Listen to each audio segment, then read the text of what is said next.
update on issues concerning India.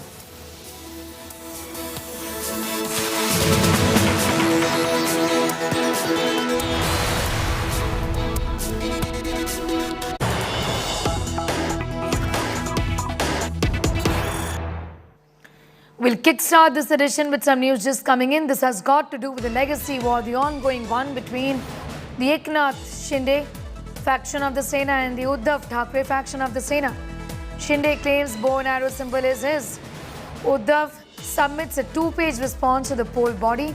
Uddhav's lawyers submit the letter to the Election Commission on the Sena symbol. Uddhav Thackeray lawyers submit a two-page letter to the Election Commission on the bow and arrow symbol.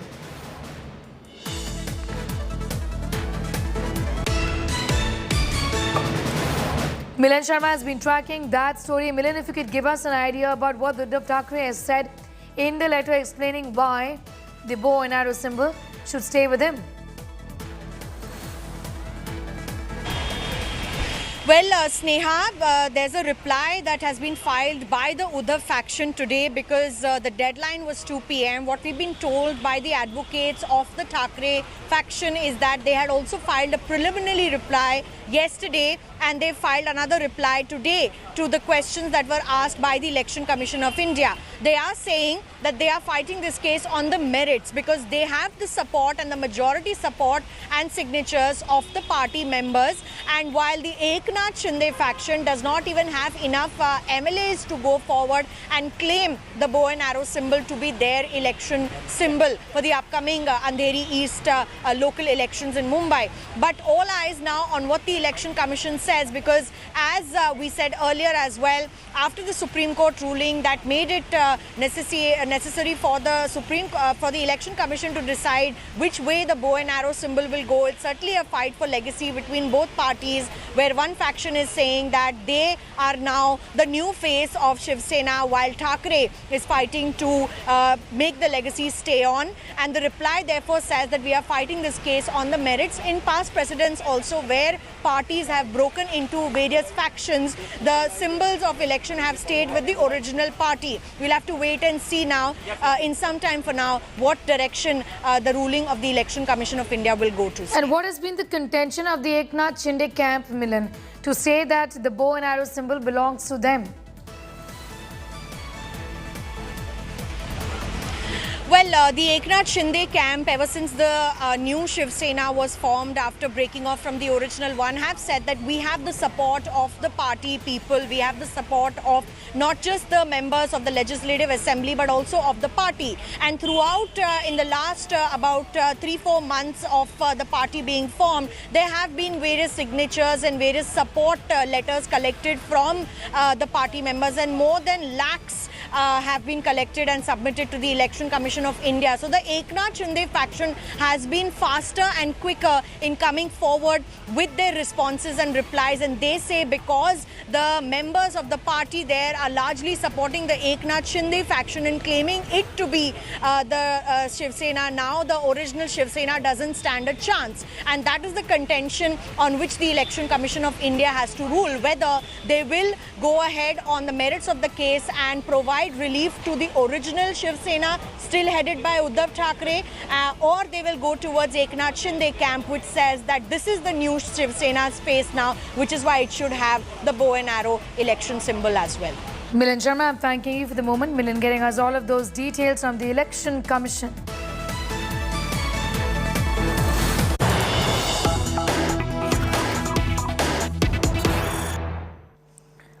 Some news just coming in. Rahul Gandhi is breaking his silence on the Adani meeting with Dalit. Adani proposed 60,000 crore investment.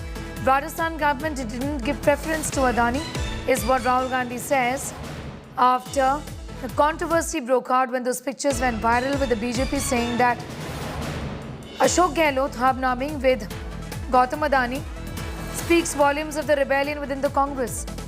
Now, Rahul Gandhi says Mr. Adani has proposed 60,000 crore investment for the state. No chief minister can deny it. The Rajasthan government has not given any preference to Adani. They have not helped him in any manner. My question is, why is BJP giving a monopoly to two-thirds of businessmen? They are helping in concentration of money. No chief minister can refuse such an offer. and it's not right for any chief minister to refuse such business for the state. I am not against businessmen, but against monopolization is what Gandhi said. Mr. Adani has committed 60,000 crores to Rajasthan. No chief minister can refuse such an offer. In fact, it would not be correct for a chief minister to refuse such an offer. My contention is in the use of political power to help certain chosen businesses. I am in no way against the corporates, I am in no way against business, but I am against the complete monopolization of Indian business because that weakens the country. The Rajasthan government has not used political power to help Mr. Adani in Rajasthan. The day they do that, I will be standing in opposition. My colleague Rahul Gautam is getting us more details in that story, joining us from Tumkur right now. Rahul, it does appear that this is a bit of a course correction on the part of Rahul Gandhi, because I think BJP is portraying this image that Rahul Gandhi is against the growth of the economy, is against the business. Herein comes a clarification from Gandhi himself. Well, obviously, you rightly pointed out that this is a part of course correction as far as Congress party is concerned, Rahul Gandhi is concerned, because BJP has been trying to create a narrative that how Rahul Gandhi has been attacking Indian businessmen, who've been trying to propel Indian economy, and this only shows that how he has anti-corporate mindset. And in order to break this, in fact, Rahul Gandhi today put it on record that that he is not against businesses or against corporate houses. In fact, he's against the preferences that are given to a couple of corporate houses. In fact, he said that the current incumbent BJP government is actually trying to help these people to concentrate wealth and helping them to monopolize various sectors. Therefore, he has been opposing that sort of treatment to these corporate houses. Otherwise, he's pro-business, he's pro-corporate. In fact, he also named Rajasthan Chief Minister said that if tomorrow he's going to give any preference to, for that matter, to Mr. Adani or to any other corporate house, then he's certainly going to stand up against him as well. So obviously, this is part of again rebuilding his image that he has always been speaking of economy, he has always been pro-corporate, and in fact, he's only against a couple of corporate houses getting preferences from the current BJP government. Thanking you for the moment. We'll keep coming back to you for more on that story.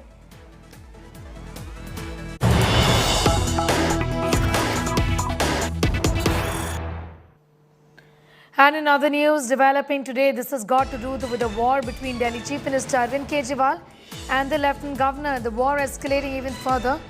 The Lieutenant Governor has written a scathing letter to Arvind Kejriwal.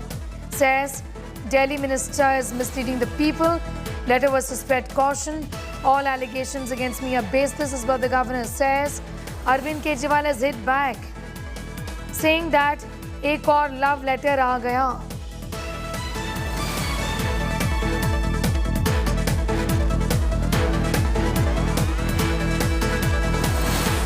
Ongoing tu-tu-meh-meh between the Delhi Lieutenant Governor and Arvind Kejriwal. In fact, yesterday, interestingly, Arvind Kejriwal made a rather cheeky comment saying that my wife doesn't scold me as much as the Delhi Lieutenant Governor does. Today, on that letter being written by the governor, he says that ek aur love letter aa gaya. Amit Bhardwaj is getting us more details on that story. Amit, talk to us a little about the content of that letter. Well, Sneha, Vinay Kumar Saxena, the LG of Delhi, has written yet another letter to Chief Minister Arvind Kejriwal. And in fact,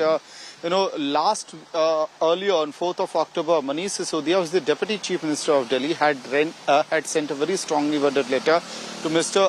Vinay Kumar Saxena. And in that letter, Sisodia had accused the LG of trying to order unconstitutional investigation.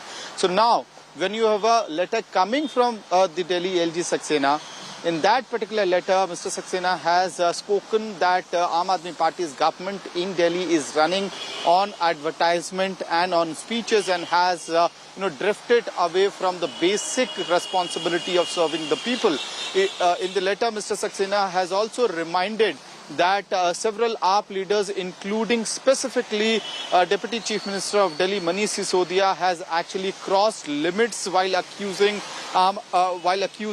him. He has said that in the past as well, Mr. Kejriwal and his party members had accused BJP leaders such as Arun Jaitley and Nitin Gadkari, and later on they had to apologize to these BJP leaders. And he has said that in the recent past, several defamatory allegations have been made out by the Aam Aadmi Party leaders against him. And rather than doing this, they should be focusing on the work. And after mentioning all this, Sneha, LG Saxena goes on to mention 11 letters, recommendations, inquiries and investigations ordered by him in the past few months, ever since Mr. Saxena took over the Delhi LG office. And while mentioning these 11 issues, he goes on to also mention core issues such as investigation that he recently ordered in the power subsidy scheme of Delhi, the letter sent out to Chief Secretary of Delhi to investigate the complaint against construction of classrooms. So clearly, a detailed response coming from Vinay Kumar Saxena at a time when Manish Sisodia had written a letter to Mr. Saxena. And in fact, one last thing, Sneha, Arvind Kejriwal has now replied to that letter indirectly and has accused the BJP of trying to disturb people of Delhi. Back to you. All right, Amit. Thanking you for the moment for getting us your inputs on that story. We're shifting focus to some news that's coming in. Now, pictures are from Vadodara and Gujarat, where the BJP is staging a protest against Arvind Kejriwal. Massive protest against the Delhi Chief Minister in Vadodara.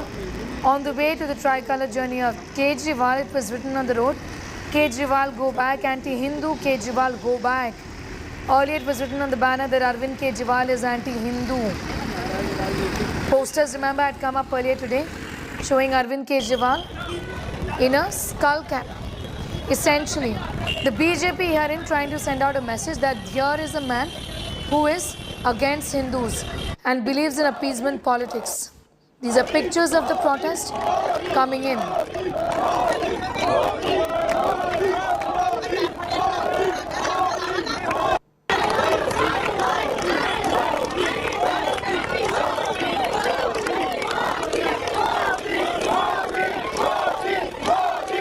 BJP workers there protesting in Vadodara against Arvind Kejriwal. Gujarat is due elections and the BJP is upping the ante against Arvind Kejriwal and the Aam Aadmi Party, who are putting their full might in the state of Gujarat and are trying to challenge the BJP in the state of Gujarat.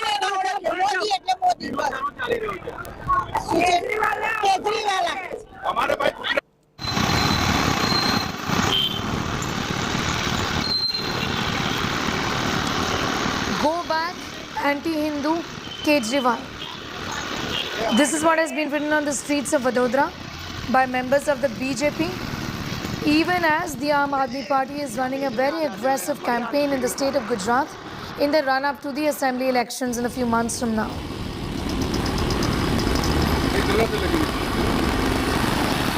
Hoardings of Aam Aadmi Party also that you can see on your screens, and next to it BJP workers who are protesting, calling Arvind Kejriwal anti-Hindu. A lot of this has got to do with developments from the 5th of October in Delhi city, wherein a minister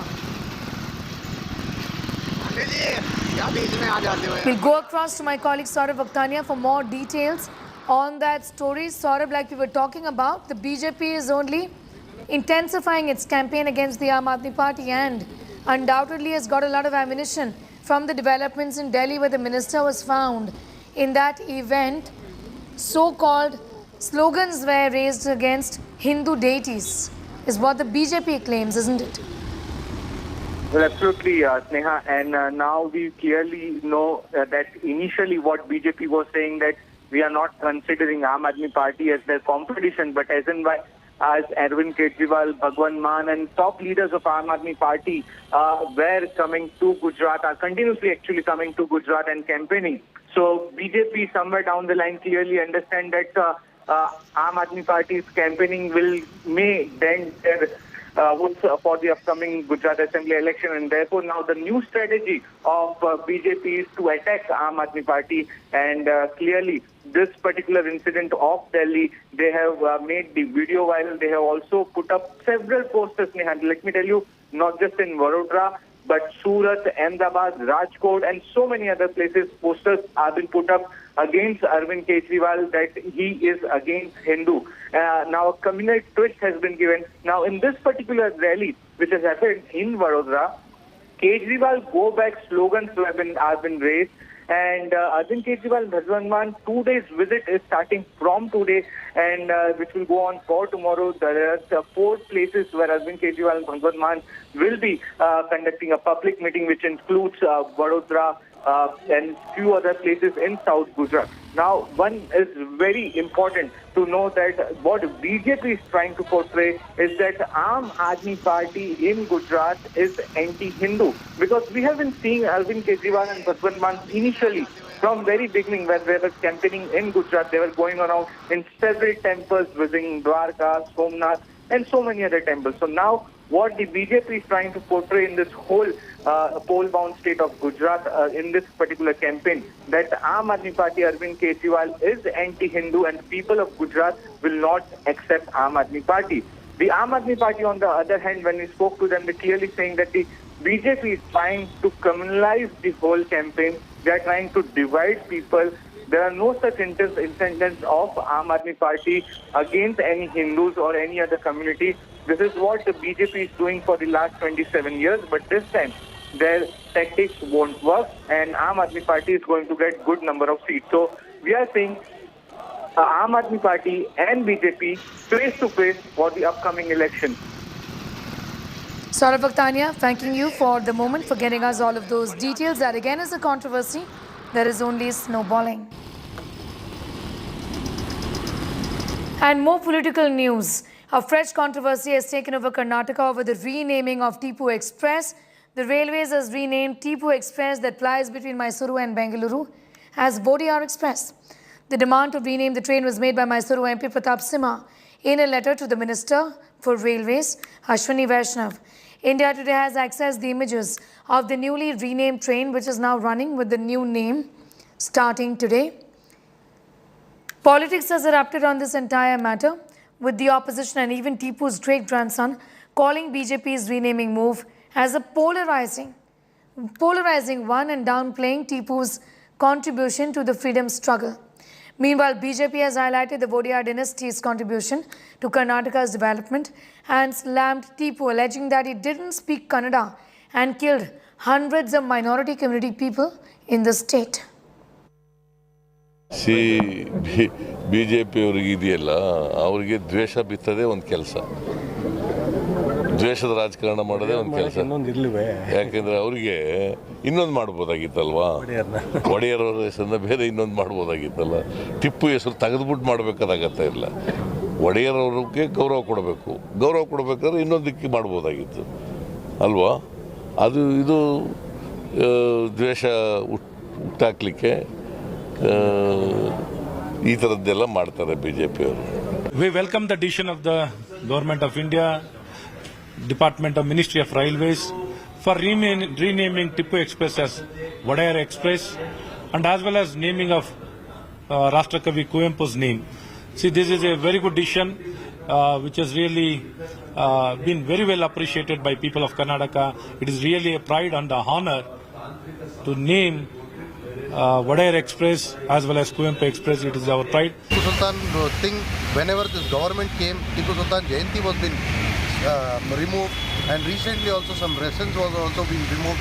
Every now and then, only to polarize votes and keep Tipu Sultan alive in the media and keep the things of the public attention. Tipu is converted more than lakh of people in Coorg, and he killed many Hindus. So that's why he is not a great man. We, in the name of Vodiyar, that he is a Kannadiga. Tipu is not a Kannadiga. He is some Persian language. Is all literature, everything is government orders, everything in Arabic. That's why using of Kannada, Vodiyar is a great man. renaming of Tipu Express to Odyar Express, it really shows a small heart and mind of this government who wants to create controversy on the basis of name changing, religion. Tipu Sultan, a great freedom fighter who fought against Britishers, who defeated Britishers. It really shows this current government wants to just create controversy, and the entire people of Karnataka, I'm sure they understand the value of what Tipu Sultan has created. It was very long due. The Odyar family has contributed hugely to the development of Mysore region, and today it has been rightly recognized by naming Odyar for the Tipu Express. That report is time for a quick break here. News continues on the other side.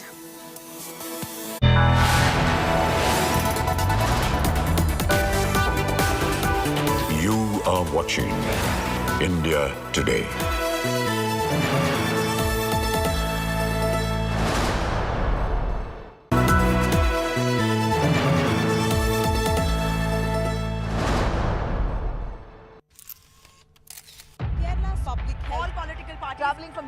Armed with facts, she takes the news by its horns. You think the future of these students are not hampered?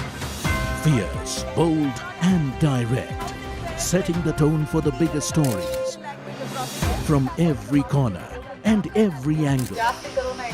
Expect nothing but the unfiltered truth. News first, niceties later. Watch me, Nabila Jamal, on India Today.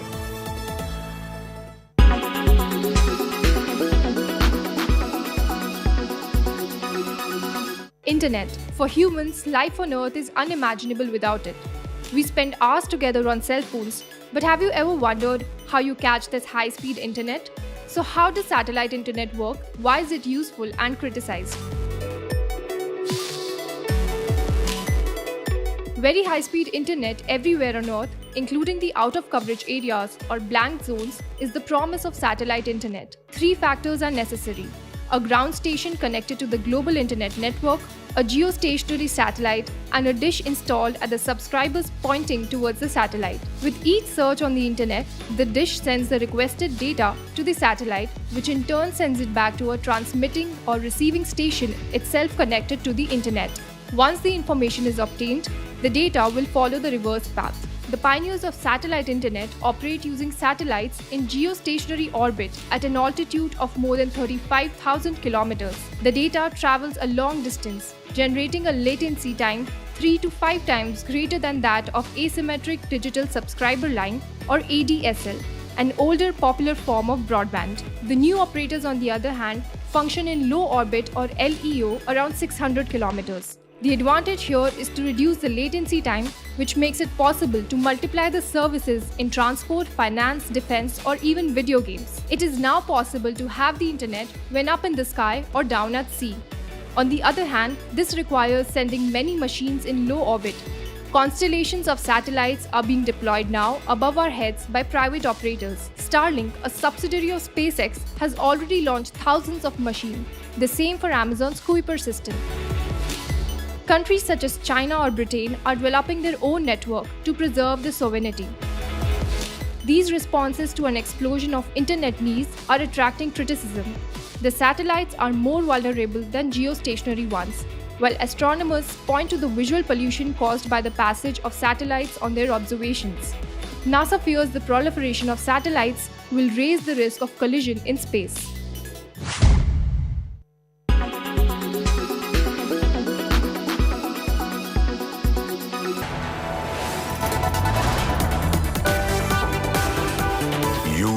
Watching India Today.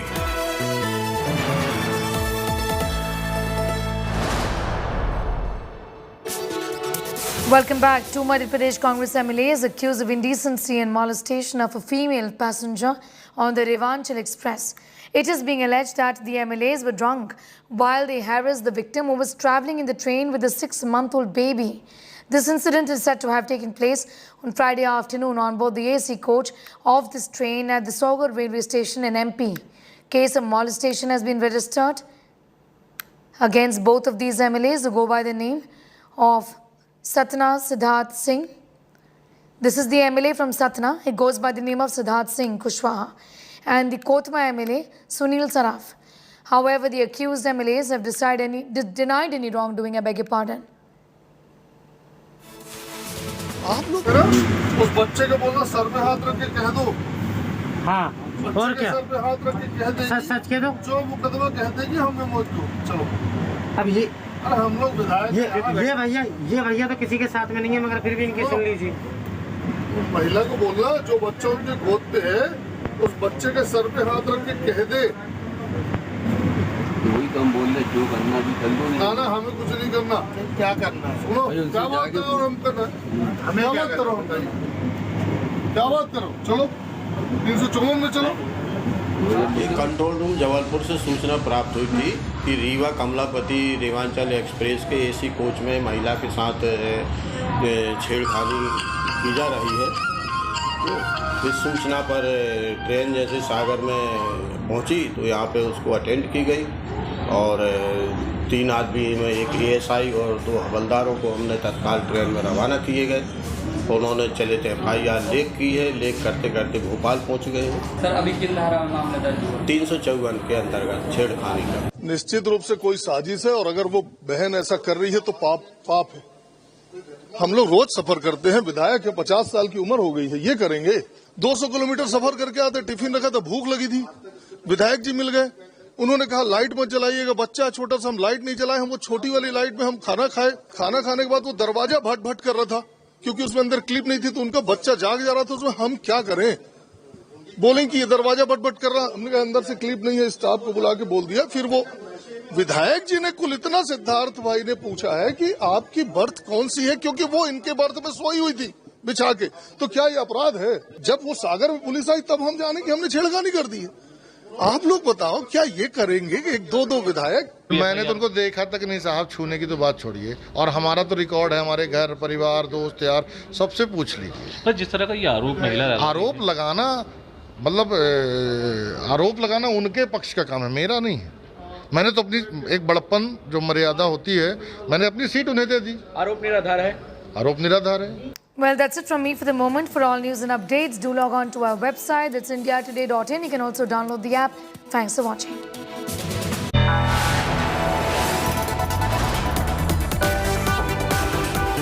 You are watching India Today.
Make your media plan smarter with India Today Live TV on your connected devices.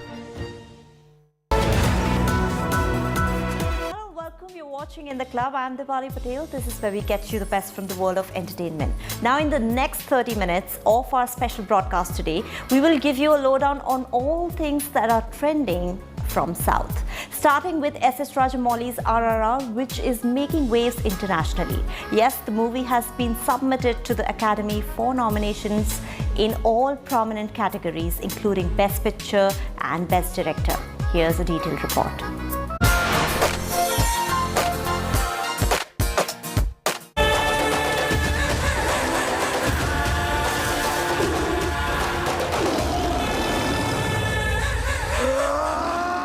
Rajamouli's RRR is all set to roar at the Oscars. Starring junior NTR, Ram Charan and Alia Bhatt, the makers of one of the biggest hits of the year have applied for one of the top global movie awards. Many fans had hoped that this film would be India's official entry to the Oscars, but it lost out to the Gujarati film Chola show.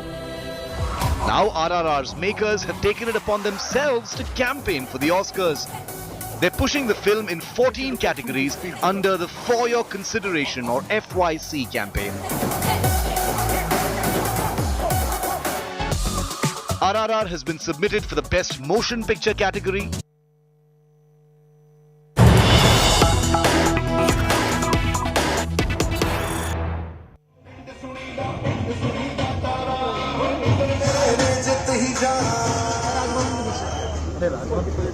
Behind the Air Force flag, you can see our free-fall free jumpers.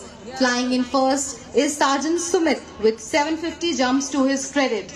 Coming next to him is Sergeant Sunil with 875 jumps to his credit. Sergeant Vikram is right behind him in the yellow-purple canopy. And there you can see the Indian Air Force flag coming right behind the venue for landing. Please give a big round of applause for our first jumper of Akash Ganga demonstration team.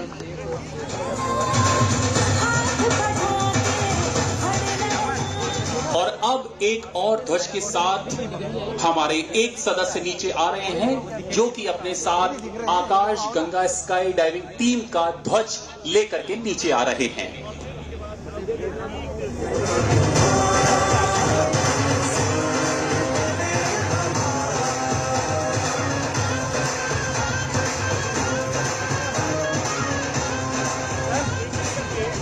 And coming right in front of you in the canopy with colors of orange and purple is Sergeant Sumit.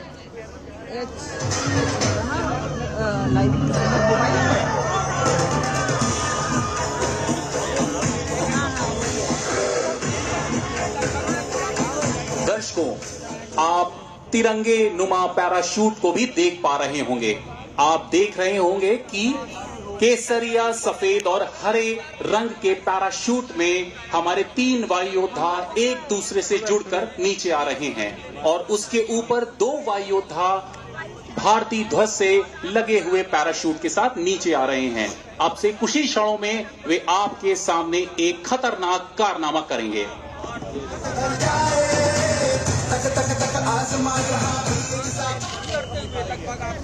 अपनी नजरें गड़ाए रहिए, हमारे 2 वायु योद्धा बहुत जल्द ही अपनी formation से अलग होंगे. Coming in for landing with the Akash Ganga flag is J.W. Ramesh, who has 1,000 jumps to his credit. The team flag, as you see, depicts the members of the team flying the huge tricolor flag with Akash Ganga name imprinted on it. Please give a big round of applause to our Akash Ganga flag. उससे काटेंगे तो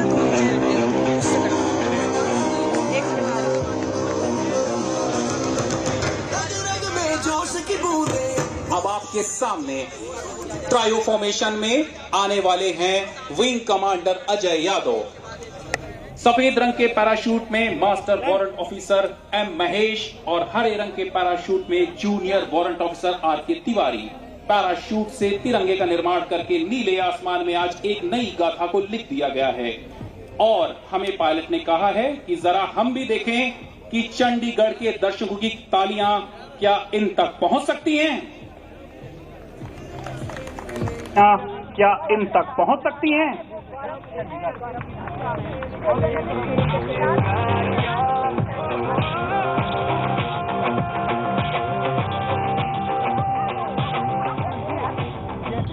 Coming in next is a 3 canopy stack formation known as the trio. The skydivers must maneuver after parachute deployment to stand one on top of the other. This maneuver has very little margin of error, as you can see. Flying the saffron canopy, depicting the strength and courage, is Wing Commander Ajay Kumar Yadav, the team leader. Symbolizing peace, unity and truth, flying the white canopy is MWM Mahesh, and depicting the fertility, growth and auspiciousness of the land. Flying the green canopy is JWR Kitawari. Brace up for lower and closer action. Let the ground shake with the magnitude of your applauses and their landings. दर्शकों, अब आपके सामने हमारे तीनों वायु योद्धा अलग होकर के इस बात का संदेश दे रहे हैं कि हम जवानों की जय हिंद की बोली कोई ऐसी वैसी बोली नहीं है। शहादत पर मिलते हैं करोड़ों कांधे, कौन कहता है डोली नहीं है। मेरे हिंद को आंख दिखाने वाले तुझे खाक कर जाएंगे हम हिंद वाले।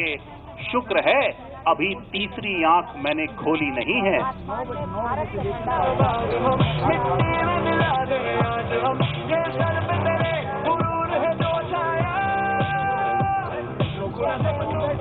Ladies and gentlemen, please give another huge round of applause for all the daredevils who have jumped out of today the aircraft of paratrooping school. दर्शकों, मैं आपको आज की इस टीम के सदस्य के बारे में बताना चाहूंगा। टीम लीडर थे विंग कमांडर अजय यादव एवं squadron leader Pankaj, sergeant Sumit Kumar जो कि झज्जर से थे, सार्जेंट सुनील, सार्जेंट विक्रम जो कि कांगड़ा से थे, जूनियर वारंट ऑफिसर रमेश जो कि रोहतक से थे, warrant officer R Mishra, warrant officer SRS Chauhan, master warrant officer M Mahesh और हमारे बनारस से थे junior warrant officer AK Tiwari. साथ में थे मास्टर वारंट ऑफिसर सिंधु। कंधों से मिलते हैं कंधे, कदमों से कदम मिलते हैं, हम चलते हैं जब ऐसे तो दिल दुश्मन के हिलते हैं। अब तो हमें आगे बढ़ते हैं रहना, अब तो हमें साथी है बस इतना ही कहना। अब तो हमें आगे बढ़ते हैं रहना, अब तो हमें साथी है बस इतना ही कहना। अब जो भी हो शोला बन के पत्थर है पिघलाना, अब जो भी हो बादल बन के पर्वत पर है छाना। कंधों से मिलते हैं कंधे, कदमों से कदम मिलते हैं, हम चलते हैं जब ऐसे तो दिल दुश्मन के हिलते हैं। कंधों से मिलते हैं कंधे, कदमों से कदम मिलते हैं, हम चलते हैं जब ऐसे तो दिल दुश्मन के हिलते हैं। निकले हैं मैदान में हम चाहते भी पर लेकर, अब देखो दम लेंगे हम जाए अपनी मंजिल पर।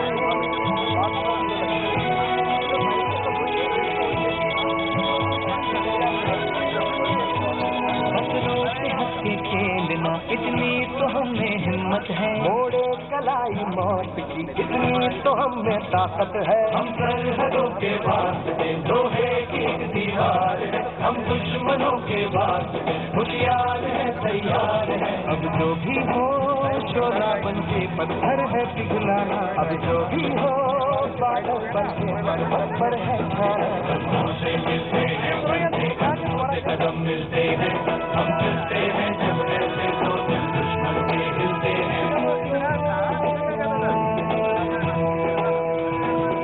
जोश दिल में जगाते चलो, जीत के गीत गाते चलो। जोश दिल में जगाते चलो, जीत के गीत गाते चलो। जीत की जो तस्वीर बनाने हम निकले हैं अपने लहू से, हमको My colleague Kamaljeet is there, getting us all the details. She's at the Chandigarh Air Force Station right now. Kamal, I'm handing it over to you to explain to us what you really see around you. There's a great deal of enthusiasm and you've been saying that it's a spectacular sky. And talk to us a little more about what you see. Well, the spectacular program has begun. It came in with the Akash Ganga, the team skydiving, and from 8,000 feet, the skies are overcast, it's cloudy, but very clearly when it comes to this entire program, the Bollywood numbers now echoing at Sukna Lake.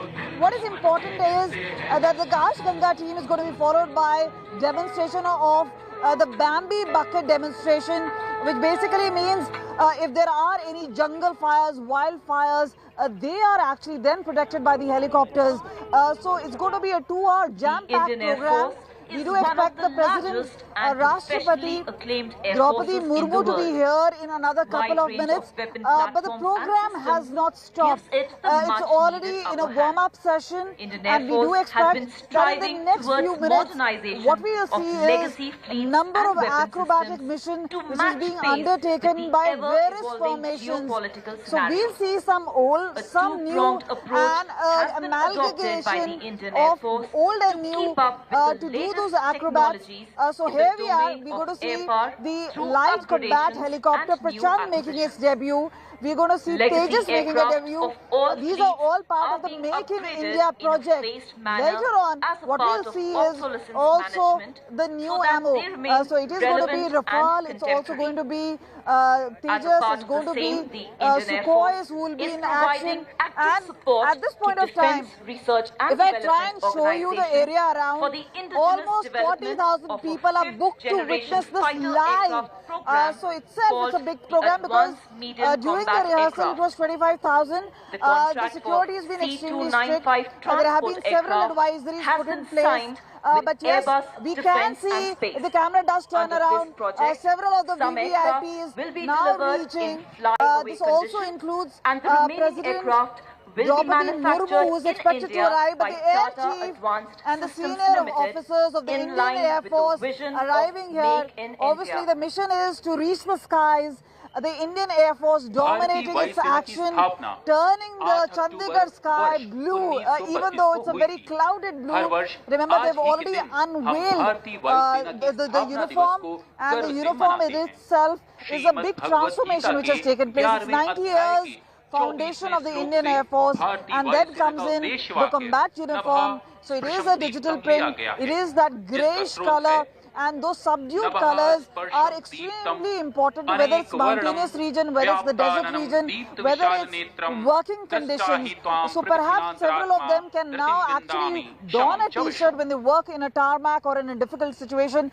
It will give them longevity and enhance the performance when they go there in the field. But clearly, when it comes to the performance taking place, aerial firefighting involving use of aircraft and other aerial resources to combat wildfires. The Bambi bucket itself will also be seen. Most of the action will take place here on the left. So if you can see the MiG-17 now actually approaching, this is where the helicopter will bring in a bucket sort of a formation. And remember, this is actually used especially to douse forest fires, and this has been used in several of the reserves. And again, it can dip in and take out maximum amount of water and then use it. And remember, Air Force, whether it is relief and rescue, whether it is a forest fire, whether it is transportation of personnel, whether it is about equipment, whether it is trialing of these guns, and we've seen in the rehearsal how IDZs have been used to drop them at specific location and obviously then quickly change the location. That is to ensure that the enemy does not know where the fire is coming in, even if it is from the artillery. And there it is, the helicopter now going in, and that is where it's going to go. आग बुझाने की प्रक्रिया को प्रदर्शित करेगा। इस पूरे अभियान को बैम्बी बकेट ऑपरेशंस के नाम से जाना जाता है। इस हेलीकॉप्टर से जुड़ी एक बकेट को आप रस्सी से लटकता हुआ देख सकते हैं, जो कि आपके सामने सुखना झील से पानी लेगी और जिसे लेकर हेलीकॉप्टर दोबारा इसी झील पर आग बुझाने की प्रक्रिया को करके दिखाएगा।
The design of the bucket allows the helicopter to hover over any water source close to the fire and to refill it, reducing the time between successive drops.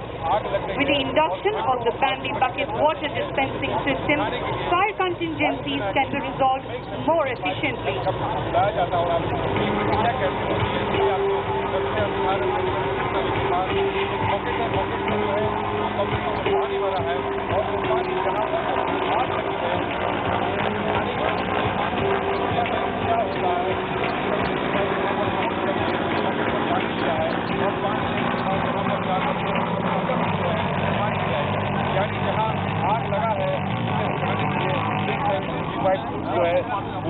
This operation requires the helicopter speeds to be dropped significantly, forcing the pilots to operate at the fringes of the aircraft's limit. This requires immense training and high skill levels. Today, this display of precision is being done by Wing Commander Mayank Paliwal and Squadron Leader Mohit Thakur.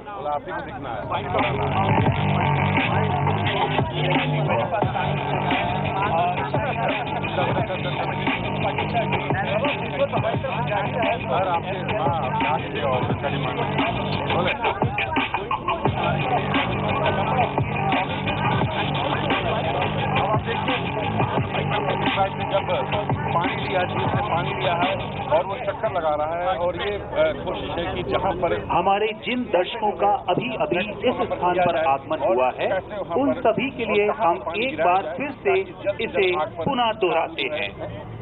हमारा Mi-17 V5 helicopter एक बार फिर से इसी कार्रवाई को करके दिखाएगा।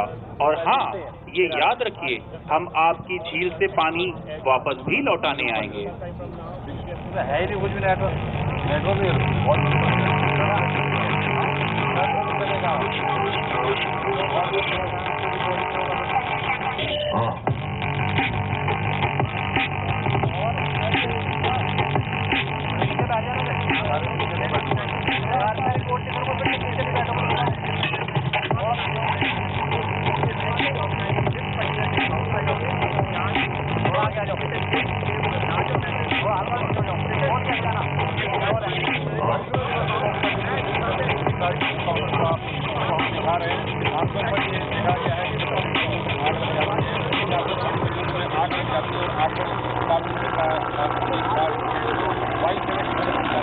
एक अद्भुत दृश्य, विज्ञान और मानव के साहस का एक दमदार नजारा।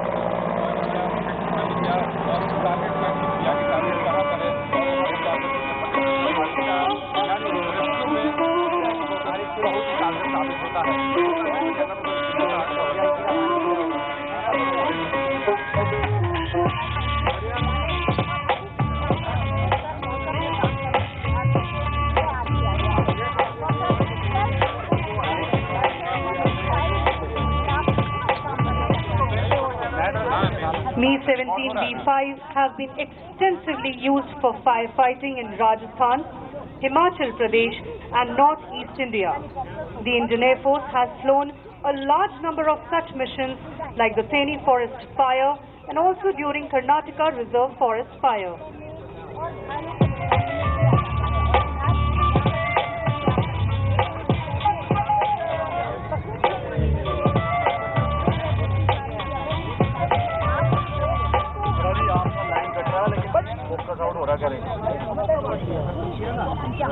माता न जन्मेगी रोज तुम्हें, ये दिन भी रोज नहीं होगा। तलवार उठेगी रोज नहीं, ये रण भी रोज नहीं होगा। मिलती न जवानी भिक्षा में, तलवार मिली कब मांगे से। प्राणों को त्रास मिले न कभी, यूं पीठ दिखाकर आगे से। बिन मांगे मोती मिलते हैं, मांगे से भीख नहीं मिलती। मरने को दुनिया मरती है, पर रण की मौत नहीं मरती। अब किसी को दिक्कत नहीं होगा।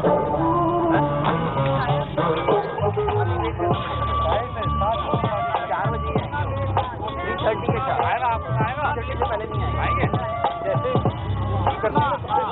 यहाँ को पहुँचाना वहाँ तो हट जाना, कभी हो जाएगा। मैं बोल रहा हूँ दोबारा सामने से एकदम बिल्कुल आपके नीचे ही बैठ जाना, चेयर करने दो,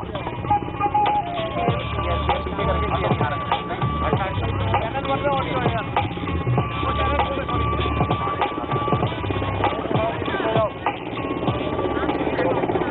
The Mi-17 is going to demonstrate the dousing of fire again.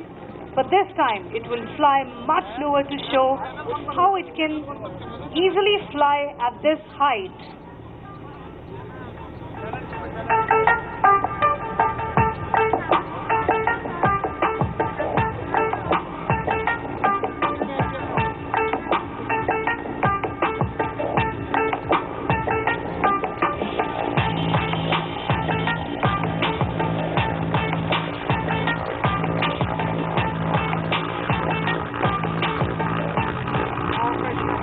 The Mi-17 is demonstrating how it would fly in case it is operating in large open areas with less obstructions.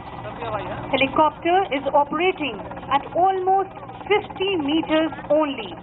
From this height, the speed of water is less, but impact over fire point is much more.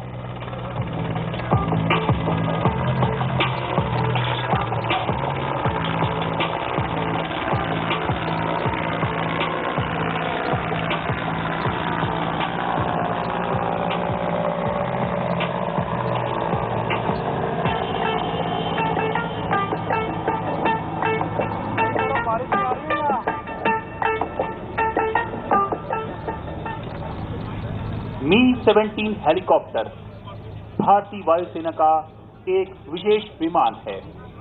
यह विमान युद्ध काल में बम, rocket एवं gun pod सहित कुल 1500 kilo तक के विस्फोटकों को भी अपने साथ ले जा सकता है। इस विमान ने सियाचिन ग्लेशियर के दुर्गम इलाकों से लेकर विभिन्न मानव सहायता एवं आपदा राहत कार्यों में इस विमान के द्वारा अपनी उपयोगिता को साबित किया है। इस विमान द्वारा शत्रु सीमा में अपने कमांडो को भी प्रवेश कराने का कार्य लिया जाता है तथा खतरनाक इलाकों में अपने सैनिकों को रसद सामग्री एवं हथियार पहुंचाने जैसे दुर्गम कार्यों को भी अंजाम दिया जाता है।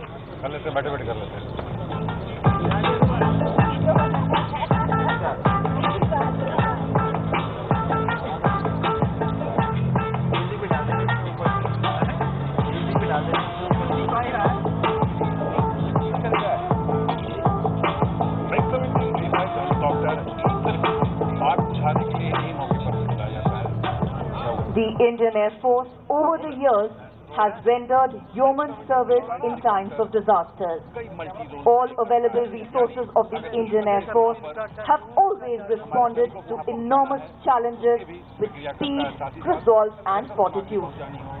In the past 1 year, flood relief and rescue operations have been undertaken in Uttarakhand, Kerala, Gujarat, Andhra Pradesh and Jammu and Kashmir. The Devgarh ropeway rescue in Jharkhand was another feather in the Indian Air Force's cap. The Indian Air Force also joined the firefighting operations in Rajasthan and Himachal Pradesh. Every day the Indian Air Force undertakes numerous casualty evacuation missions in all types of terrain in various medical emergencies, stranding of tourists and security situations.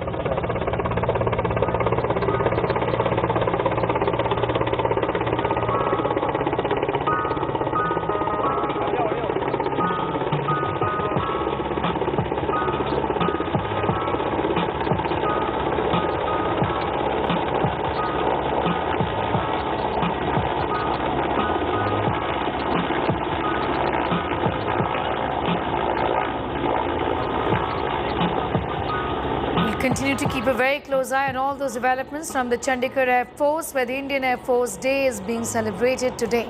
With that, it's time for a quick commercial break here.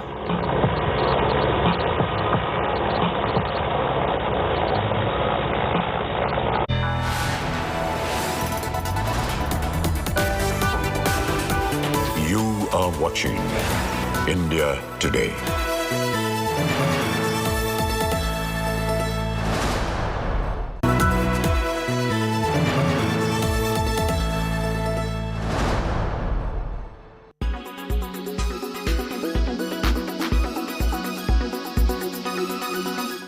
prices aren't what I'm doing science for. I'm for better or for worse. So I have to do it. It's kind of a compulsion.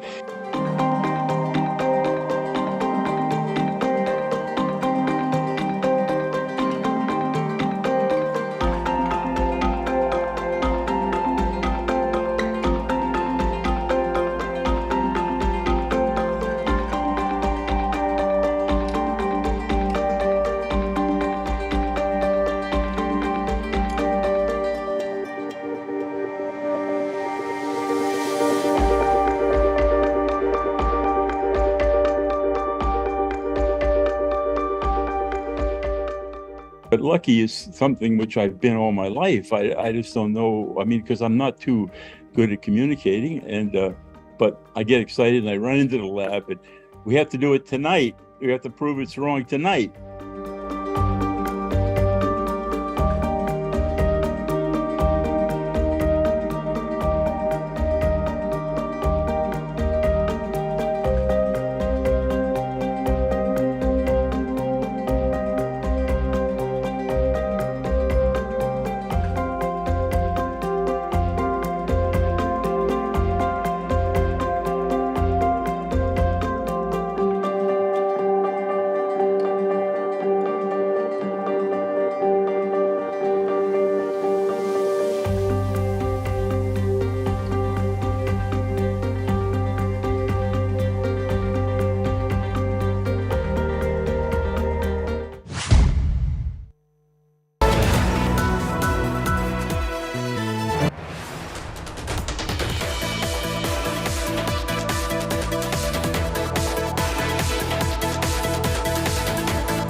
Watching India Today.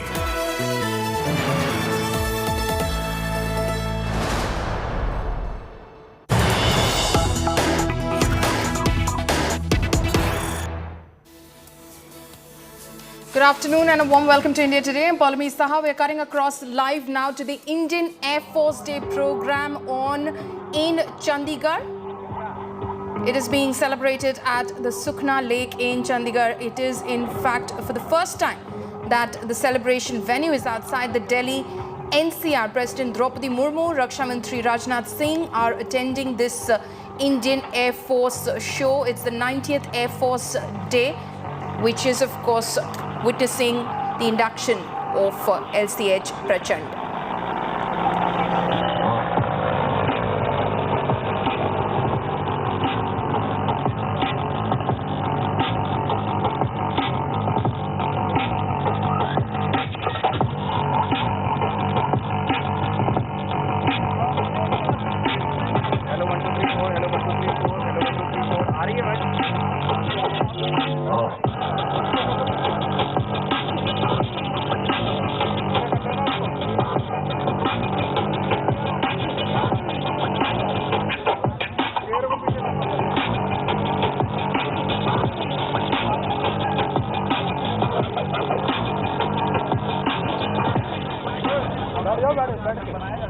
After dousing the fires in far-flung areas, the Mi-17 1B will now display its unique capability of inserting special forces into deep enemy territory, depicted here at Sukhna Lake.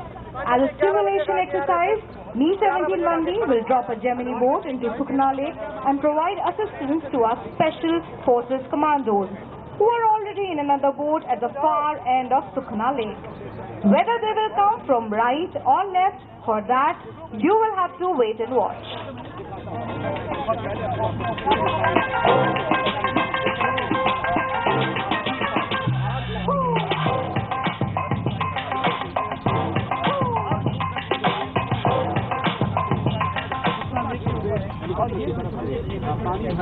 दर्शकों, आज इस सुखना झील में हमारा Mi-17 1B helicopter विमान एक खतरनाक अभियान का दृश्य उपस्थित करेगा, जिसमें इस झील के पास वह एक स्पीड बोट को उतार देगा, जिसमें सवार होकर हमारे कमांडो अपनी आगे की ऑफेंसिव कार्रवाई के लिए आगे बढ़ेंगे।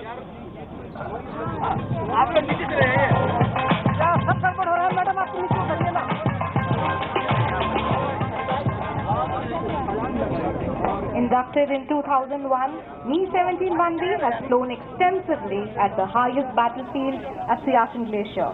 My colleague Kamaljeet Sandhu is now joining me live from Chandigarh at the moment. Kamaljeet, describe to us what we're witnessing at the moment. Active at low levels near the enemy objective. The helicopter is now flying at the nape of the earth and scanning for ground threats before insertion of the special forces. This entire activity which you're witnessing is called halo casting in military parlance.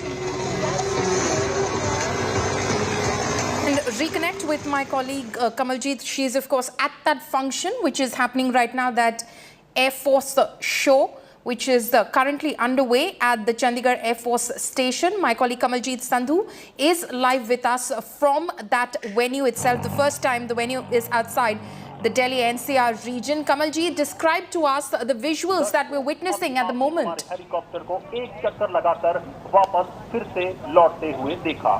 अभी हमारे helicopter ने पहले दुश्मन के विमान एक सुरक्षित स्थान पर अपनी कार्रवाई को अंजाम देगा। इस कार्रवाई में पायलट को आदेशों को सुनने के साथ साथ दुश्मन पर नजर रखनी है और कमांडो के साथ संपर्क बनाए रखना है। Okay, we'll try and fix that line with Kamaljeet. She is of course speaking over the sound of that show which is currently underway. For the first time, this program is happening outside the Delhi NCR region. President Draupadi Murmu, Raksha Mantri Rajnath Singh are attending the Indian Air Force show.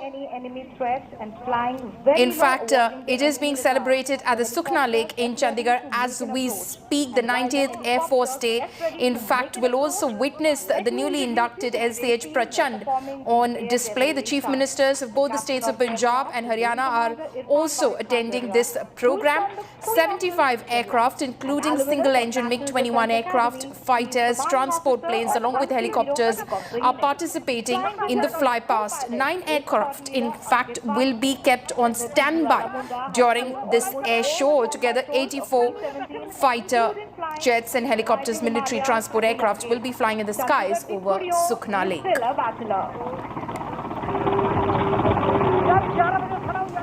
Shifting focus now, no end to the Delhi Lieutenant Governor versus AAP government showdown in the national capital. This amid a series of inquiries ordered by the LG into various different schemes and works of the state government. Delhi Chief Minister Arvind Kejriwal has accused the BJP of using the LG to destroy the AAP model in the capital. Now, this after the LG shot off a letter to AAP convener and Delhi Chief Minister Arvind Kejriwal, claiming his ministers are ignoring the constitution to serve their own interests and levelling false allegations against him to save themselves. The war of words between the LG and the Delhi Chief Minister has broken out after Deputy Chief Minister Manish Sisodia shot off a letter to Vinay Saxena, the LG, earlier this week, accusing him of trying to interfere in the government's work. This after the LG sought a report from the Chief Secretary into the power subsidy given to BSES discoms. So remember, there have been several chapters of face-offs between the Delhi LG VK Saxena and Delhi Chief Minister Arvind Kejriwal and the Delhi government. Now, recently, Deputy Chief Minister Manish Sisodia, in fact, shot off a letter to the LG saying that he was interfering with the government's work, while, of course, the LG has opened several inquiries against ministers and departments of the Delhi government. Amit Bhardwaj is now joining us live at the moment from Delhi. Amit, what is the latest chapter, so to say, as far as this face-off is concerned? It's very clear with the kind of, pot shot Arvind Kejriwal took against the LG very recently. It's only been downhill. Well, absolutely right, Paulami. We have seen a slugfest going on between VK Saxena, Delhi LG's office and Aam Aadmi Party and its leaders. And now, for the past 1 week, we have seen another acceleration in this war of words, war of letters coming from both sides. First, it was Manish Sisodia who had shot off a letter on 4th of October accusing LG of initiating unconstitutional investigation inquiries against the Aam Aadmi Party government's policies, and had also reminded him of limits of his power to 4 particular subjects of governance. Now, after that, we saw a banter coming from Chief Minister Arvind Kejriwal asking the LG to chill out. And the latest chapter that has snowballed today is actually a strongly worded letter being sent out from the LG office. Vijay Kumar Saxena writing it to Arvind Kejriwal, saying that your government is busy in advertisement and speeches. It has drifted away from serving the people of Delhi. You know, he has also reminded Arvind Kejriwal of instances where defamatory statements were made by Mr. Kejriwal and Aam Aadmi Party leaders against BJP leaders such as late Arun Jaitley, Nitin Gadkari, and how later on they had to apologize to these leaders. So, while saying so, Mr. V.K. Saxena in the letter has also said that Aam Aadmi Party leaders are making similar defamatory allegations against him, and this must stop. And he has said that the line has been crossed by Mr. Manish Sisodia and other Aam Aadmi Party leaders. Paulami, what is quite interesting is that Mr. Kejriwal has also responded to this particular letter with 2 tweets, both in a subtle manner. One saying that another love letter has been sent across to him. And after that, in fact, just hold on for a minute. Just hold on for a minute. Let's bring that news, in fact, to our viewers. Just stay on. Now, Kejriwal has lashed out at the BJP. Arvind Kejriwal, in fact, says that the BJP is hell-bent on destroying the lives of the people of Delhi through the LG. Every day, these people make a fuss about something or the other. He's gone on to say that Punjab and Delhi records will be broken in Gujarat. The government is going to be that of the AAP government, which will be formed on December 1st. First, we will end corruption from Gujarat. He says, in fact, in the promises that he's making, the plethora of promises that he's making in Gujarat ahead of the state assembly elections over there. Amit Bhardwaj continues to be live with us. Now, Amit, Arvind Kejriwal is pointing his guns at the BJP, saying that the BJP is using the LG to, in fact, bother the Delhi government. And this is because AAP is making inroads into Gujarat. AAP is posing a stiff challenge to BJP in Gujarat. And that is exactly why every day they're using the LG to destroy the lives of the people of Delhi. Right, Paulami, you know, and this is similar. The tone is strongly worded this time around, but in the earlier tweet as well, the banter that I was referring to, Paulami, even in that tweet, he is actually subtly telling LG to ask his super bosses, which means the central government, to chill out. And today, in fact, he has taken a step ahead. Mr. Kejriwal is saying that BJP is hell-bent in destroying the lives of people. And the latest breaking right now is that, Manish Sisodia, his deputy, has also swung into action, saying that, while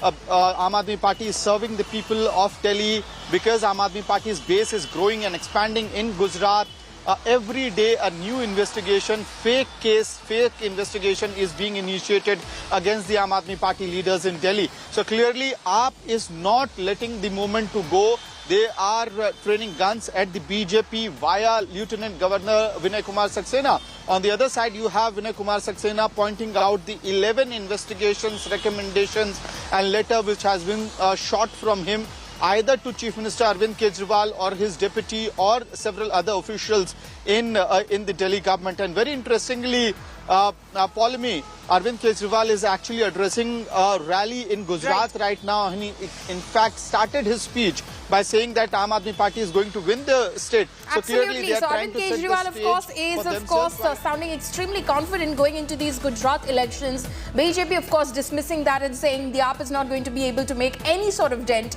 in Gujarat. Amit, thank you so much for joining us with all of those details. Now, the Aam Aadmi Party has been attempting to position itself as a party worthy of being a Modi challenger on the national scale.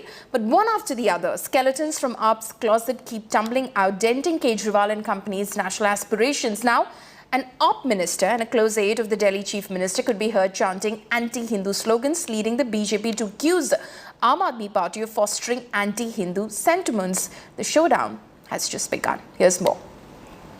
BJP को हराने नहीं आया, मैं कांग्रेस को हराने नहीं आया, गुजरात को जिताने के लिए आए हैं. Just when the stakes are high in Gujarat, ये धर्म युद्ध है, ये महाभारत की तरह है, हमारे साथ श्री कृष्ण है.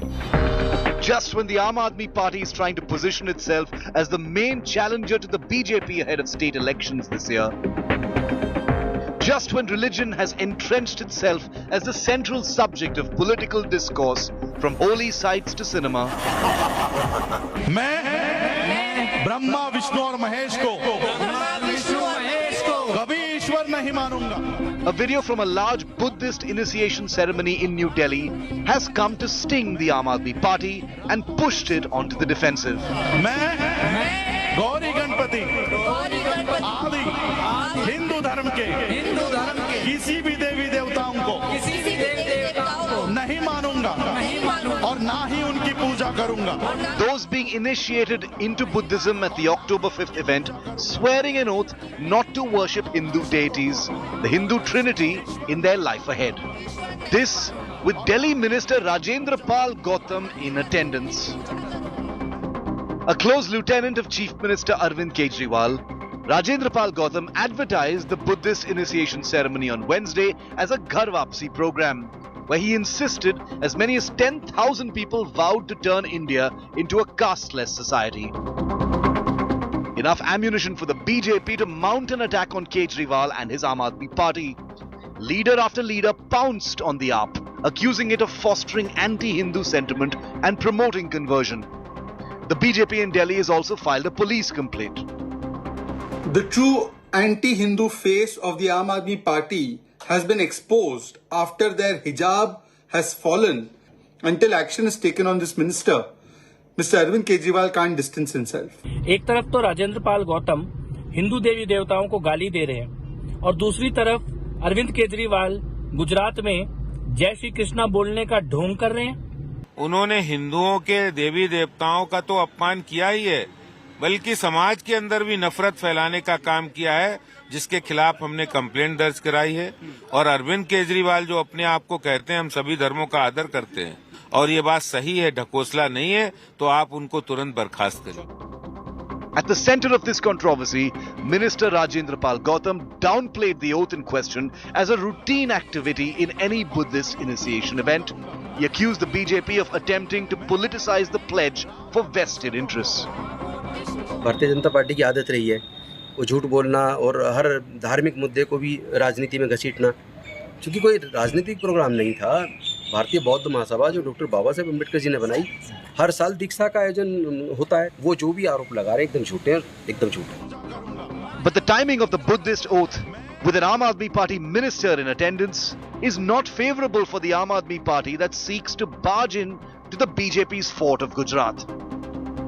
Party insiders have also confirmed that the Chief Minister is not happy with Rajendra Pal Gautam, who is the in charge of the SC/ST portfolio in the Delhi government since 2015. But for now, Aam Aadmi Party has adopted wait and watch policy. And as far as the fate of Rajendra Pal Gautam is concerned, it depends on how the political controversy snowballs and pans out in the days to come. With video journalist Abhishek Bai, this is Amit Bhardwaj reporting for India Today from Delhi.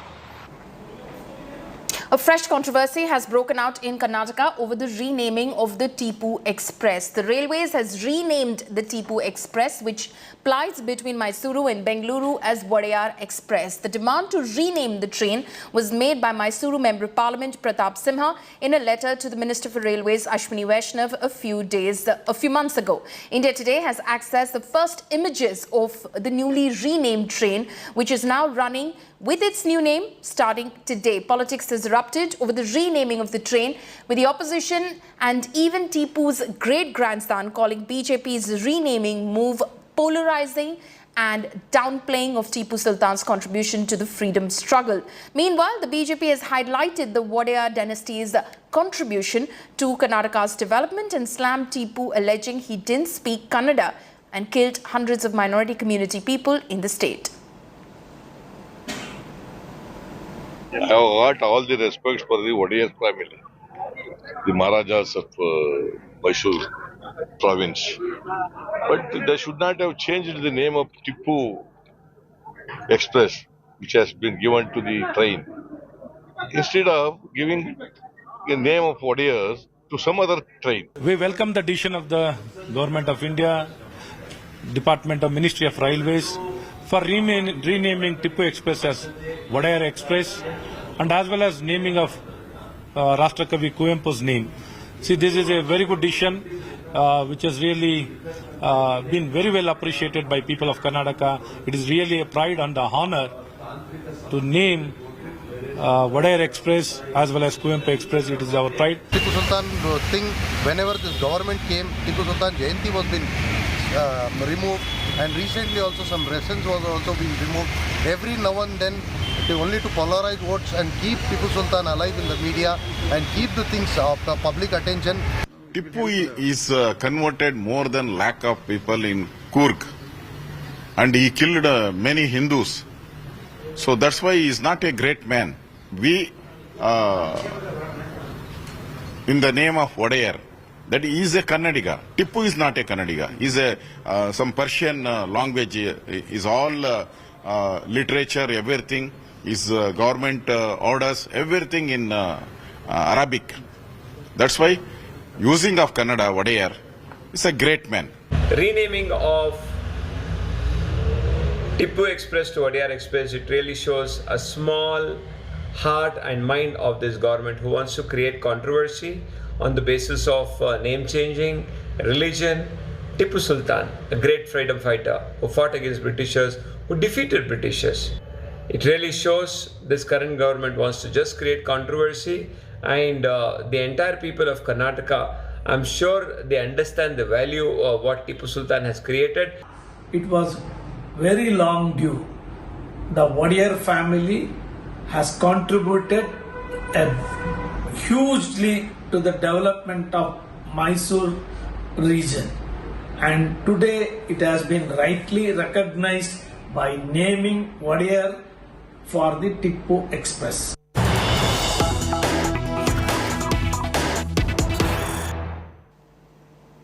News coming in right now. Rahul Gandhi lauds Tharoor and Kharge. Rahul claims both contenders capable. Rahul slams remote control jibes by the BJP. He says it's an insult to say party managed by remote control. He says both people contesting the Congress presidential elections have a big stature and they are qualified enough. It's insulting to say they'll be managed by remote control. Listen in to Congress Member Parliament Rahul Gandhi. First of all, there is an election taking place, so I don't want to give my opinion on this election. Second of all, both the people who are standing have a position, have a perspective, and are people of stature and people of understanding. So I don't think either of them is going to be a remote control. I think frankly this tone is insulting to both of them. Earlier, in an exclusive interview, Tharoor opened up about the upcoming Congress presidential polls. Listen in.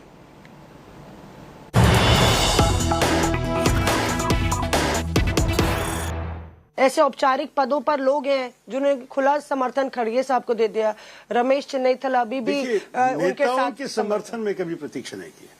आपको पता है कि कोई भी system में तो एक establishment होता है जो नेतृत्व में है, जिनके पास ऑफिशियल टाइटल्स होते हैं, जो इंचार्ज है, जनरल सेक्रेटरी है, पीसीसी चीफ है, सीएलपी लीडर, इस किस्म के लोगों को नेचुरली सिस्टम के ऊपर जो बैठे हैं वो तो बदलाव क्यों मांगेंगे।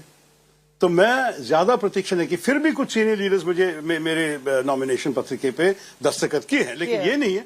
मैं सिर्फ ये कहूंगा कि मैं ज्यादा कार्यकर्ताओं की आवाज उठाने के लिए आया हूं, और वहां मैं आपको कह सकता हूं कि मुझे हर रोज बहुत लोग मिलने आ रहे हैं, फोन कर रहे हैं, और कई लोग कह रहे हैं कि देखिए हमें तो खून के दिखाना मुश्किल है क्योंकि पार्टी पता नहीं कि कुछ होगा या कोई नेता को पसंद नहीं होंगे, लेकिन जब वोट डालेंगे हम आपके साथ।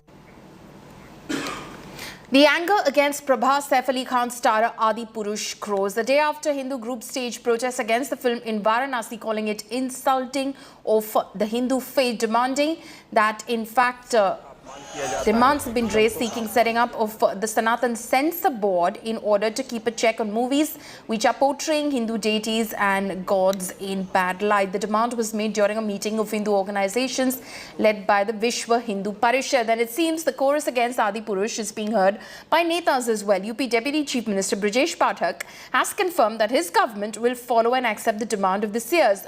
Further, BJP Member of Parliament Manoj Tiwari has also echoed that his party will not allow religious sentiments to be hurt.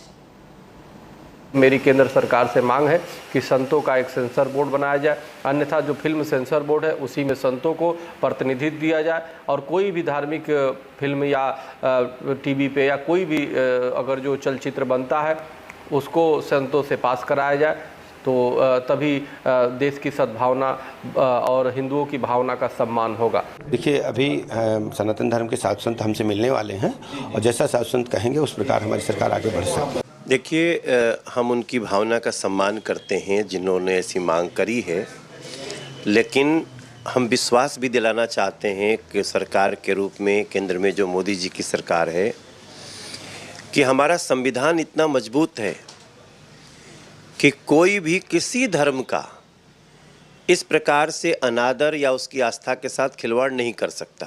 ये एक युद्ध है जो हमेशा सुर असुर का युद्ध चल रहा है, लेकिन जो लोग इस तरह की कोशिश कर रहे हैं उनको कड़ी सजा दिलाने के लिए हमारा संविधान बहुत मजबूत है। And that's a wrap on this bulletin. For all the latest news and updates, you can log on to indiatoday.in. You can also download the India Today app. Thanks for watching.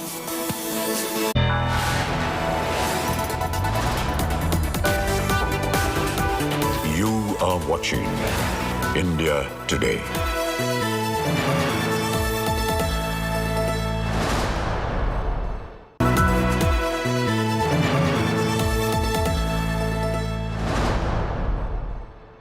Everyone's busy finding what's trending. You're busy finding out why. India Today, for those who research before reacting. Download the India Today app now.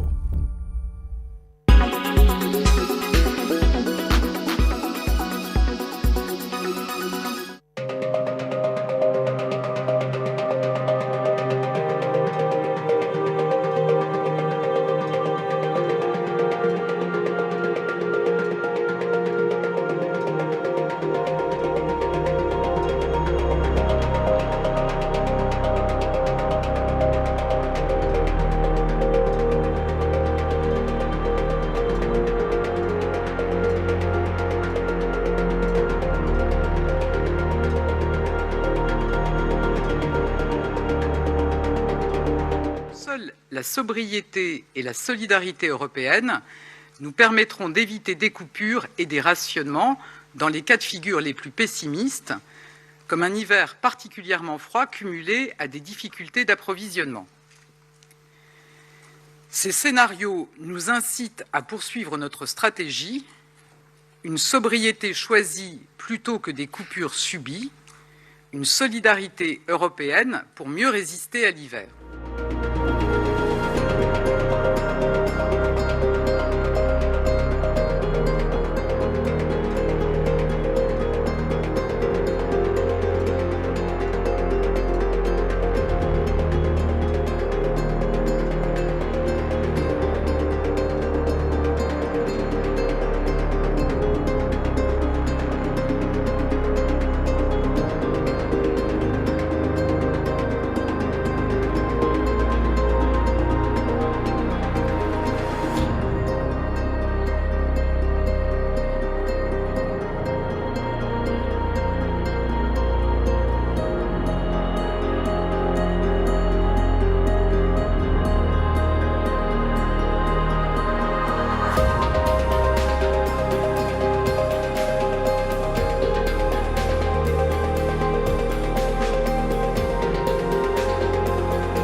Make your media plan smarter with India Today Live TV on your connected devices. Amplify your brand with 100 million smart internet viewers. To advertise, mail us at sales@aajtak.com.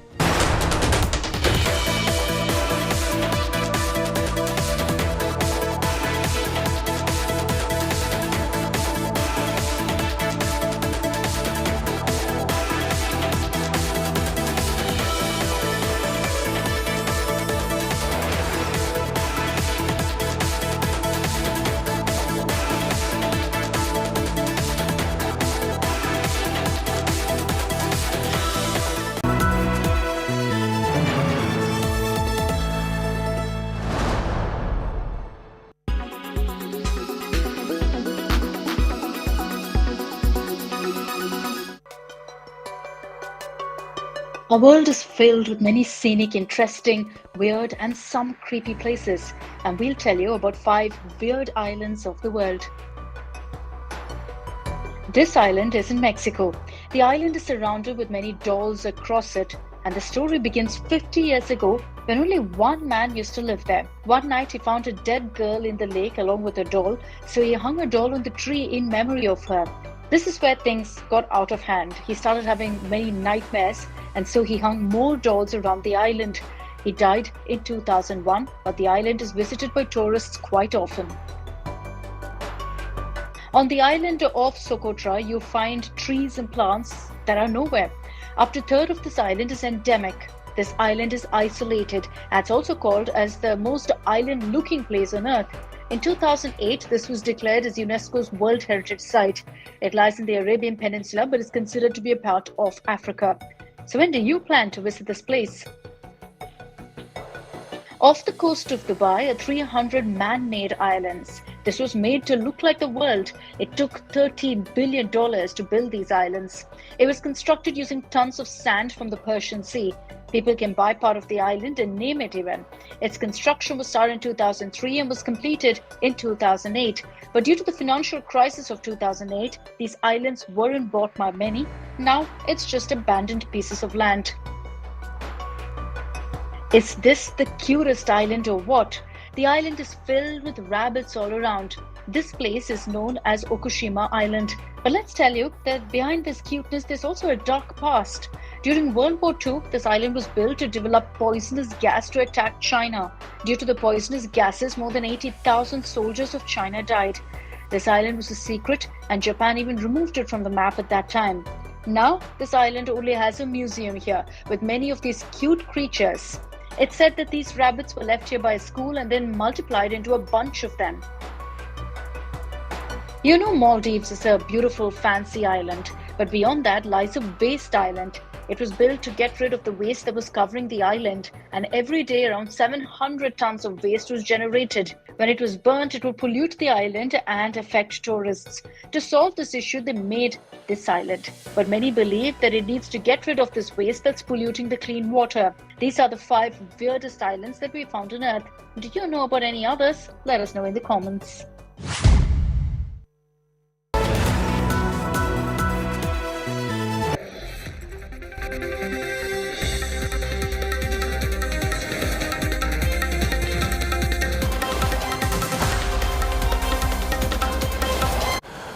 Was Raja Chola a Hindu king?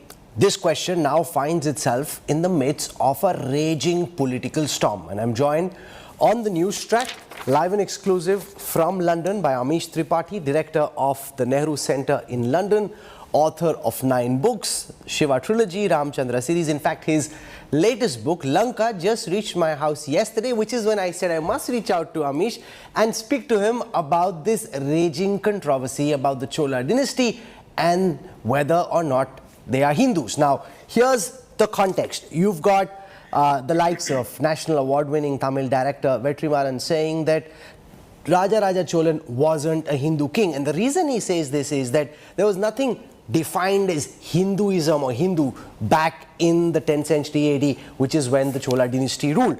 He's saying there's Shaivite sect, there's Vaishnavite, but there is nothing called Hinduism or Hindu at the time of the Chola dynasty, and therefore a regional identity is being lost and a religious identity is being forced fit. Amish, what do you make of this raging controversy about whether or not the Chola dynasty would constitute as Hindu kings? Look, I guess if the point is that the term Hinduism was invented by the British, well, first one can fact check that actually, because the term Hindu emerged from the Persians actually, because in the Persian and the ancient Persian language there is no sound for sir, so they would call those to the east of Sindhu as Hindu.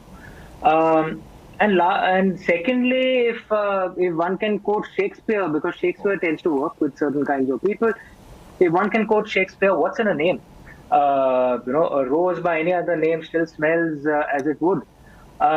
And the term Hinduism may be new. That doesn't mean that the set of philosophies which defined Hinduism did not exist. I'm sure your viewers will be very interested in knowing that even the term Christianity did not emerge, I think, till at least the 2nd, 3rd century, because the term Christianity came from the Greek word for Messiah, Christos, which gave rise to the term Jesus Christ. Even the name Jesus is actually the Hellenization of the Hebrew name Joshua.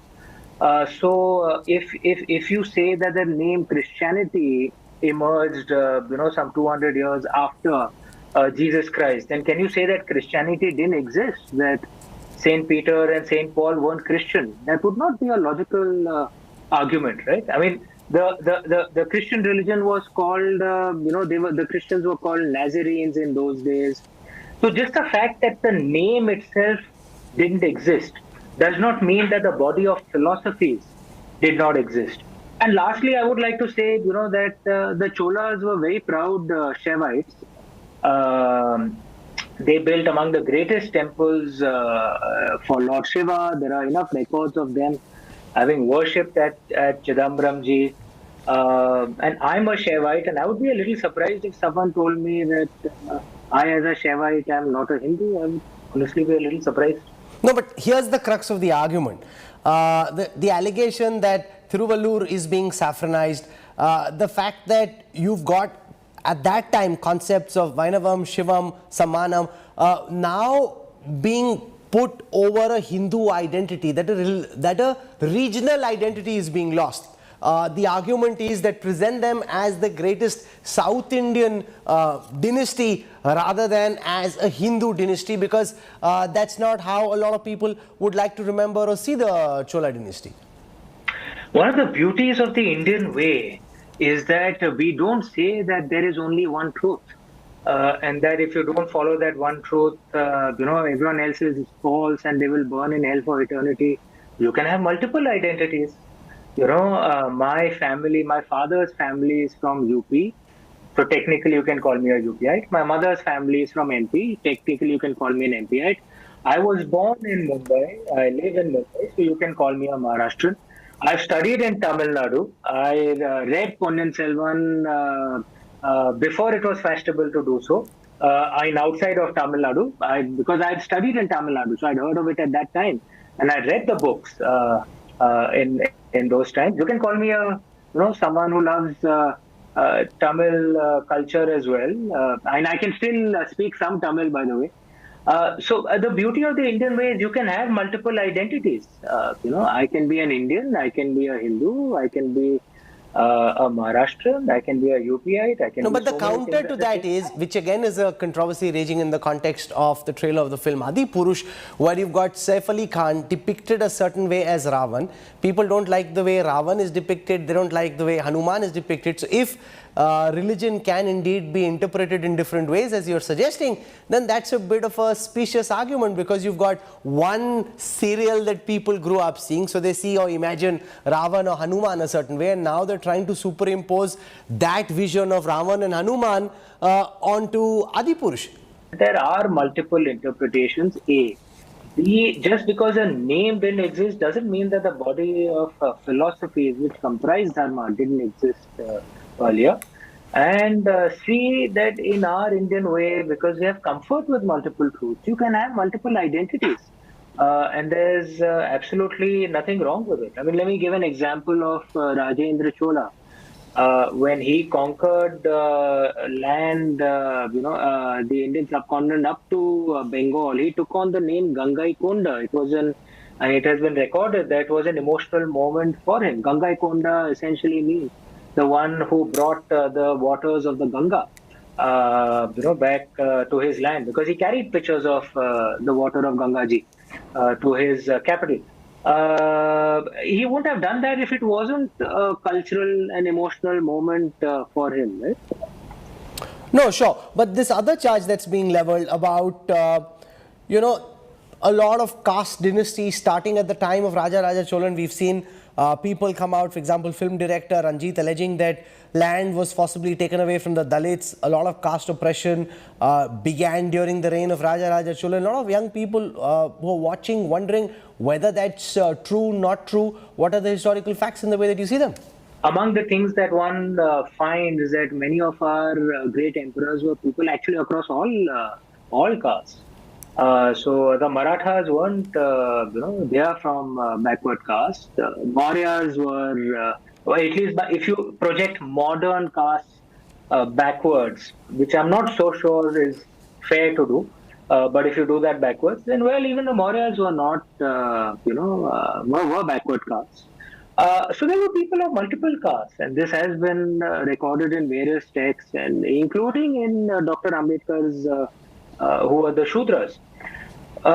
So there were rulers across different castes, and some may see Ravan as a hero, but well, Ravan was a Brahmin then. If you want to project caste backwards. Let's spend a moment on Ravan, the subject of your new book, Lanka. Now, here's the controversy at this moment, which is to do with the manifestation, the physical interpretation of Ravan. How do you see this? This idea that as a Brahmin scholar, should he be portrayed as such? This idea that and how does a filmmaker make his film? Because God alone knows who will stand up and oppose the representation of Ravan and allege that this is someone who looks like Khilji.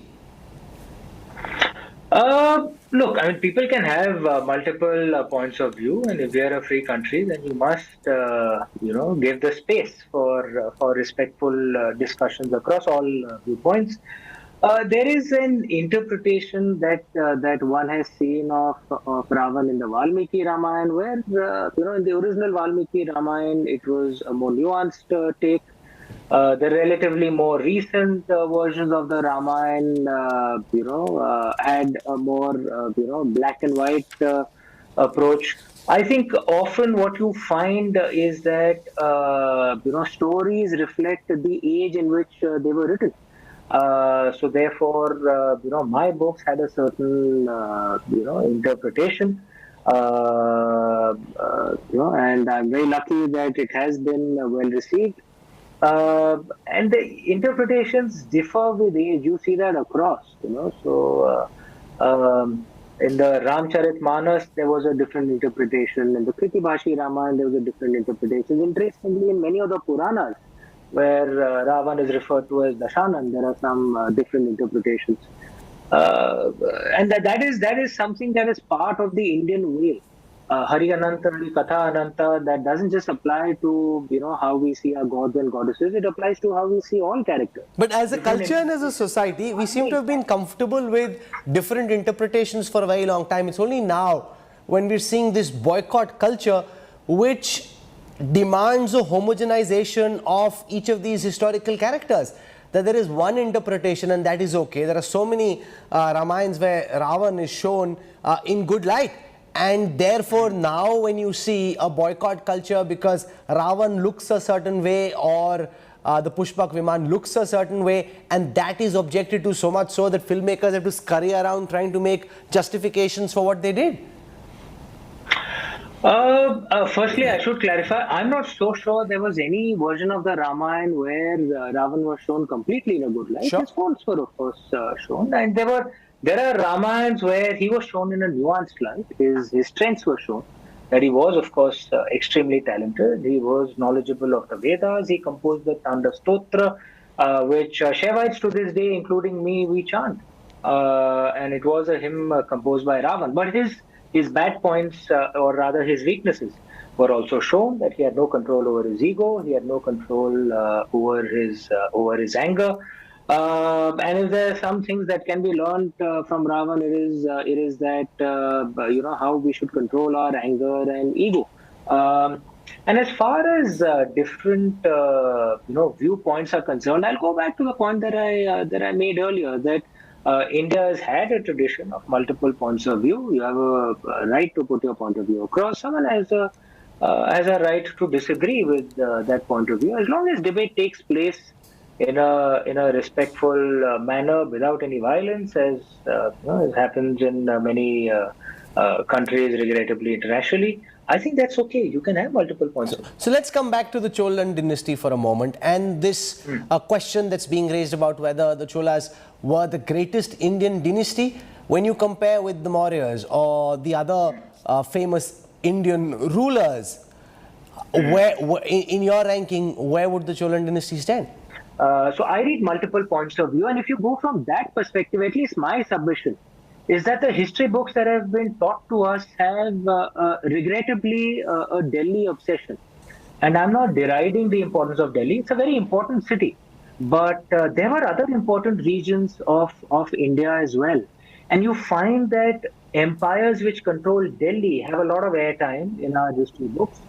But other empires which were equally great, but if they did not control Delhi, they've been airbrushed out of our history books. And among them, are the Marathas, the Cholas, the Palas, the Hoysalas, Raja Bhoj of, there are so many like this, the Kakadiyas, the Rashtrakutas, the Pujars, so many have been airbrushed out of our history books, which is very unfortunate. Someone like, the Mughal Empire is a massive empire that obviously has to be covered in our history books. But should the Lodhis get more airtime than the Cholas? The Lodhis were glorified zamindars, frankly. And Rajan Chola's empire was nearly as big as Akbar, so probably bigger if you count all his Southeast Asian territories. So wouldn't it be fair to include all other regions of India as well? Secondly, I think that would also give us a deeper understanding of how of Indian history, because we are so Delhi focused. We think of our land as primarily an agrarian land which fought land battles, and invaders came from the northwest, because that's where the invaders to Delhi came from. But India was actually among the greatest seafaring nations on earth. We would know that if we covered empires outside of, that weren't centered around Delhi, not just the Mauryas and Guptas, the Marathas, the Cholas, they all had, the Kalingas, they had great seafaring traditions. India was a natural hub for ancient trade routes, because we were the hub of the Indian Ocean, and the Indian Ocean is the only ocean on earth where the winds change direction like clockwork every year, which makes seafaring naturally easy in the pre-engine era. We would develop a deeper understanding of our own history if we didn't center everything around Delhi. That it's not just the decolonization that needs to be done on our history. The different regions of India also need fair airtime in our history books, and not just Delhi. Once again, I'm not deriding the importance of Delhi. Sure, it is very important. But there are other regions of India that are important as well, and they must be covered. And from that perspective, movies which cover the Marathas, movies which cover the Cholas, movies which cover the Kakadiyas, movies which cover Raja Bhoj, the Palas, these are very important. We need a more balanced view of our history. There have been so many movies, well-known, expensive movies on the Mughal dynasty, Mughal-e-Azam, Jodha Akbar, Taj Mahal, Humayun, Anarkali. Now we're seeing the likes of, say, Ponniyam Selvam, Raja Rajan Cholan, Ambikapati. How much of this do you think is cultural? How much of this is political? And how much of this is just part of a larger pushback against Islam, or against Muslims, or against or as part of a larger Hindutva project? I don't think it's an Islamic thing. I think it is actually about different regions of India. Think about the Adil Shahis. They were an Islamic empire. Have you heard of them at all? Right? Many don't know this. Think about the facts of history. For most of human history, India has always had a city in the top 5 cities in the world. And cities are the hub of innovation and economic enterprise. There was only one time in human history where we did not have a city among the top 5. That was between 1600 to around 1800. When the British came, then again we started getting cities in that top. Prior to 1600, Vijayanagar was the second most populous and the richest city on earth. When Vijayanagar was sacked, guess which city was among the top 5 Indian city, which was the richest? It was Bijapur, right? Which was an Adil Shahi city. Do you read about that in our history books? So I would submit that actually it's not about a Hindu-Muslim thing. It's our establishment historians, regrettably till now, have been obsessed with Delhi and have ignored other parts of India, which has led to a skewed understanding of our history. My submission is let the balance come in, and it's good that this balance is coming in. It's a good pushback. It's a good pushback against a very Delhi-centric... Again, I'm not... I will repeat once again, I'm not anti-Delhi. It is a very important region. But there are other parts of India as well. We must cover them as well. And it will lead to a deeper understanding of what India truly is. Yeah, sure. And I watched Ponniyin Selvam over the weekend. It was a fascinating watch. It is true that it sheds light on aspects of our history which you don't spend as much time growing up reading about. And I think at least for the next generation, they will then have the opportunity to consume India's history in all its glory. I would encourage all of you, all your viewers to read Ponniyin Selvan. It's a series of books. I discovered it because I studied in Tamil Nadu in the 1980s. And so I discovered it out there and I read the translation of it. It is a classic. And how many of us had read of it? I mean, outside of Maharashtra, because I'm in Maharashtra, I respect Chhatrapati Shivaji as one of the greatest Indian emperors. But how is he portrayed in history books outside of Maharashtra? It's so sad that someone like Chhatrapati Shivaji is referred to as a mountain rat in our history books, when actually he's one of the greatest Indian emperors ever.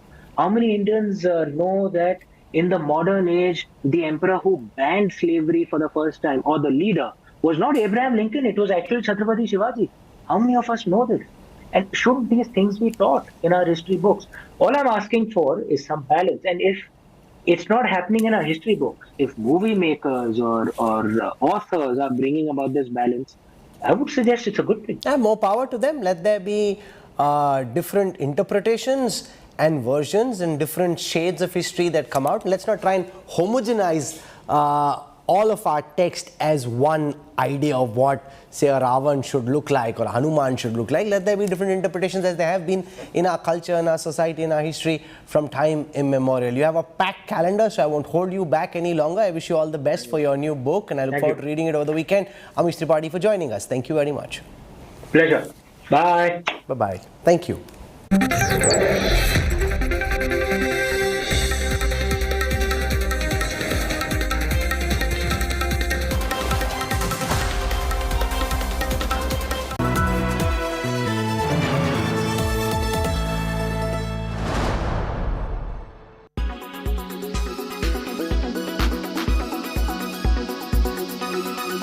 But prices aren't what I'm doing science for. I'm for better or for worse. So I have to do it. It's kind of a compulsion.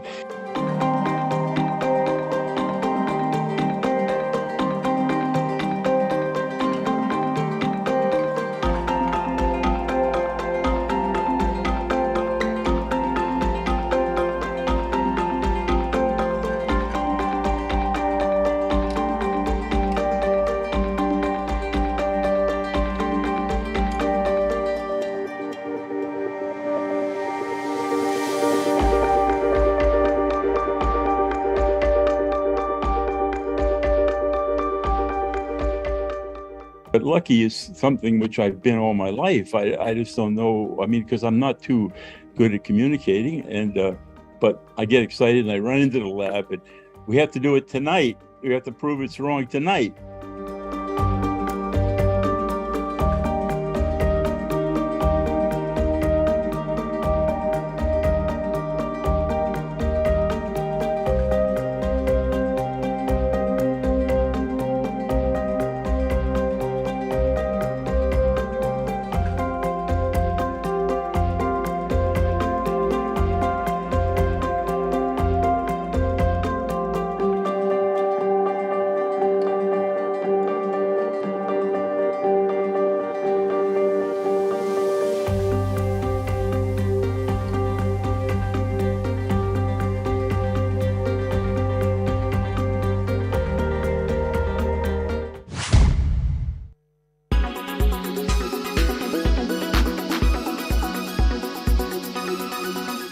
Make your media plan smarter with India Today Live TV on your connected devices.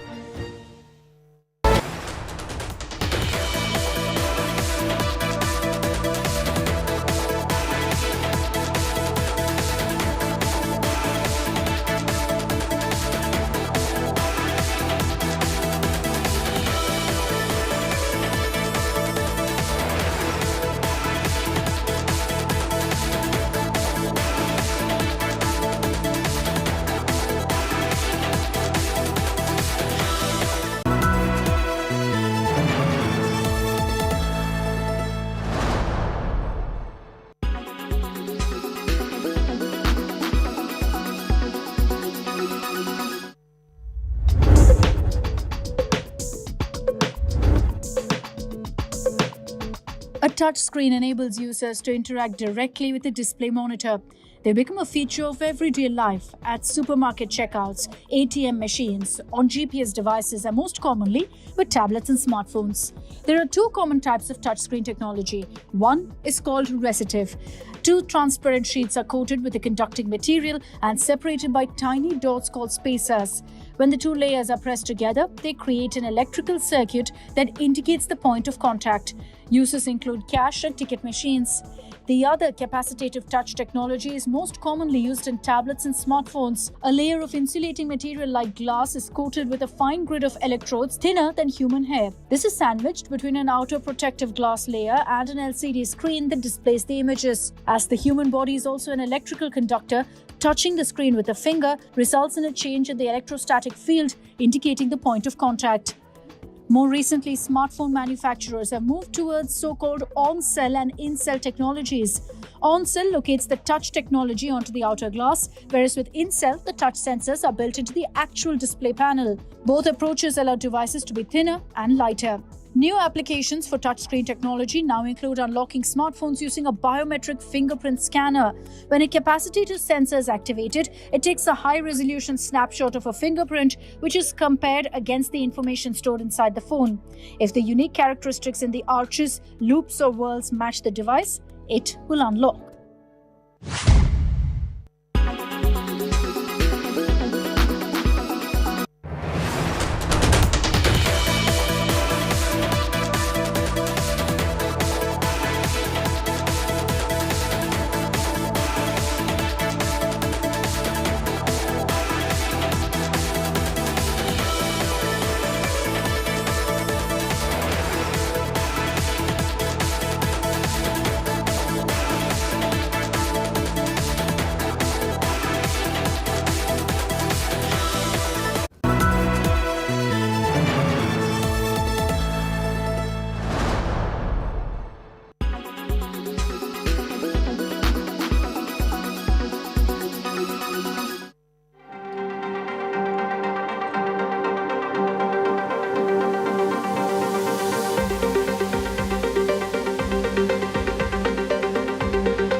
Make your media plan smarter with India Today Live TV on your connected devices.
are watching India Today.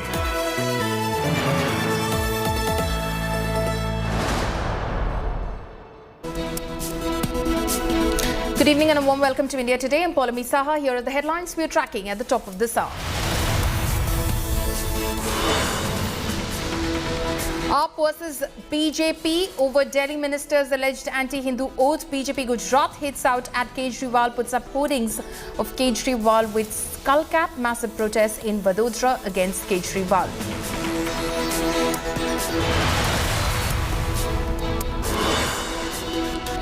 Top Hindu seer's body calls for a Sanatan censor board. Claims Bollywood portraying Hindu gods and goddesses in films in the wrong light.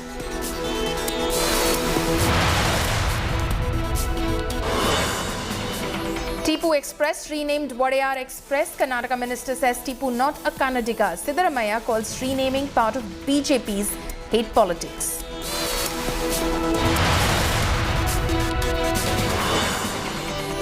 Sena versus Sena legacy war intensifies as Sena symbol fight reaches election commission doorstep.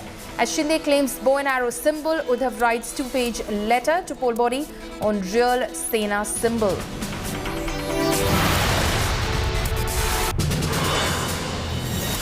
After Priyanka Chopra showed solidarity with Iranian protesters, troll army strikes on social media, trolls the actor for being silent on issues in India.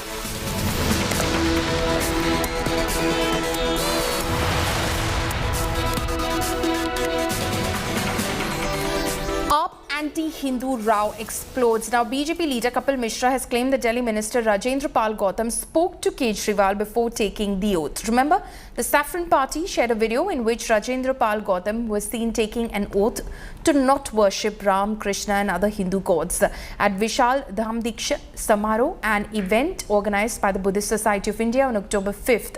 The BJP also staged a protest in several cities in Gujarat where Aam Aadmi Party is campaigning for the upcoming polls. The party put up posters of Kejriwal in a skull cap, which were later removed by workers of AAP.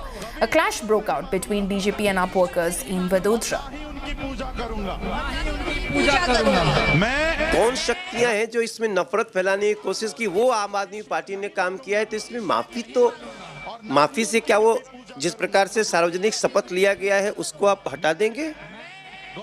मुझे लगता है कि जब आदमी कोई ऐसा अपराध करता है जिसके लिए सजा है तो माफी से काम नहीं चलता, और ये क्षम्य अपराध नहीं है। अरविंद केजरीवाल के डिसीजन का हम इंतजार कर रहे हैं कि वो आज भी हम उनको देख रहे हैं वो क्या करते हैं। अगर अरविंद केजरीवाल ने आज उस मिनिस्टर को सस्पेंड नहीं किया तो हम ये मान लेंगे कि ये अरविंद केजरीवाल का साजिश है।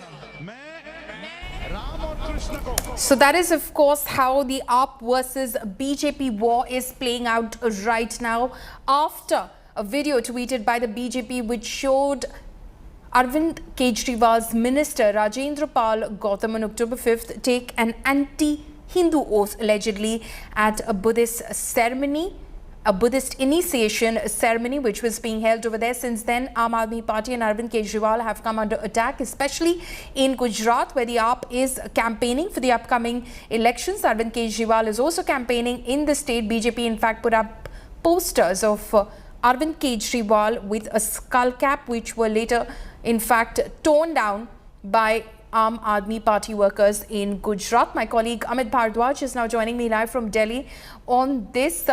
The battle between the Aam Aadmi Party and the BJP in Gujarat, Amit, is getting bitter.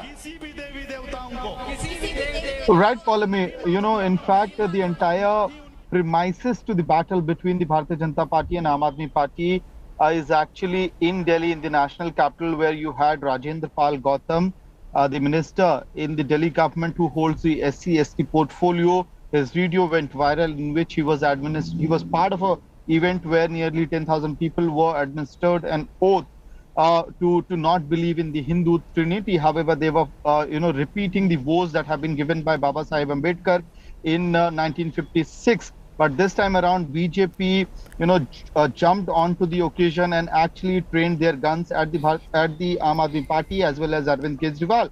And what we saw today in snowballing of events was in Gujarat, posters of Arvind Kejriwal in skull cap, all even coming up in several parts of Gujarat, where the exact words from the October 5th event were put in that poster. So clearly an attempt by certain elements within Gujarat to portray Arvind Kejriwal as an anti-Hindu element and his party as an anti-Hindu party. On the other side, Aam Aadmi Party is defending itself. However, it is not responding to the specific allegations which is being put forward on Rajendra Pal Gautam today. In defense of Rajendra Pal Gautam, Durgesh Pathak did say that an apology has been extended by the Delhi minister, and there's nothing more to add to that particular issue right now. But very interestingly, Paulami, Arvind Kejriwal was in Gujarat and he spoke at length while addressing a rally in Gujarat itself, and he said he tried to project himself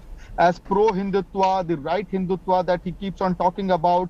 He spoke as to how people in Delhi are sent on pilgrimage trips by at expense of the exchequer. Delhi government provides free pilgrimage schemes to people of Delhi. And similarly, if Aam Aadmi Party comes to power in Gujarat, in that scenario, Aam Aadmi Party would be rolling out a similar scheme for voters of Gujarat as well.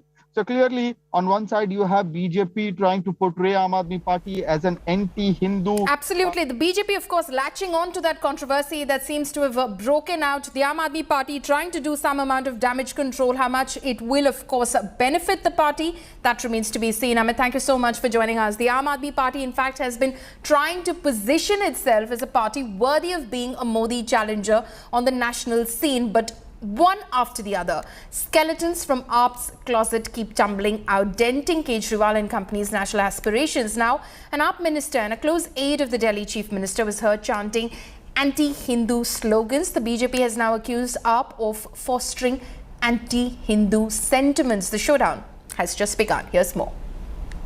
BJP को हराने नहीं आया, मैं कांग्रेस को हराने नहीं आया, गुजरात को जिताने के लिए आए हैं. Just when the stakes are high in Gujarat, ये धर्म युद्ध है, ये महाभारत की तरह है, हमारे साथ श्री कृष्ण है. Just when the Aam Aadmi Party is trying to position itself as the main challenger to the BJP ahead of state elections this year. Just when religion has entrenched itself as the central subject of political discourse, from holy sites to cinema. मैं ब्रह्मा विष्णु और महेश को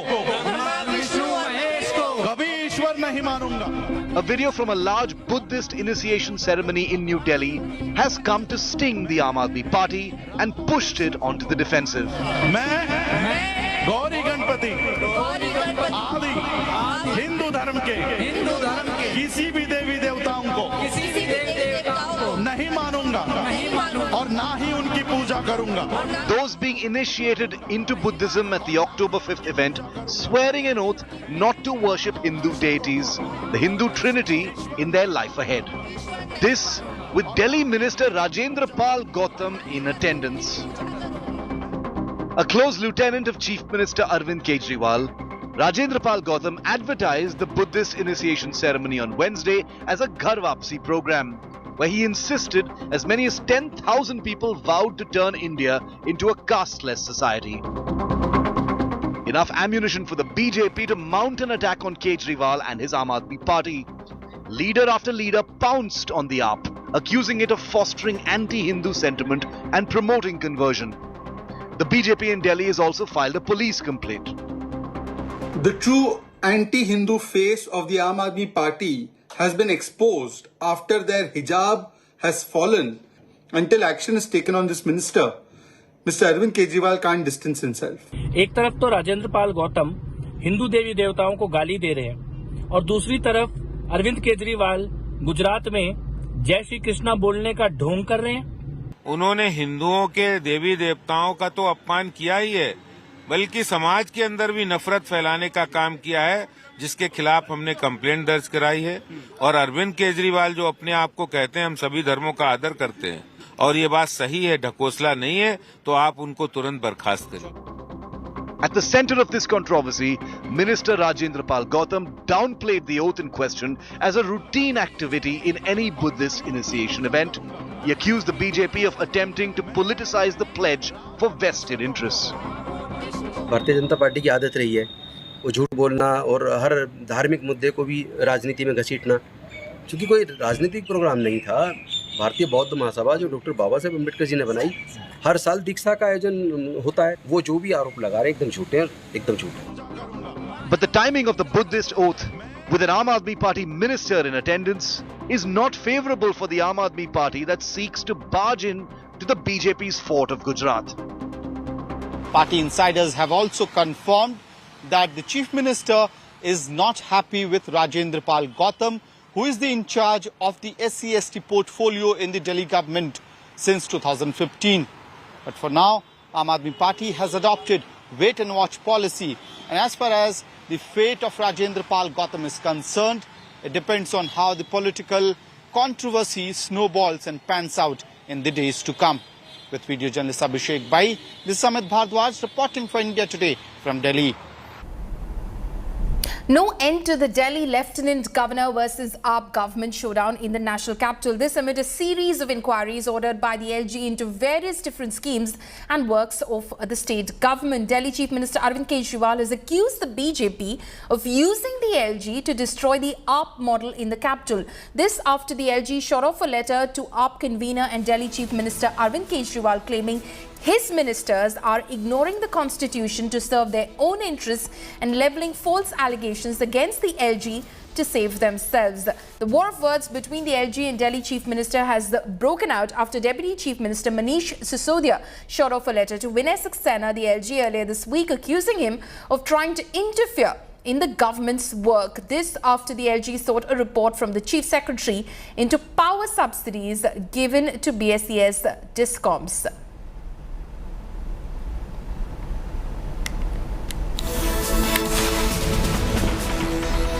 A fresh controversy has erupted in Karnataka over the renaming of the Tipu Express. The Railways has renamed the Tipu Express, which plies between Mysuru and Bengaluru, as Wadayar Express. The demand to rename the train was made by Mysuru Member of Parliament Pratap Simha in a letter to the Minister for Railways Ashwini Vaishnav a few months ago. India Today has accessed first images of the train, which is running with its new name starting today. Politics has erupted over the renaming of the train, with opposition and even Tipu's great-grandson calling BJP's renaming move polarizing and downplaying of Tipu Sultan's contribution to the freedom struggle.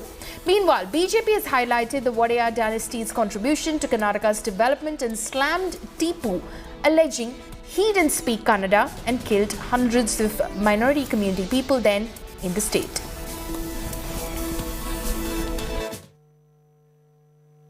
I have got all the respect for the Wadayar family, the Maharajas of Mysore province. But they should not have changed the name of Tipu Express, which has been given to the train. Instead of giving the name of Wadayars to some other train. We welcome the decision of the Government of India, Department of Ministry of Railways, for renaming Tipu Express as Wadayar Express, and as well as naming of Rashtrakavi Kuvempu's name.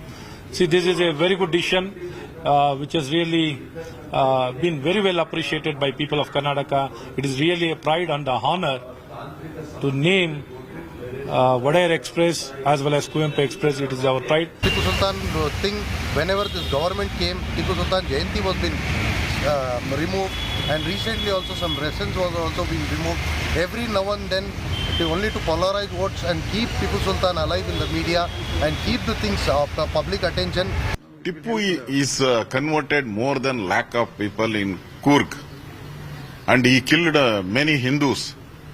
So that's why he is not a great man. We, in the name of Wadayar, that he is a Kannadiga. Tipu is not a Kannadiga. He is a some Persian language. Is all literature, everything. His government orders, everything in Arabic. That's why using of Kannada, Wadayar, is a great man. Renaming of Tipu Express to Wadayar Express, it really shows a small heart and mind of this government who wants to create controversy on the basis of name changing, religion, Tipu Sultan, a great freedom fighter who fought against Britishers, who defeated Britishers. It really shows this current government wants to just create controversy, and the entire people of Karnataka, I'm sure they understand the value of what Tipu Sultan has created. It was very long due. The Wadiyar family has contributed hugely to the development of Mysore region, and today it has been rightly recognized by naming Wadiyar for the Tipu Express. Shifting focus, in an exclusive interview with India Today, Shashi Tharoor, one of the contenders in the fray of the Congress presidential elections, opened up about those polls. Listen in.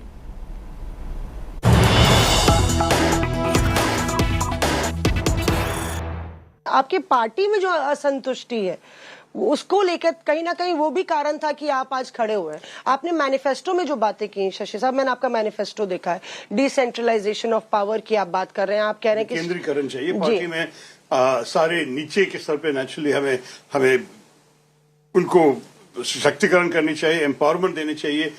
बात यह है कि कार्यकर्ताओं को सम्मान मिलनी चाहिए, उनको लगना चाहिए कि उनकी राय सुनने के लिए पार्टी तैयार है। मैं नहीं कह रहा हूं कि सारे डिसीजन हम लोअर लेवल पे ले सकेंगे, कुछ चीजें जो बूथ या मंडल में कराया जाएगा, कुछ तो जिले में, कुछ तो राज्य में और कुछ तो दिल्ली में, ये तो होता ही है। लेकिन आजकल हमारी पार्टी के इंप्रेशन है कि सारे चीजें तय किया जाता है यहीं सिर्फ दिल्ली में, और लोगों को पता भी नहीं है कि किससे बात करके किया, क्या हुआ, किस किस्म की चर्चा होगी। तो मेरे ख्याल में ये पार्टी तो बहुत अच्छी तरह चला है कई सालों से। हमने 2 चुनाव भी जीते, 2009 में, 2014 में, लेकिन अभी कुछ सालों के बाद एक रिन्यूअल, एक री-इन्विगोरेशन जैसे अंग्रेजी में कहते हैं, इसकी जरूरत है। और मैं चाहता हूं कि ये सब बदल के, देखिए, हमारे कार्यकर्ताओं को सम्मान दे दे, उनको एक्सेस दे दे, लोगों को संपर्क करने के लिए नेतृत्व से, कि चीजें तय करने के पहले जरा डिस्कशन हो जाए। हमारे पार्टी में कई जो स्थापनाएं हैं जो इस्तेमाल नहीं कर रहे हैं कुछ सालों से। कांग्रेस वर्किंग कमेटी में चुनाव नहीं हुआ बहुत साल से, पार्लियामेंट्री बोर्ड तो है ही नहीं 20 साल से।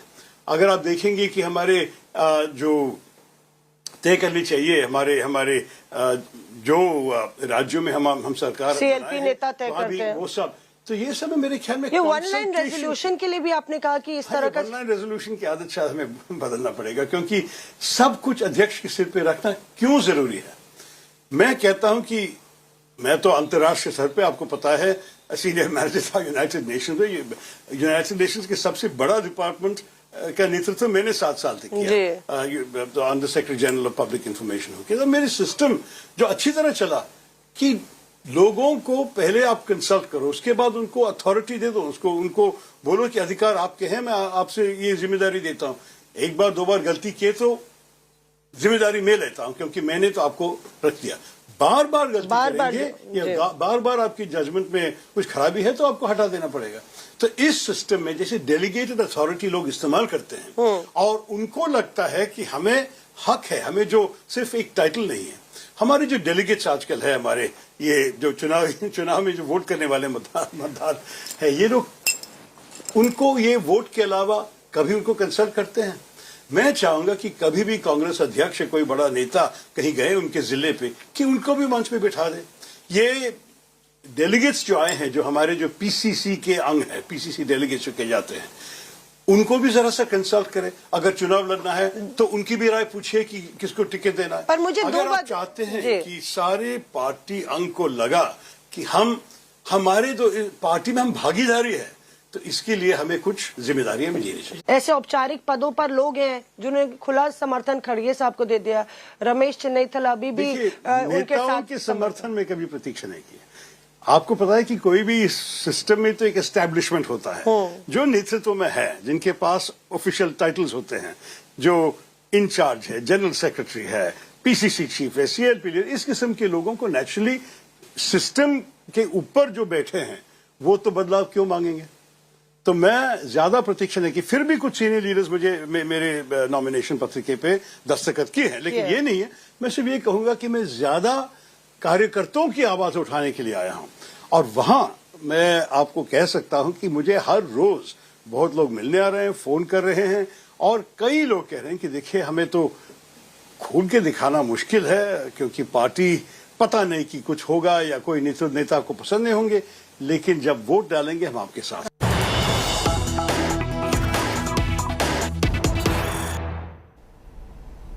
News coming in right now. India Today has exclusively accessed details of the response filed by Uddhav Thackeray to the Election Commission. Uddhav Thackeray faction wants to submit more details to the ECI as they were given less than 24 hours to respond, is what the faction has said in its letter. Uddhav Thackeray faction blames Eknath Shinde of short-circuiting the process. It says that the upcoming by-election in Andheri East is being used as a garb to put pressure for a speedy verdict on the symbol issues. Remember, the Election Commission had given Uddhav faction time till the 7th of October. They did not receive any sort of response, so the deadline was extended till 2 p.m. today, the 8th of October, to submit its final response. Otherwise, the Election Commission said that they would be taking appropriate action in the matter. This is the symbol war between the Eknath Shinde faction and the Uddhav Thackeray faction. My colleague Aishwarya Paliwal is breaking those details on India Today. Aishwarya, give us a sense, the gist of what Uddhav Thackeray has said in his written submission. Well, one of the first things that they have said is that they were given hardly 24 hours. In fact, they have written that they were given less than 24 hours to submit all the documents, and that is why they also want the right to give further documents to the ECI. That is what they have submitted today. They are also saying that the Eknath Shinde faction is trying to, through the is also trying to put pressure on the Election Commission, and they are requesting the Election Commission to read all the documents before they give any verdict on the symbols issue. Now, we are seeing that Uddhav Thackeray is trying his level best. In fact, they have also given out a number, and the number is more than 10 lakh people. They are saying more than 10 lakh people. Those who have the primary membership of the Shiv Sena are with the Uddhav Thackeray faction. In terms of numbers, they have given a comparison between the number of people who are with the Eknath Shinde faction and those who are with the Uddhav Thackeray faction. At least looking through what the Uddhav Thackeray faction has given, it seems like the numbers are with Uddhav Thackeray at the moment. We have to wait and watch what the Election Commission does, but they have given enough proof to show that enough number of people, the majority at least, not just the MPs and the MLAs, but also people who have the membership are standing with Uddhav Thackeray. For me, now we'll have to wait and watch for Election Commission's verdict on this big issue. Right. Also, Aishwarya, as we go through that document which you've exclusively accessed, it appears that Uddhav Thackeray is categorically stating that the Shinde faction is seemingly applying pressure on the Election Commission, citing the upcoming November 3rd Andheri East by-poll, when the Shinde faction, in fact, is not even pitting a candidate in that election. So why are they in a hurry? Yes, this is exactly the question that Uddhav Thackeray faction has posed, and they are asking the Election Commission to take a call only after going through all the documents. They have in fact given out numbers also. In terms of numbers, they are showing that those who have the primary membership of the party, because follow me, whenever it comes down to the war, whenever a war is fought on the symbols, the Election Commission sees all those people who are party people also, all those who work in the party, the office bearers.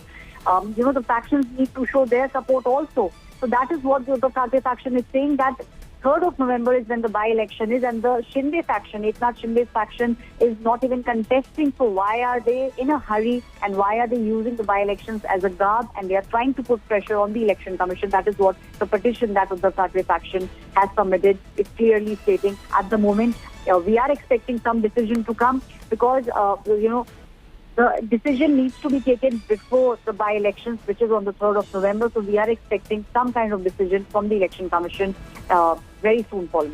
Okay, Aishwarya, thank you so much for all of those details. Aishwarya, of course, tracking all of those developments at the Election Commission of India. Will it, in fact, decide on how this is going to go, possibly ahead of the November 3rd by-elections?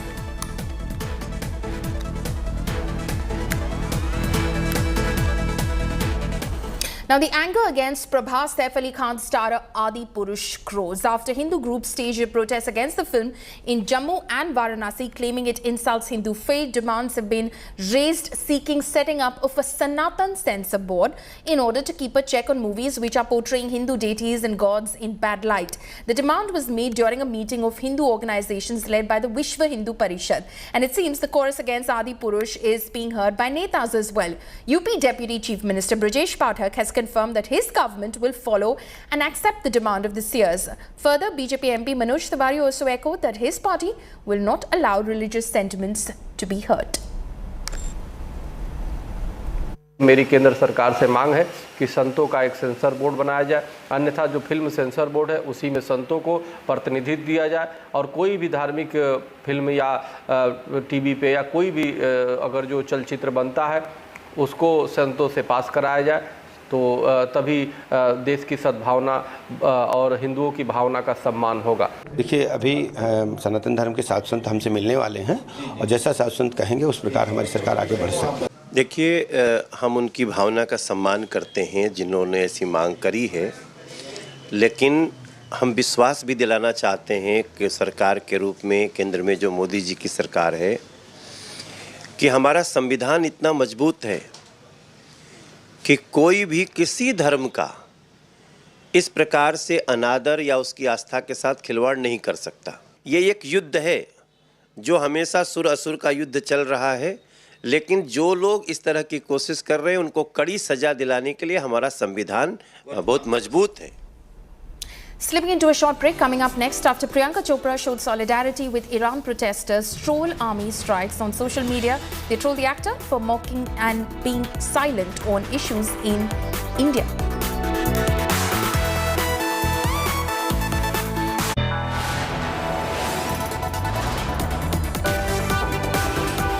You are watching India Today.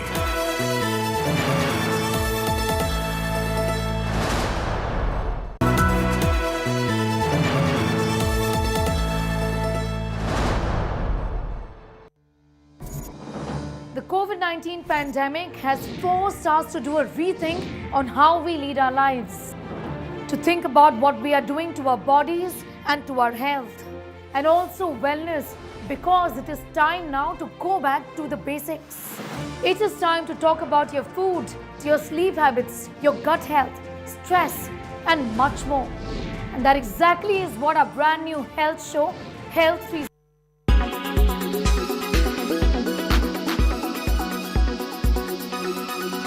Internet. For humans, life on Earth is unimaginable without it. We spend hours together on cell phones, but have you ever wondered how you catch this high-speed internet? So how does satellite internet work? Why is it useful and criticized? Very high-speed internet everywhere on Earth, including the out-of-coverage areas or blank zones, is the promise of satellite internet. 3 factors are necessary: a ground station connected to the global internet network, a geostationary satellite, and a dish installed at the subscribers pointing towards the satellite. With each search on the internet, the dish sends the requested data to the satellite, which in turn sends it back to a transmitting or receiving station itself connected to the internet. Once the information is obtained, the data will follow the reverse path. The pioneers of satellite internet operate using satellites in geostationary orbit at an altitude of more than 35,000 kilometers. The data travels a long distance, generating a latency time 3 to 5 times greater than that of asymmetric digital subscriber line or ADSL, an older popular form of broadband. The new operators, on the other hand, function in low orbit or LEO around 600 kilometers. The advantage here is to reduce the latency time, which makes it possible to multiply the services in transport, finance, defense, or even video games. It is now possible to have the internet when up in the sky or down at sea. On the other hand, this requires sending many machines in low orbit. Constellations of satellites are being deployed now above our heads by private operators. Starlink, a subsidiary of SpaceX, has already launched thousands of machines. The same for Amazon's Kuiper system. Countries such as China or Britain are developing their own network to preserve the sovereignty. These responses to an explosion of internet needs are attracting criticism. The satellites are more vulnerable than geostationary ones.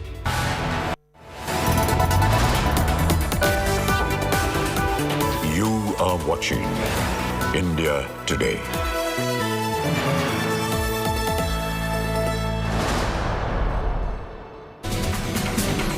People from around the world are extending their support to Iranian women. Actor Priyanka Chopra also showed solidarity with protesting women and hailed the young women protesting against their government, after which the social media army started attacking her on the grounds that the actor remains quiet on issues pertaining to India and only raises her voice on other global issues. Meanwhile, Belgium Foreign Minister Haya Labib and other lawmakers too extended their support to women protesting in Iran. The foreign minister and two other lawmakers cut their hair in parliament in solidarity with anti-government demonstrations in Iran triggered by the death in police custody of 22-year-old Mahsa Amini. Haya Labib snipped off a lock of her hair following the example of Deputy Daria Safai. Earlier, a Swedish member of the European Parliament, Abir Al-Sahlani, cut her hair during a speech in the EU Assembly to show solidarity with Iranian women. More than 50 high-profile French women too filmed themselves cutting their hair. Freedom. And that's a wrap on this bulletin. For all the latest news and updates, you can log on to indiatoday.in. You can also download the India Today app. Thanks for watching.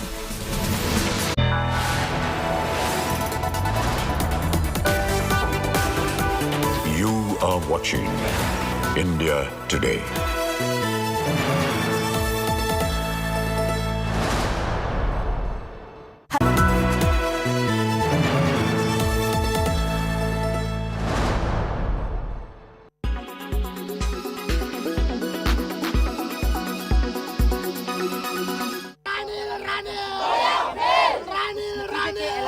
China's debt trap has pushed the island into one of the tragic financial crises. Now the IMF has agreed to restore macroeconomic stability within the country. Sri Lanka reached an agreement with the IMF where it said that it will provide a loan worth $2.9 million to Sri Lanka. The extended funds will help Sri Lanka to restore their sustainability. The 48-month program is yet to be approved by the IMF management. IMF Senior Mission Chief Peter Brewer reinforced the need for urgent short-term support for Sri Lanka to avert a humanitarian crisis in the country. To get IMF's assistance, Sri Lanka must adhere to their conditions. The island country has to implement major tax reforms. This includes making personal income tax more progressive while broadening the tax base for corporate income tax and VAT to meet a primary surplus of 2.3% of GDP by 2024. They have to introduce cost recovery-based pricing for fuel and electricity to minimize fiscal risks arising from the state-owned enterprises. Mitigate the impact of current crisis on the poor by raising social spending and rebuild foreign reserves through restoring a market-determined and flexible exchange rate. Restore price stability through data-driven monetary policy action, fiscal consolidation, phasing out of monetary financing as well. Finally, Sri Lanka must reduce corruption vulnerabilities by improving fiscal transparency and public financial management. India helped Sri Lanka by offering financial packages worth $500 million credit facility, gasoline imports and credit for critical imports from India. India has sent also $2.4 billion through currency swaps loan deferrals. But it's not helped Sri Lanka enough. Apart from India, Japan might send financial aid. In fact, if approved, IMF support comes at a time when China is taking advantage of the country's condition. Sri Lanka has fallen apart due to its poor governance, corruption and lack of transparency. China has refused to help the country. China has leased Sri Lanka's Hambantota port for 100 years. China's move to set up its ship has also alarmed India's security.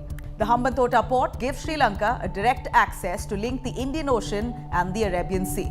However, Sri Lanka's president has said China does not have permission to use the port for military purposes.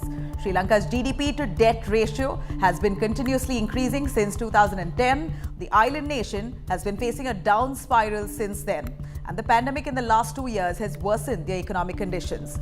If IMF approval comes through, Sri Lanka will be able to stabilize their economy over the period of 4 years. The IMF package will indeed help raise the government's revenue to support fiscal consolidation. It will raise new prices for fuel, electricity, social spending, and rebuild depleted foreign reserves.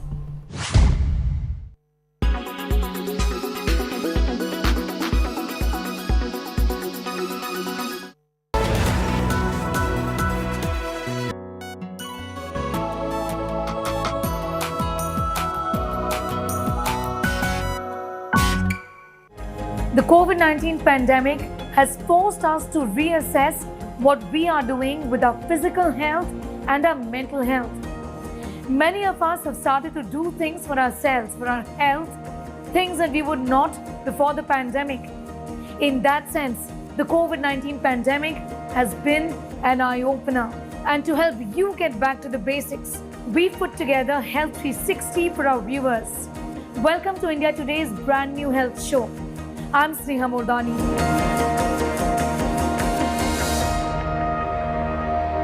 Today our conversation is going to be about food.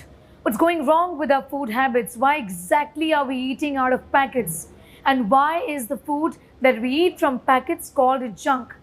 Why is this type of food pushing India towards another epidemic? This is an epidemic of lifestyle diseases.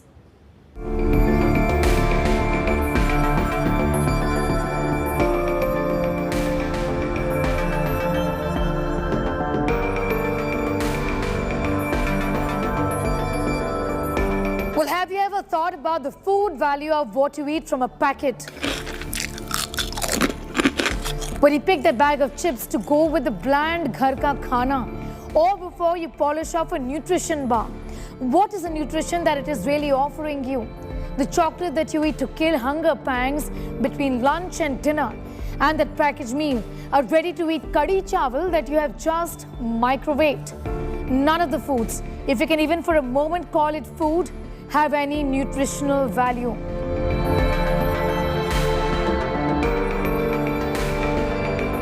Far from it, these foods, ultra-processed, laden with preservatives, sugar, salt and fats, not the good kind, could lead to a host of diseases.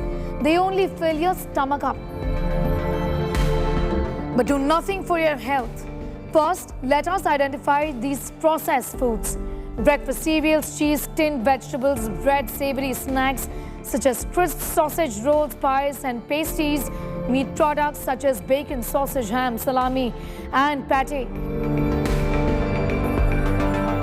Microwaved meals or ready-to-eat meals, cakes and biscuits and soft drinks.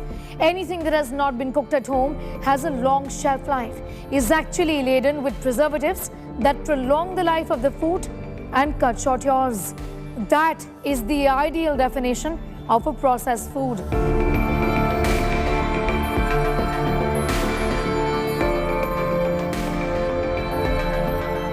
You put out a pack of biscuits, it will survive for months together, it won't go bad.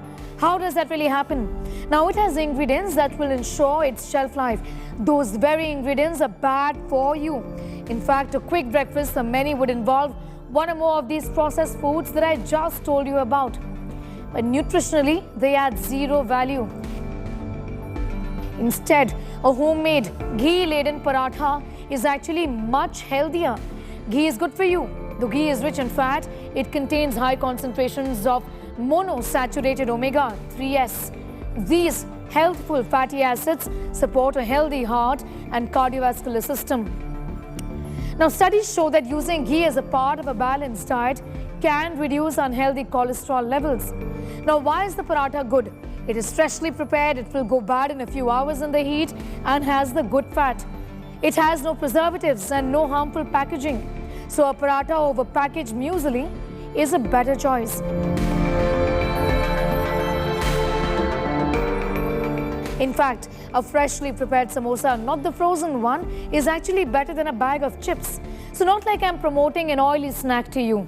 Just drawing a comparison on what you should choose from if you are actually having a choice between these two things. Ingredients such as salt and sugar and fat added to processed foods to make their flavor more appealing and to extend their shelf life, or in some cases to contribute to the food structure such as salt in bread or sugar in cakes. Artificial flavors are added, food color, texturing agents. These foods, unlike your ghar ka khana, will be much tastier, even addictive, and meet your cravings, but damage your health in the longer run. Ultra-processed foods are also cheap and easily accessible. For example, a pack of chips or biscuits, even in rural India, has now become a substitute for a wholesome meal cooked at home. In fact, the level of awareness in rural India about the dangers of processed food is so low, it's frightening. Processed foods are linked to increase in cardiovascular disease, obesity in kids, lack of agility. Increased sodium levels means increased blood pressure. Regular consumption of processed foods is an open invitation to ill health.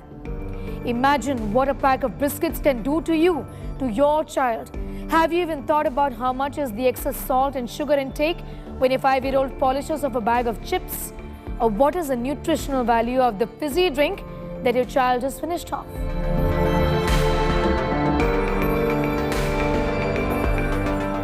In this day and age, cooking 3 fresh meals a day is a tall order for many. But conscious eating and limiting your junk food intake, processed food intake will translate to a healthier, longer life. Getting your nutrients as much as you can from anything does not come in a packet, because most things in a packet are what they are called, junk.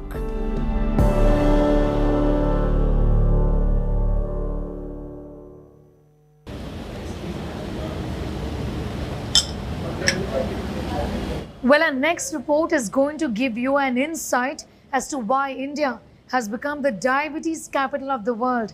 And things are only worsening for us as far as this dreaded lifestyle disease is concerned. I tried everything. It didn't go away. No one is destined to be diabetic, but Sohit was. Everyone I have met. Living in a joint family of 15 folks, Sohit saw diabetes all around him. Parents, aunts and uncles, one can say his fate was sealed. So all 3 families, most people are diabetic. Yeah, Sohit, who is in his early 30s, found out that he's a type 2 diabetic when India was under a lockdown due to COVID-19. I knew what a fatty liver looks like. I suspected I'm diabetic on 6th May 2020. I felt some tingling sensation in my leg. So, because I have also faced blood pressure issues, so I checked my blood pressure, it was normal. Next logical thing was check your sugar. I borrowed my mother's sugar machine and checked my sugar, and it was about 340. I told the doctor that, I'm not really fond of that many sweets. So why am I having these issues? So she asked me, what is your routine and all those things. I would tell, I would have like 3-4 glasses of Tang, Coke, things like that. So she told me, you're virtually living on sugar. India has been struggling with its diabetic population. Projections say in 2019, 77 million individuals had diabetes in India. This number is expected to rise to 134 million by 2045. The worry is the youth is contributing to the bulk of this burden, as 57% of them remain undiagnosed. The PCOS girl. Doctors explain why.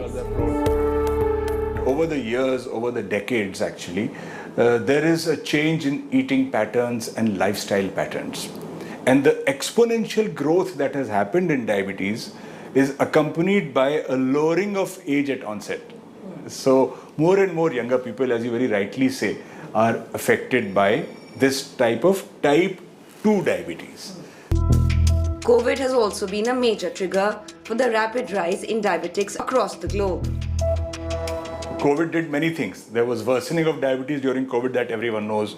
There were a lot of people who were pre-diabetic or borderline diabetic who became floridly diabetic during COVID. But there also seems to be some increase in actual risk of new diabetes, which is still being studied.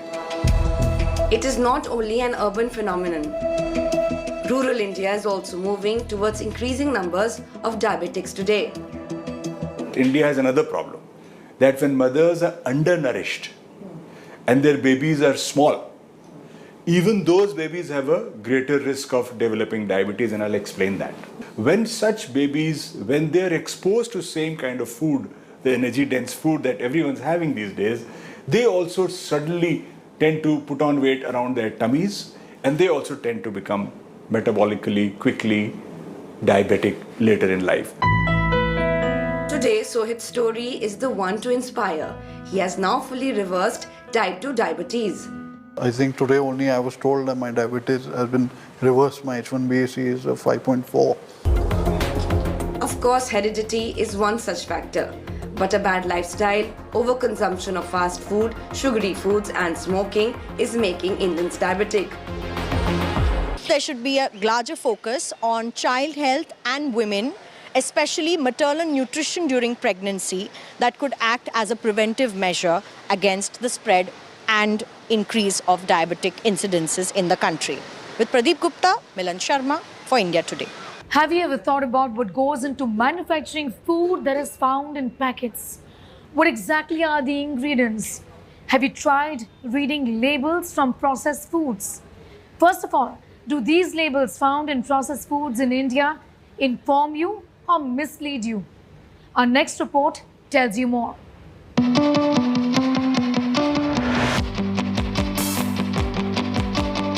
The biggest burden of lifestyle diseases in the world, maximum number of patients suffering from diabetes, childhood obesity on the rise. India is battling a silent pandemic. This is a pandemic of increasing burden of non-communicable lifestyle illnesses.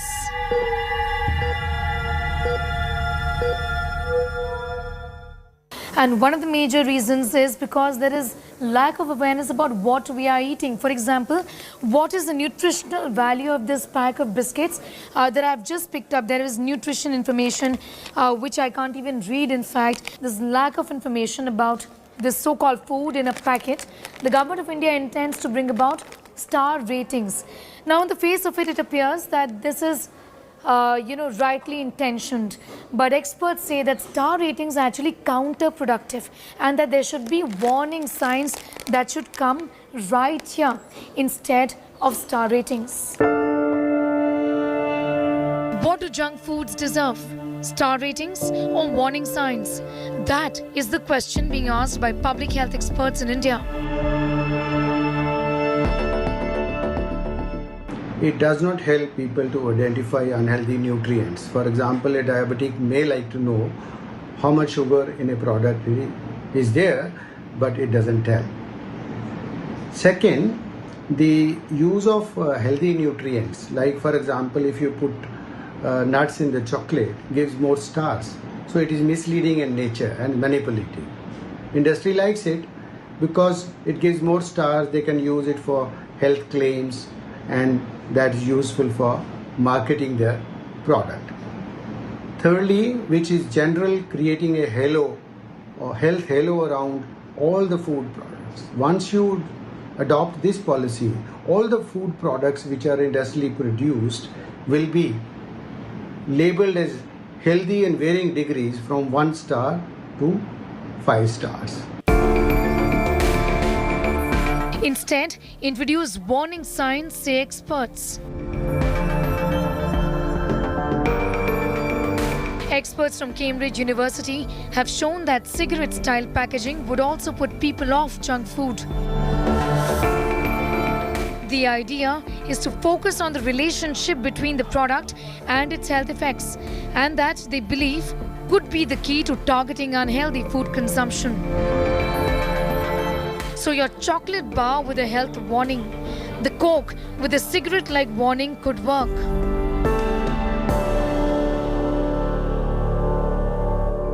While these may be drastic, simpler warning signs instead of star labeling is the way forward.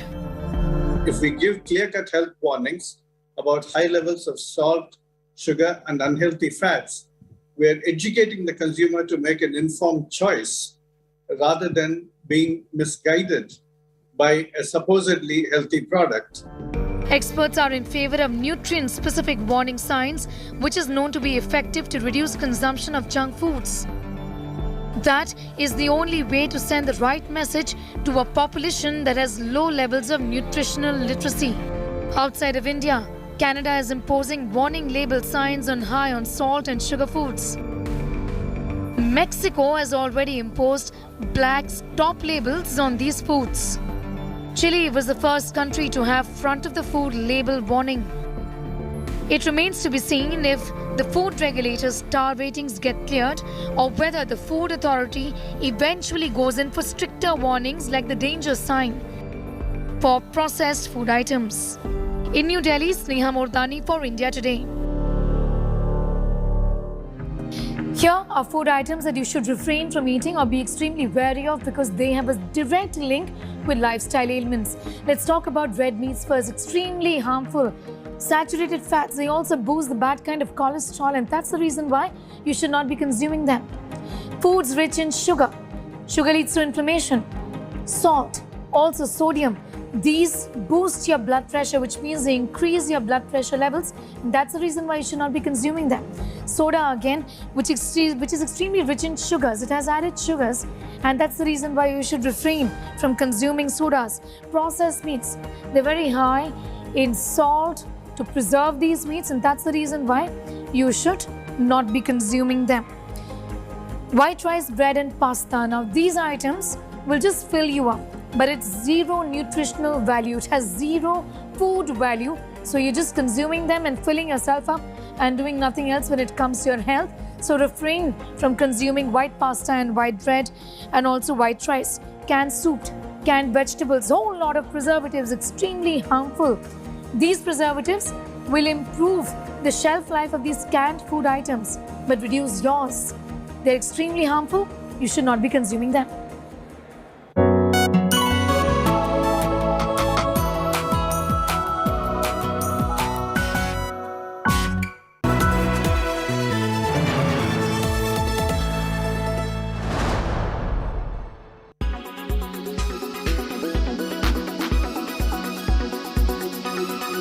But prices aren't what I'm doing science for. I'm for better or for worse. So I have to do it. It's kind of a compulsion.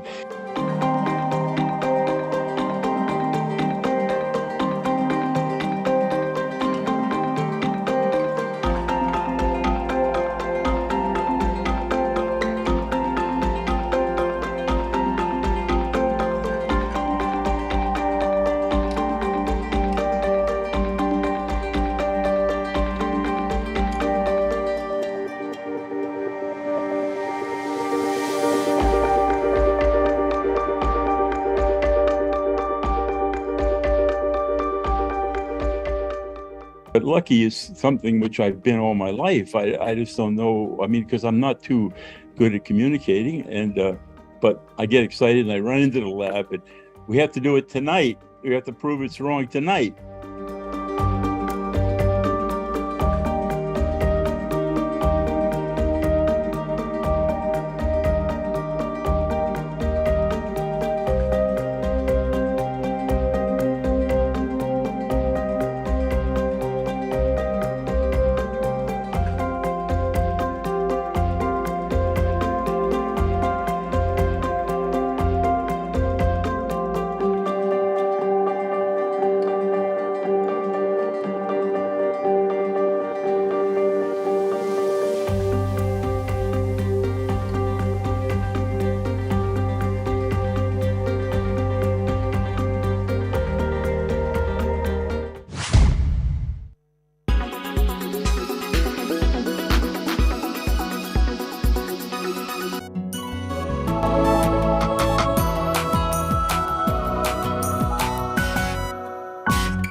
You would have heard about the concept of food miles.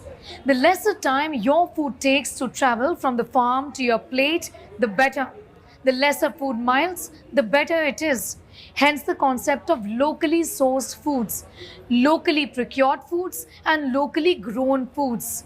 Here's why nutritionists believe these foods are the best for you.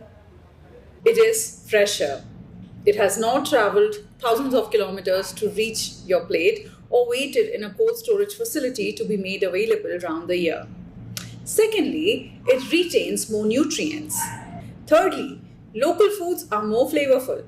Why? Because they are not harvested early to be shipped for distribution thousands of miles away.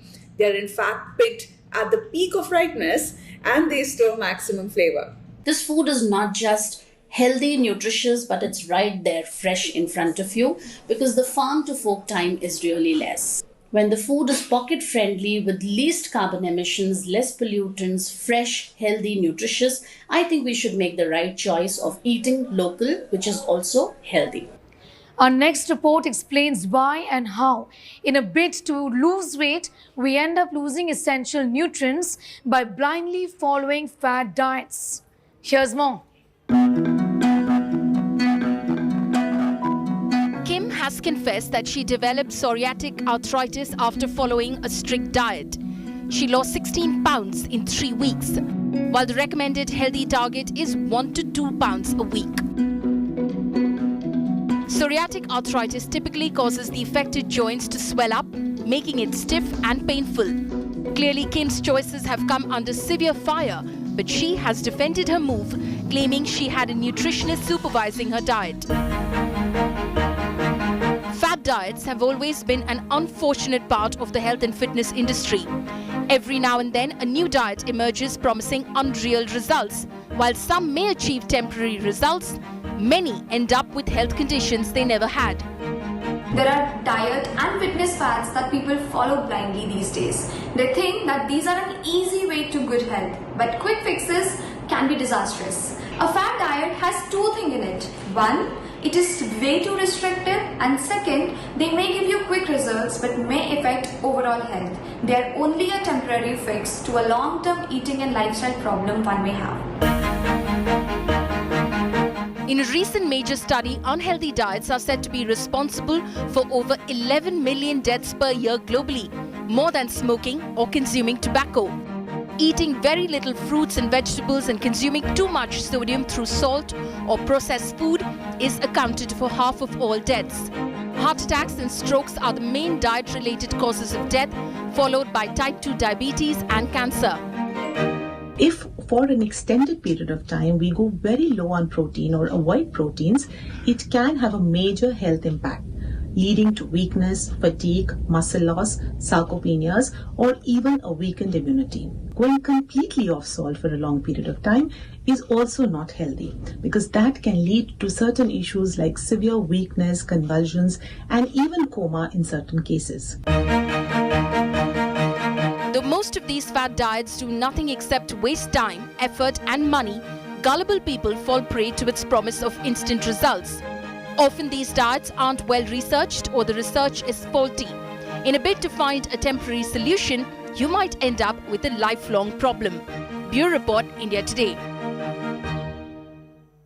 Well, that report brings us to the end of this edition of Health 360. Hope you enjoyed watching the show as much as we did putting together these reports for you. Until next time, eat well, stay safe, and do take very good care of yourselves.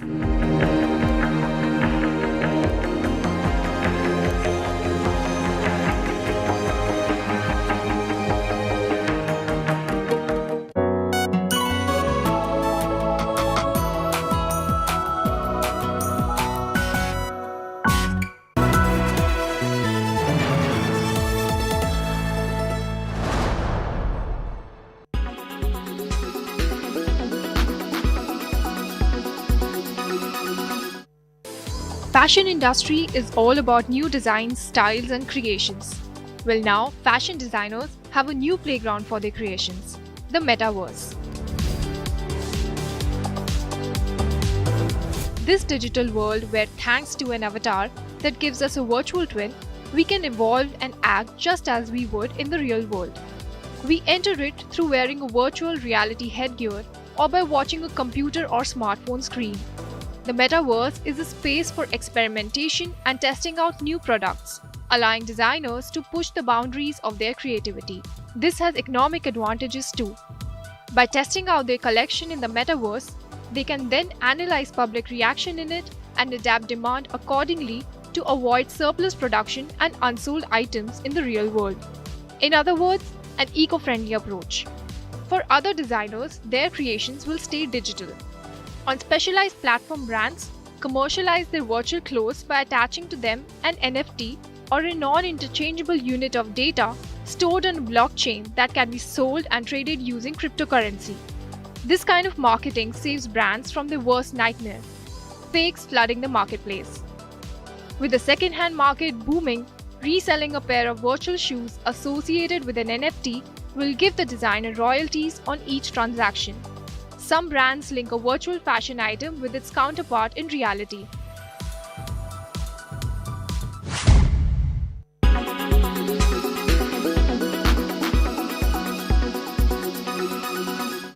Make your media plan smarter with India Today Live TV on your connected devices.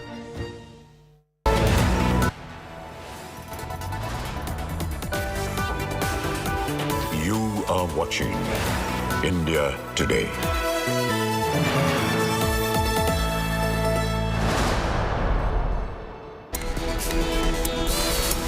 Good evening and a warm welcome to India Today. I'm Paulami Saha. These are the headlines we're tracking at the top of this hour. AAP versus BJP over Delhi minister's alleged anti-Hindu oath. BJP Gujarat hits out at Kejriwal, puts up hoardings of Kejriwal with skull cap. Massive protests in Vadodara against Kejriwal.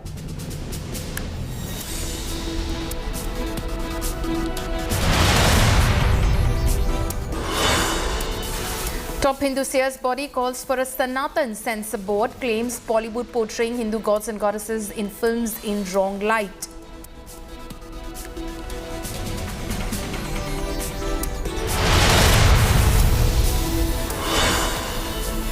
Tipu Express renamed Wadayar Express. Karnataka minister says Tipu not a Kannadiga. Siddaramaiah calls renaming part of BJP's hate politics.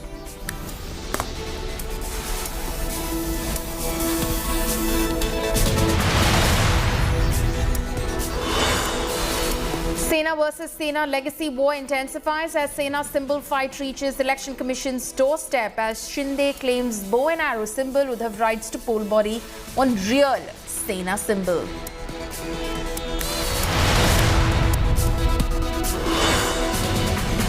After Priyanka Chopra showed solidarity with Iranian protesters, social media army strikes trolls the actor for being silent on issues in India.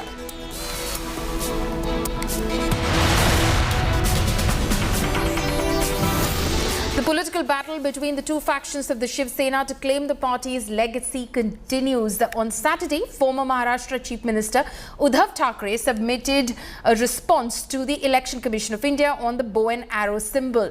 Earlier, the poll body had asked Uddhav Thackeray-led faction of Shiv Sena to respond by Saturday afternoon after the Eknath Shinde faction staked their claim to the party's symbol. Meanwhile, the Uddhav faction wants to submit more details to the Election Commission of India as they didn't have enough time to respond, claiming that the by-elections of Andheri East constituency are being used to put pressure for speedy verdict. The Uddhav faction has accused Maharashtra Chief Minister Eknath Shinde of short-circuiting the process. Shifting focus now, no end to the Delhi LG versus AAP government showdown in the national capital. This amid a series of inquiries ordered by the Lieutenant Governor into various different schemes and works of the state government. Delhi Chief Minister Arvind Kejriwal has accused the BJP of using the LG to destroy the AAP model in the national capital. This after the LG shot off a letter to the AAP convener claiming his ministers are ignoring the constitution to serve their own interest and are levelling false allegations against the LG to save themselves. Now, the war of words between the LG and the Delhi Chief Minister has broken out after Deputy Chief Minister Manish Sisodia shot off a letter to Vinay Saxena, the LG, earlier this week, accusing him of trying to interfere in the government's work. This after the LG sought a report from the Chief Secretary into power subsidy given to BSES Discoms.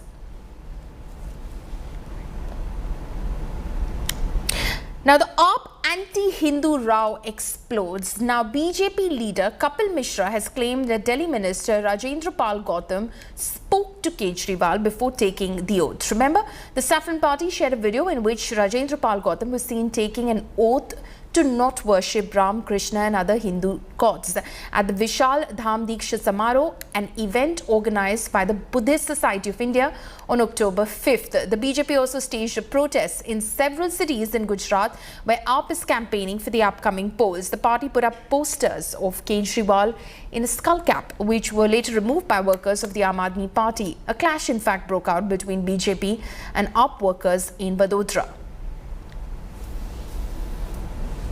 कौन शक्तियां हैं जो इसमें नफरत फैलाने की कोशिश की, वो आम आदमी पार्टी ने काम किया है। तो इसमें माफी से क्या वो जिस प्रकार से सार्वजनिक शपथ लिया गया है उसको आप हटा देंगे? मुझे लगता है कि जब आदमी कोई ऐसा अपराध करता है जिसके लिए सजा है तो माफी से काम नहीं चलता। और ये क्षम्य एक अपराध नहीं है। अरविंद केजरीवाल के डिसीजन का हम इंतजार कर रहे हैं कि वो आज भी हम उनको देख रहे हैं वो क्या करते हैं। अगर अरविंद केजरीवाल ने आज उस मिनिस्टर को सस्पेंड नहीं किया तो हम ये मान लेंगे कि ये अरविंद केजरीवाल का साजिश है।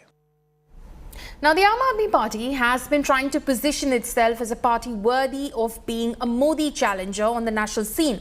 But one after the other, skeletons from AAP's closet keep tumbling out, denting Kejriwal and company's national aspirations. In the latest, an AAP minister and a close aide of the Delhi chief minister was heard chanting allegedly anti-Hindu slogans. The BJP has now accused the Aam Aadmi Party of fostering anti-Hindu sentiments. The showdown has just begun. Here's more. BJP को हराने नहीं आया, मैं कांग्रेस को हराने नहीं आया, गुजरात को जिताने के लिए आए हैं। Just when the stakes are high in Gujarat, ये धर्म युद्ध है, ये महाभारत की तरह है, हमारे साथ श्री कृष्ण है। Just when the Aam Aadmi Party is trying to position itself as the main challenger to the BJP ahead of state elections this year. Just when religion has entrenched itself as the central subject of political discourse, from holy sites to cinema. मैं ब्रह्मा विष्णु और महेश को कभी ईश्वर नहीं मानूंगा.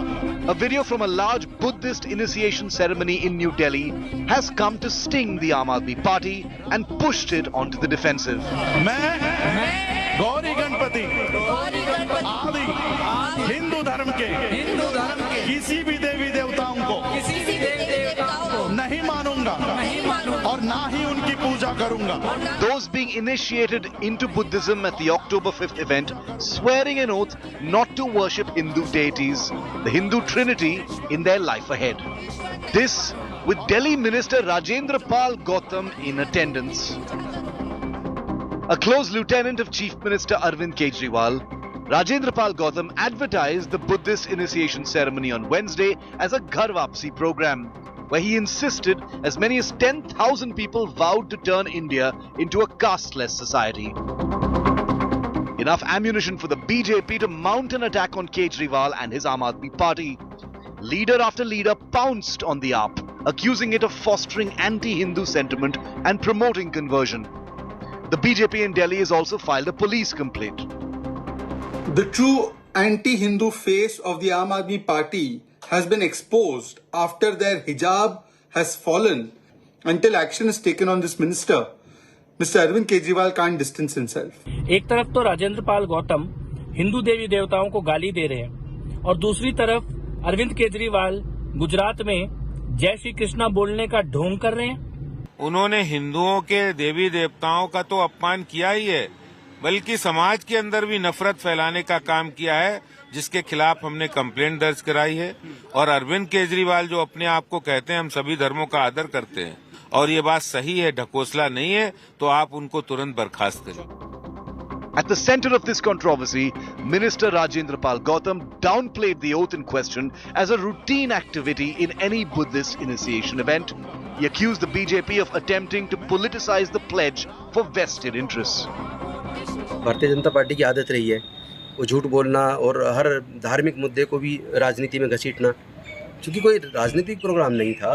भारतीय बौद्ध महासभा जो doctor Baba Saheb Ambedkar ji ने बनाई, हर साल दीक्षा का आयोजन होता है. वो जो भी आरोप लगा रहे एकदम झूठे हैं, एकदम झूठे. But the timing of the Buddhist oath with an Aam Aadmi Party minister in attendance is not favorable for the Aam Aadmi Party that seeks to barge in to the BJP's fort of Gujarat. Party insiders have also confirmed that the Chief Minister is not happy with Rajendra Pal Gautam, who is in charge of the SC/ST portfolio in the Delhi government since 2015. But for now, Aam Aadmi Party has adopted wait and watch policy. And as far as the fate of Rajendra Pal Gautam is concerned, it depends on how the political controversy snowballs and pans out in the days to come. With video journalist Abhishek Bai, this is Amit Bhardwaj reporting for India Today from Delhi. The anger against Prabha Saif Ali Khan star Adipurush grows after Hindu groups staged protests against the film in Jammu and in Varanasi, claiming it insults Hindu faith. Demands have been raised seeking setting up of a Sanatan censor board in order to keep a check on movies which are portraying Hindu deities and gods in bad light. The demand was made during a meeting of Hindu organizations led by the Vishwa Hindu Parishad. And it seems the chorus against Adipurush is being heard by netas as well. UP Deputy Chief Minister Brajesh Pathak has confirmed that his government will follow and accept the demand of the seers. Further, BJP MP Manoj Tiwari also echoed that his party will not allow religious sentiments to be hurt.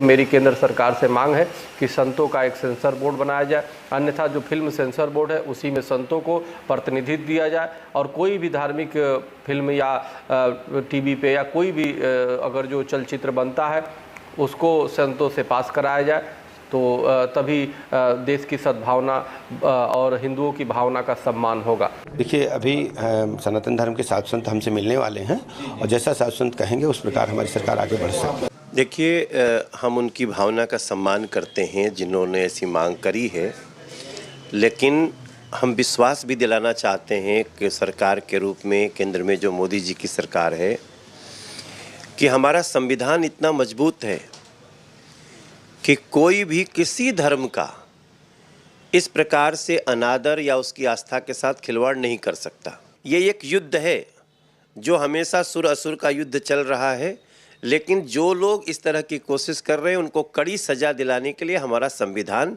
बहुत मजबूत है।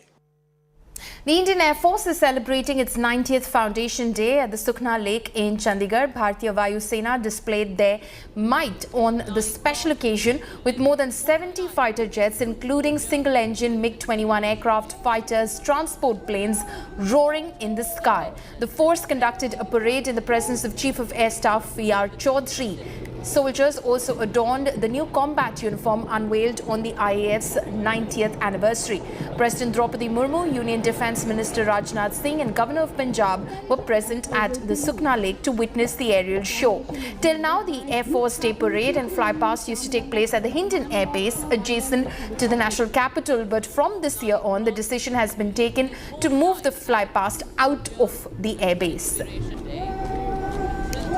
The theme for this year's anniversary celebrations, Indian Air Force, Transforming for the Future, is very apt and highlights the Indian Air Force's need to redefine, reimagine and recalibrate to transform into a contemporary and future-ready force.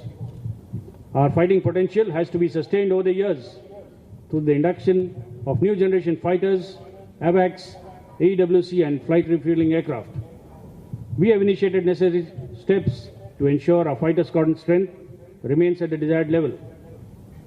Indigenous development of 6 AEWC Mark II has been sanctioned, and we are actively pursuing the acquisition of I-STAR, UAVs, counter-UAS technology, and also strengthening our networks. Induction of air warriors into the Indian Air Force through the Agnipath scheme is a challenge for all of us. But more importantly, it is an opportunity for us to harness the potential of India's youth and channelize it towards the service of the nation. We have changed our operational training methodology to ensure that each Agniveer is equipped with the right skills and knowledge to start their career in the Air Force. In December this year, we would be inducting 3,000 Agniveer Vayu for their initial training. This number will only go up in the years to come to ensure adequate staffing. We are also planning on induction of women Agniveers starting next year. Creation of infrastructure is in progress and streamlining of trade structures is being finalized. In a break from tradition, we have decided to conduct the Air Force Day Parade at Chandigarh this year and in different locations across the country from here onwards. And here are the top national stories of the day.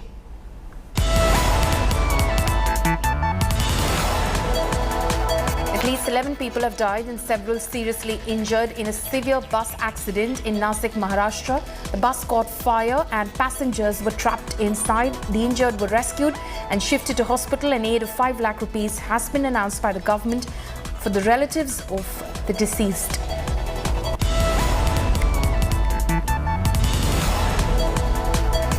Conman Sukesh Chandrasekhar has been charged by the CBI of cheating a businessman of crores of rupees by impersonating the law secretary of the country.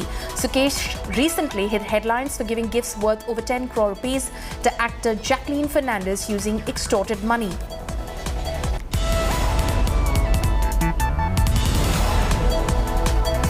In a coordinated operation at sea, the Narcotics Control Bureau of India and the Indian Navy apprehended a suspicious vessel carrying more than 200 kilograms of narcotics.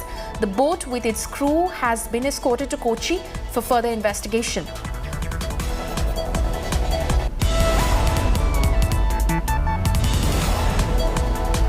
Lalu Prasad Yadav has been accused by the CBI in its charge sheet, which was filed by the agency before a Delhi court in the Land for Jobs scam. Along with Lalu Prasad Yadav, his wife and former Bihar Chief Minister Rabri Devi and daughter Misa Bharti have also been named in the charge sheet.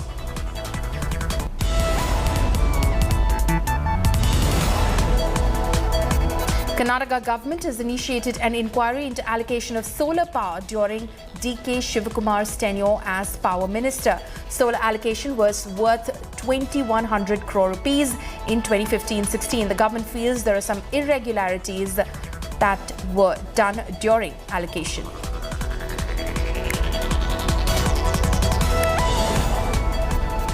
And here are the top stories from around the world.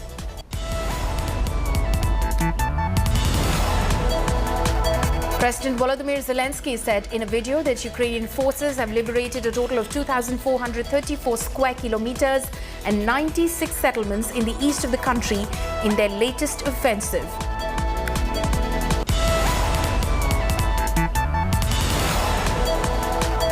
Fountains across Tehran turned red overnight after an unknown artist dyed them the color of blood to reflect the government's crackdown on the protests that have swept Iran since the death of Mahsa Amini in police custody.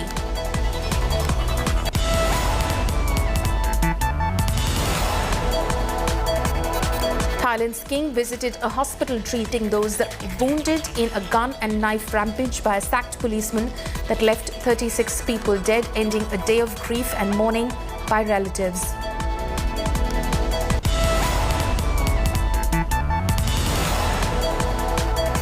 New York City Mayor Eric Adams declared a state of emergency in response to thousands of migrants buzzed into the city in recent months from the U.S. southern border in a political dispute over border security.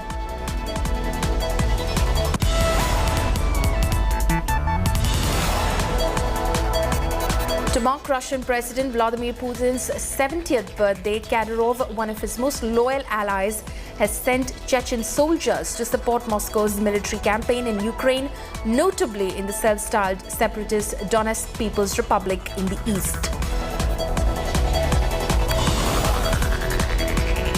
Slipping into a short break, stay tuned. News and updates will continue on the other side of this break.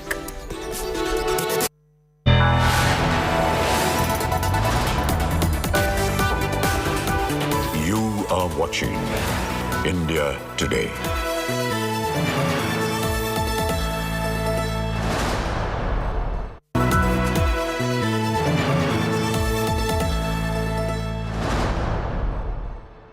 Everyone's busy finding what's trending. You're busy finding out why. India Today, for those who research before reacting. Download the India Today app now.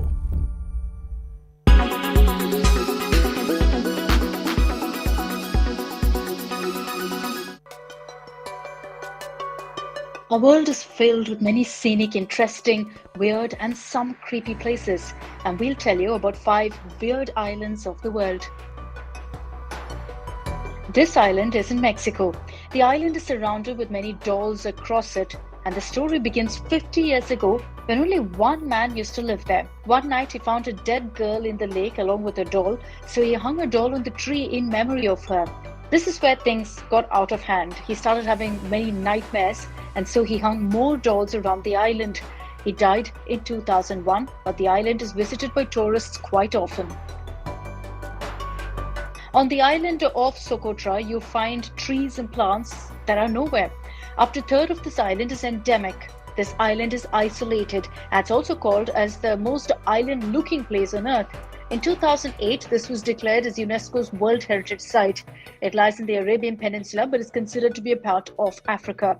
So when do you plan to visit this place? Off the coast of Dubai are 300 man-made islands. This was made to look like the world. It took $13 billion to build these islands. It was constructed using tons of sand from the Persian Sea. People can buy part of the island and name it even. Its construction was started in 2003 and was completed in 2008. But due to the financial crisis of 2008, these islands weren't bought by many. Now it's just abandoned pieces of land. Is this the cutest island or what? The island is filled with rabbits all around. This place is known as Okushima Island. But let's tell you that behind this cuteness, there's also a dark past. During World War II, this island was built to develop poisonous gas to attack China. Due to the poisonous gases, more than 80,000 soldiers of China died. This island was a secret, and Japan even removed it from the map at that time. Now, this island only has a museum here with many of these cute creatures.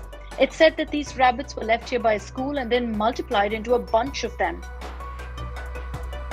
You know, Maldives is a beautiful, fancy island, but beyond that lies a waste island. It was built to get rid of the waste that was covering the island, and every day around 700 tons of waste was generated. When it was burnt, it would pollute the island and affect tourists. To solve this issue, they made this island. But many believe that it needs to get rid of this waste that's polluting the clean water. These are the 5 weirdest islands that we found on Earth.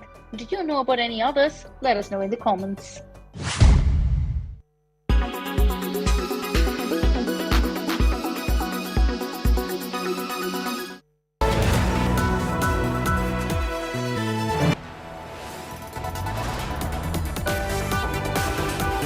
You are watching India Today.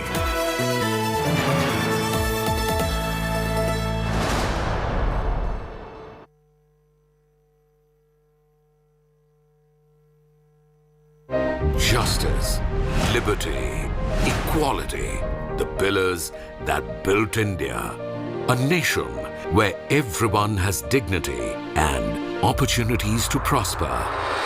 But today, over 75 years after independence, Dalits remain a community trapped for centuries by the caste system, languishing in a dismal state.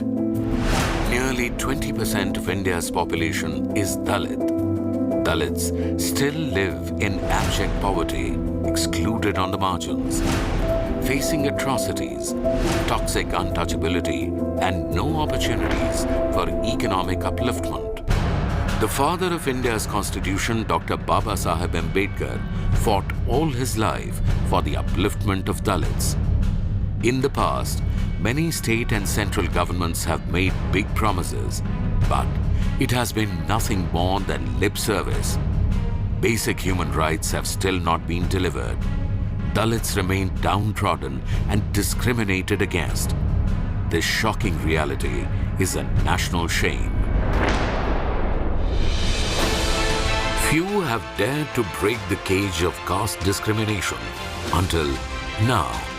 Friend to the downtrodden, upholding human rights and dignity, championing Ambedkar's India, KCR is showing India and the world our revolution is sparked in Telangana through his path-breaking scheme, Telangana Dalit Bandhu.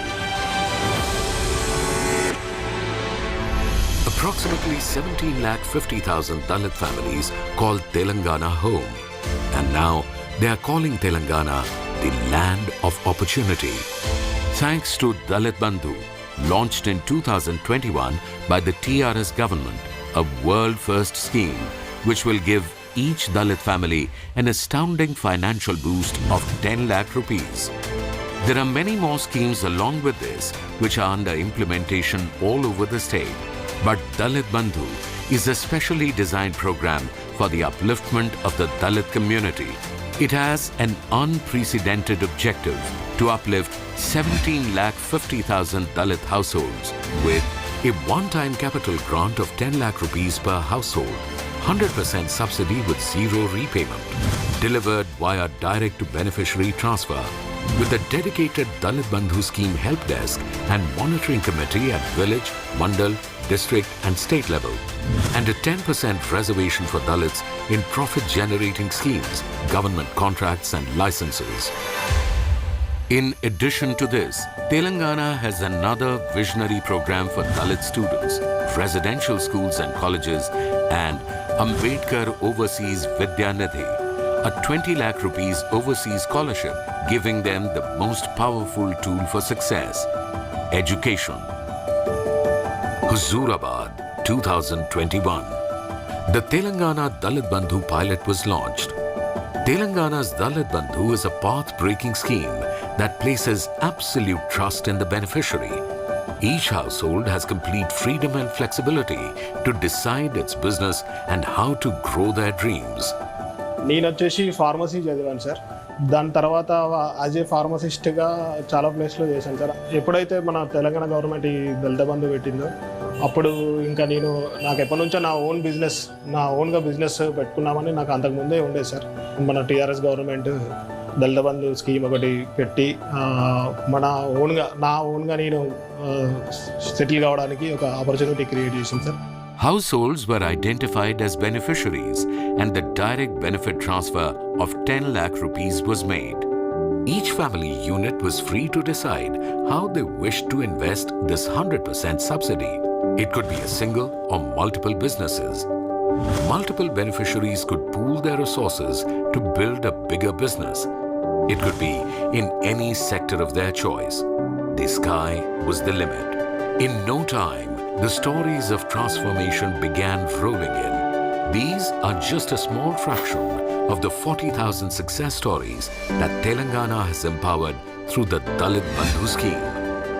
In just 1 year, it has smashed records for any Dalit upliftment scheme in the country. Till date, the Dalit Bandhu scheme has been implemented in all 119 assembly constituencies in Telangana. Beneficiaries have achieved prosperity for their families. They have also created opportunity for their community by providing employment and revenue. The resounding success of the Dalit Bandhu scheme has energized the TRS government to accelerate its efforts.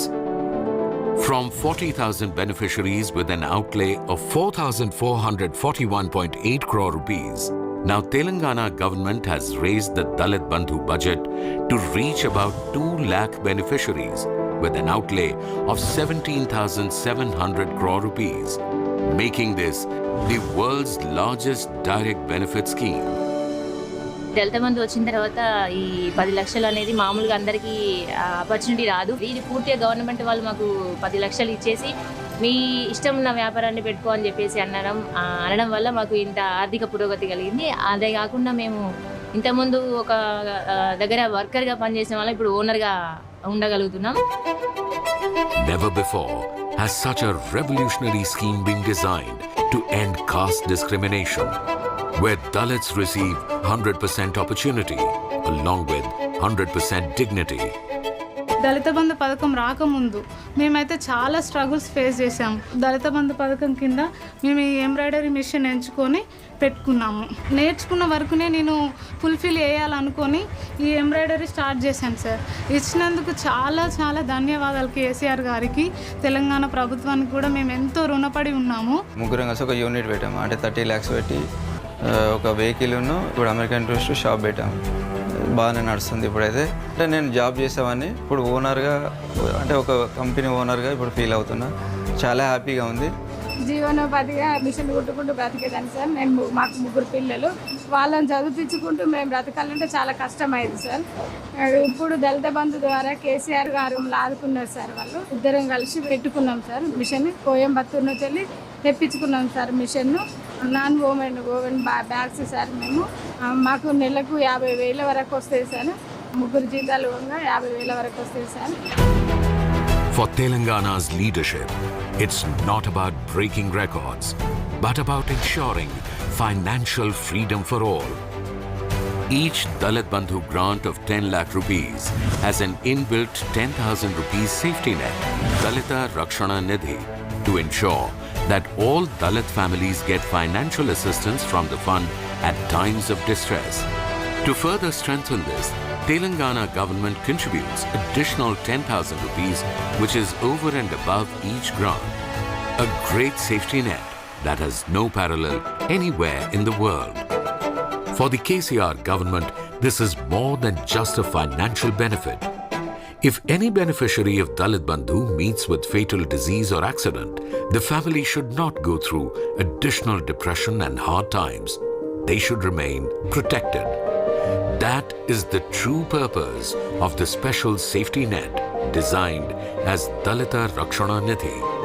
KCR sir ఇంత పెద్ద scheme తీసుకురావడం అనేది చాలా గొప్ప విషయం sir. మాలాంటి వాళ్ళకి ఓన్గా ఒక కంపెనీ పెట్టి ఎస్టాబ్లిష్ కావాలనుకునే వాళ్ళ కోసం ఇది గోల్డెన్ ఆపర్చునిటీ. అదే కాకుండా దళితులు అంటే సమాజంలో అందరికీ చిన్న చూపుగానే ఉంటుంది. ఇప్పుడు ఇది ఇవ్వడం వల్ల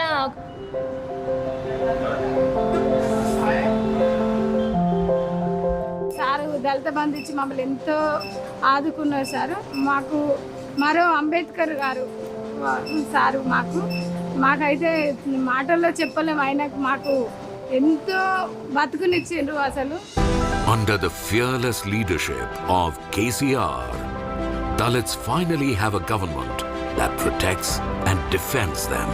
Telangana inspires them to overcome oppression and empowers them to be bold so that each Dalit can move up in the world with head held high, creating their own success story, making Telangana shine and, in turn, India.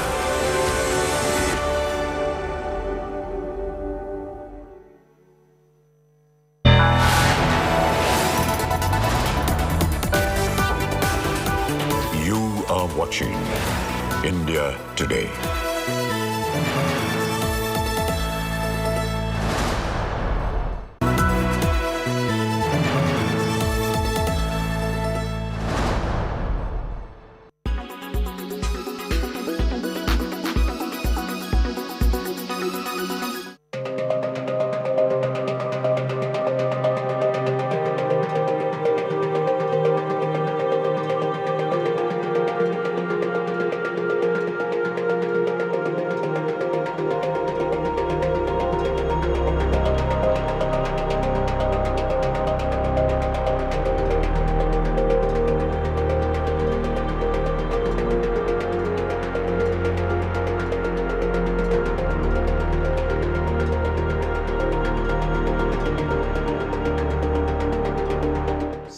La sobriété et la solidarité européenne nous permettront d'éviter des coupures et des rationnements dans les cas de figure les plus pessimistes, comme un hiver particulièrement froid cumulé à des difficultés d'approvisionnement. Ces scénarios nous incitent à poursuivre notre stratégie, une sobriété choisie plutôt que des coupures subies, une solidarité européenne pour mieux résister à l'hiver.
Hello and welcome to World Today. I'm Geeta Mohan.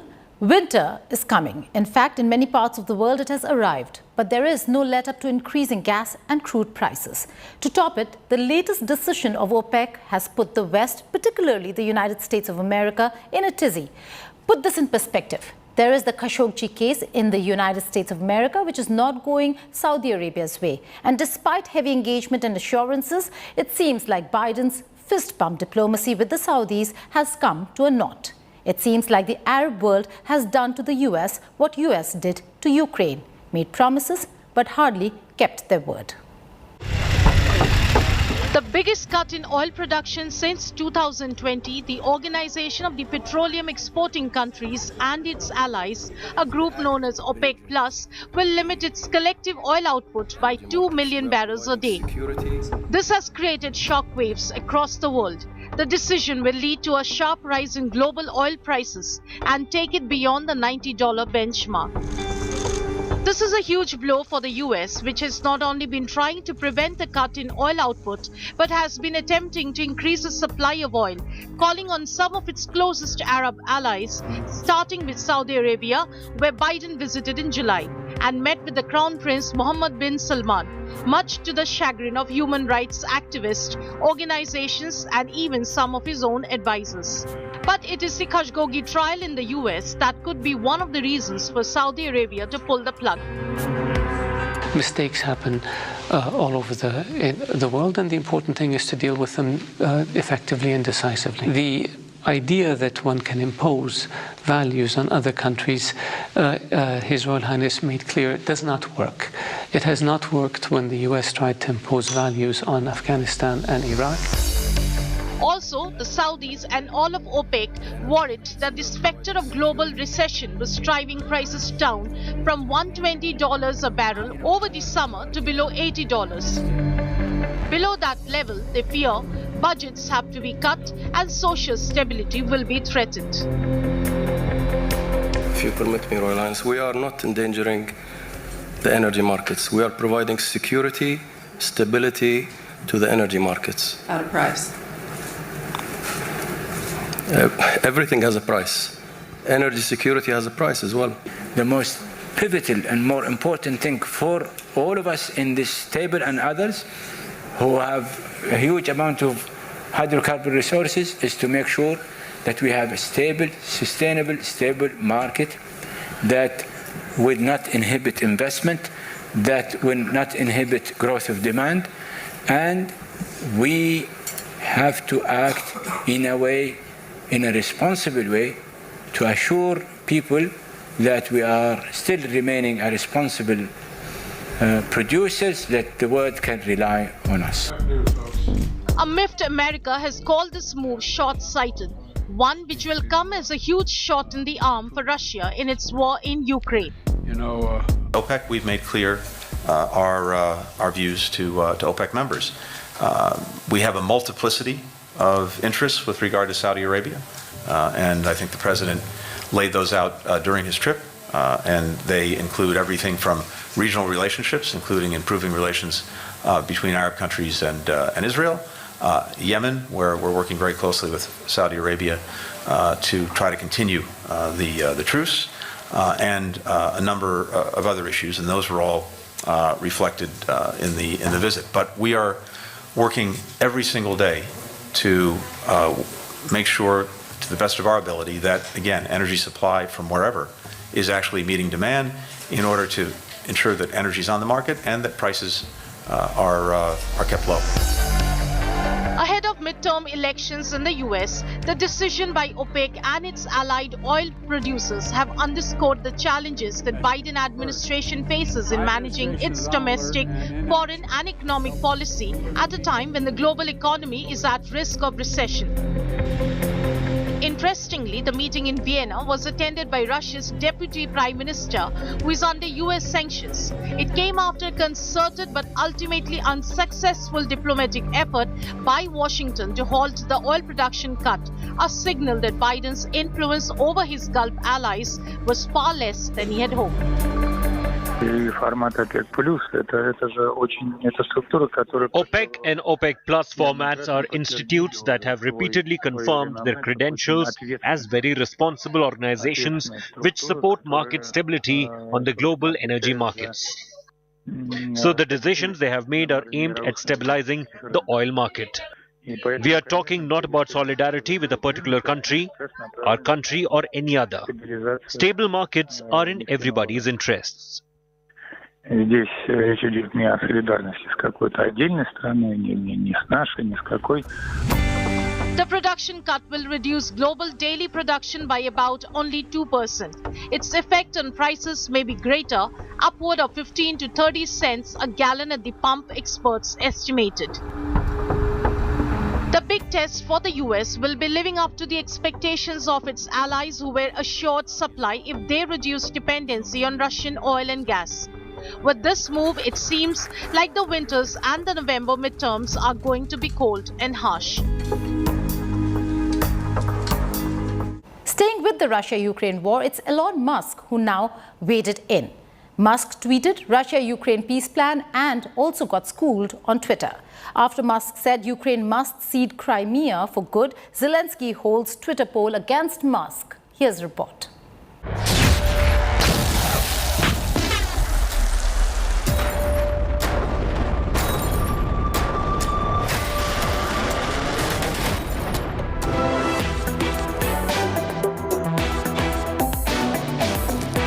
Elon Musk, the richest man on the planet and the eccentric owner of Tesla and SpaceX, has made a controversial proposition to solve the biggest geopolitical crisis of the 21st century. Taking to microblogging site Twitter, Elon Musk offered a simple peace plan to solve Russia-Ukraine conflict. The outspoken billionaire called for a UN-supervised re-election in 4 Ukrainian regions recently annexed by Russia. Musk also proposed that Ukraine cede Crimea for good and assure water supply to the region annexed by Russia in 2014.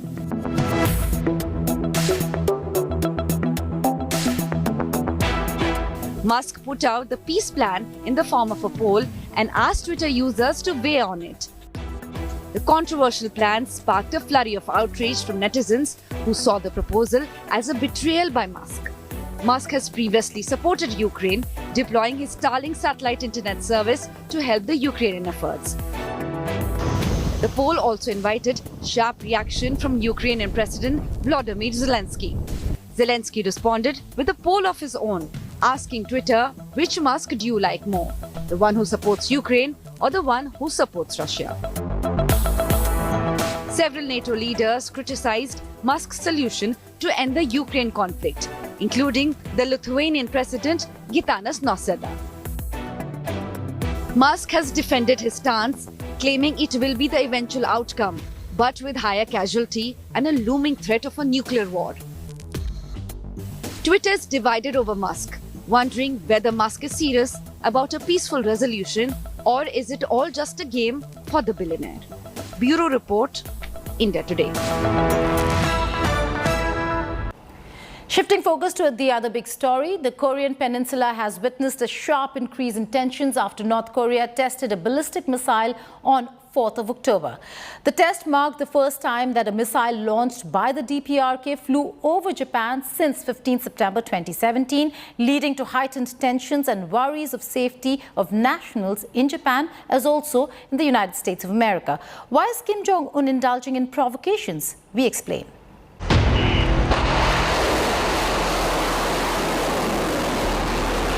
North Korea test-fired a ballistic missile on October 4th that flew over Japan. A massive provocation. The USS Ronald Reagan and its striking group of accompanying warships was abruptly redeployed in response to North Korea's IRBM launch over Japan. An urgent meeting of the Security Council was convened to discuss the situation in the Korean peninsula. The DPRK has enjoyed blanket protection from 2 members of this council.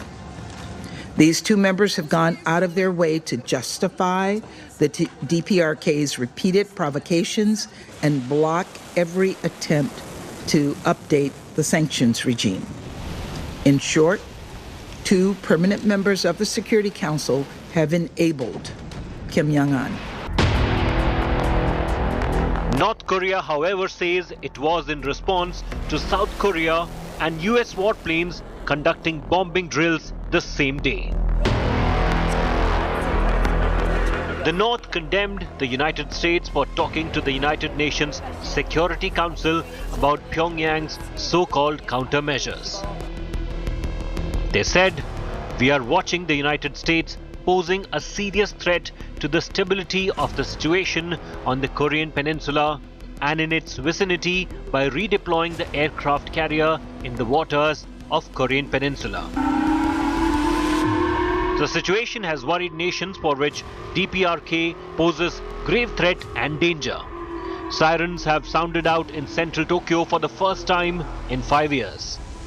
South Korea's military mobilized 4 F-15K fighter jets and dropped a pair of guided bombs on a target off its west coast, in what was described as a demonstration of precision strike capability. The US sent 4 F-16 fighter jets in the drills. But I also want to make very clear that our commitment to the defense of our allies and partners, Korea and Japan, is ironclad. We believe that North Korea would be much better served by not only refraining from these actions, but actually engaging in dialogue. I think what we're seeing is that if they continue down this road, it will only increase the condemnation, increase the isolation. The DPRK has carried out 23 tests involving ballistic or cruise missiles this year, a record number. Following a nearly 4-month hiatus, the DPRK resumed conducting ballistic missile tests on 25th September. This was ahead of US Vice President Kamala Harris's scheduled visit to South Korea. The DPRK has a ballistic missile launch program, apparently, including just yesterday, and are destabilizing the peace and security of this region. Our shared goal, the United States and the Republic of Korea, is a complete denuclearization of the Korean Peninsula. North Korea, a satellite state of China, takes orders from Beijing whether it is to warn US of its growing presence in the Korean Peninsula or the recent increase in its footprint in the Taiwan Strait. The message, very clear from Xi Jinping: steer clear of the dragon's backyard. Slipping into short break. On the other side, more news from across the world.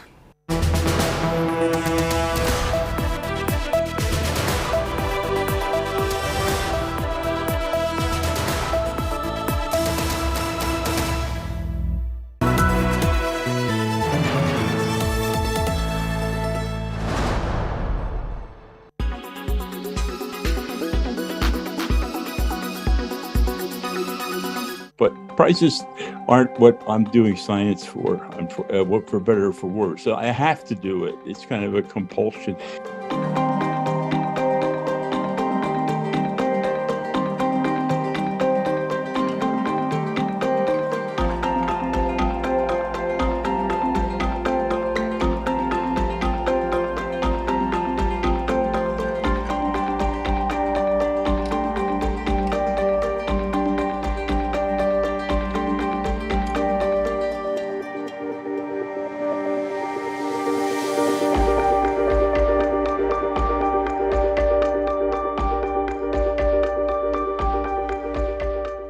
But lucky is something which I've been all my life. I just don't know. I mean, because I'm not too good at communicating, and but I get excited and I run into the lab, and we have to do it tonight. We have to prove it's wrong tonight.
Welcome back to World Today. Now, a murder of a Sikh family in California has sent shockwaves across the world. All 4 members of the Sikh family kidnapped in California earlier this week, including an 8-month-old baby girl, were found dead in an orchard on Wednesday. The Merced County Sheriff's Office has released shocking CCTV footage showing how the 4 members were kidnapped at gunpoint from a trucking company in Central California on Monday. The suspect in the video is seen strolling near the Sikh family's business and later talking to one of the family members. The video also shows the kidnapper leading mother and her 8-month-old baby untied out of the building into a truck. The Chief Minister of Punjab has sought intervention of the Ministry of External Affairs for probe into the gruesome murder of this family. We have no motivation behind it. We just know that they are gone. We've got evidence to indicate that the individuals involved in this destroyed evidence in an attempt to cover their tracks. Moving forward, we have a shocker after shocker from the United States of America. A 20-year-old Indian origin student was killed in his dorm by his Korean roommate at the Purdue University in Indiana.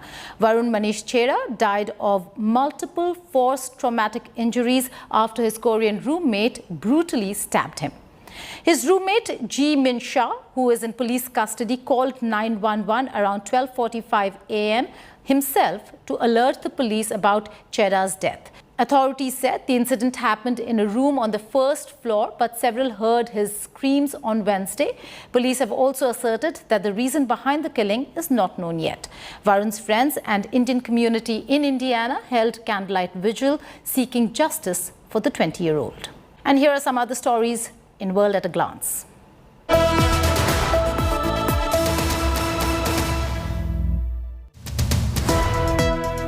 The Norwegian Nobel Committee has decided to award the Nobel Peace Prize for 2022. This year, the Nobel Peace Prize has been jointly awarded to Belarusian activist Ales Bialyatsky and Ukraine's Center for Civil Liberties and Russian Human Rights Organization Memorial. The prize will be awarded on December 10th on the death anniversary of Alfred Nobel.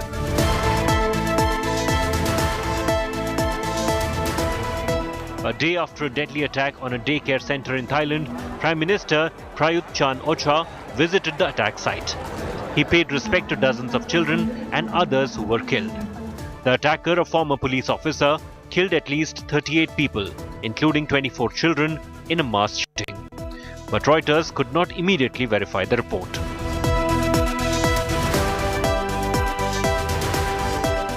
A New York Times report claims United States intelligence agencies believe parts of the Ukrainian government had approved a car bomb attack near Moscow in August that killed Daria Dugina, the daughter of prominent Russian nationalist. But nobody else has verified the report.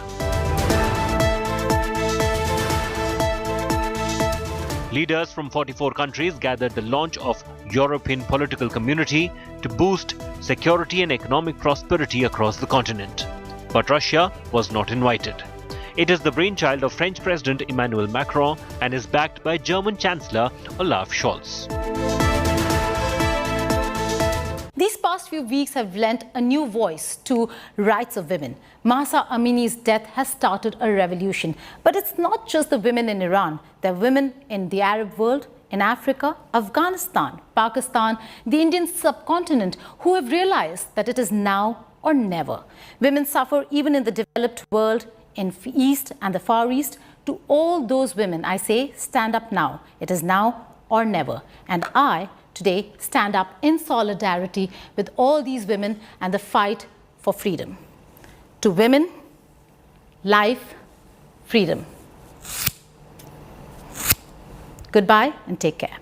We, the peoples and the citizens of the EU, demand the unconditional and immediate stop of all the violence against the women and men in Iran. Until Iran is free, our fury will be bigger than the oppressors.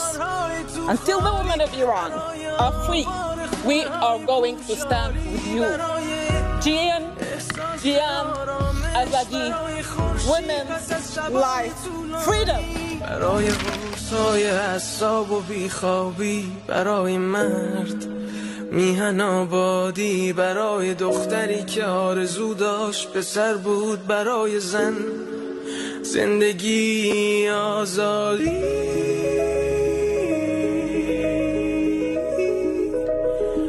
برای آزادی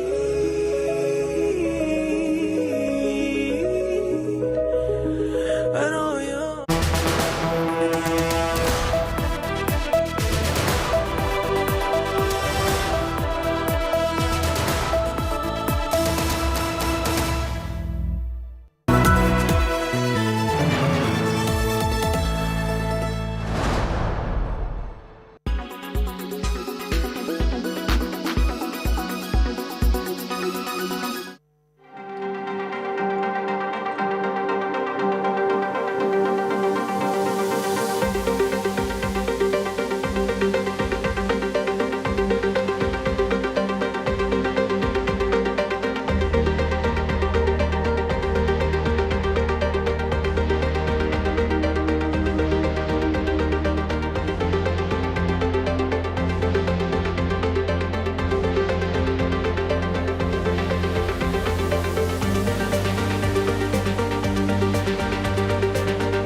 Priti, you refused Karan Johar's lust stories because the role centered around the female orgasm and your mother vetoed it. So my mother was just it is a short film. It's a 20-minute thing about only a female orgasm. I mean, fine, if you're doing a 20-minute thing in a full-fledged film, it still makes sense. But maybe I don't think you should do it at this point. So that was the whole discussion. So you've been very open, and to your great credit. I've been very open till now. I'm very open for everything. Like I have allowed them कोई love to scene go to parties. Kriti की कोई love scene हो या no you problem. have no problem I with that. don't have any problem. You've only drawn the line at the orgasm. उसके पहले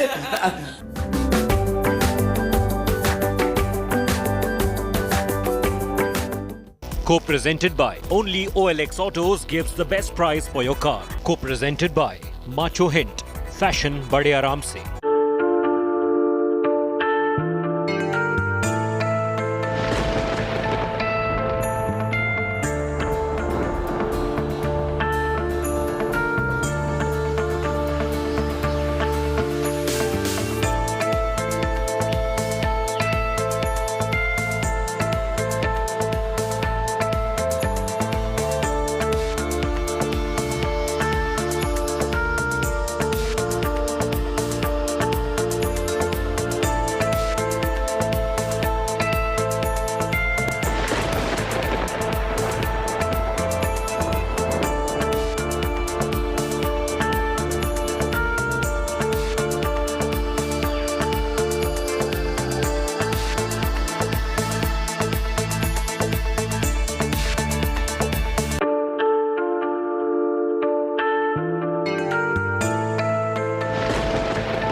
Welcome. You're watching The Inside Story. I'm Nabila Jamal.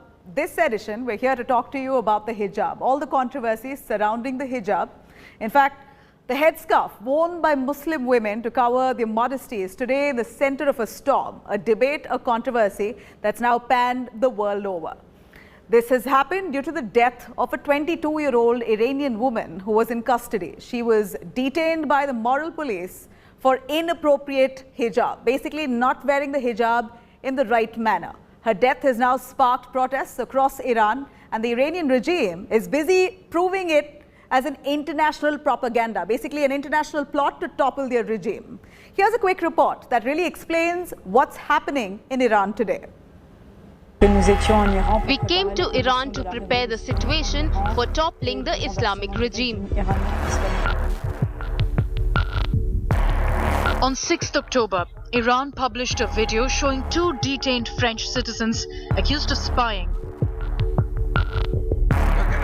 Tehran tried to describe the ongoing anti-hijab protests in Iran as a foreign plot instead of local anger over the death of a 22-year-old detained by the country's morality police.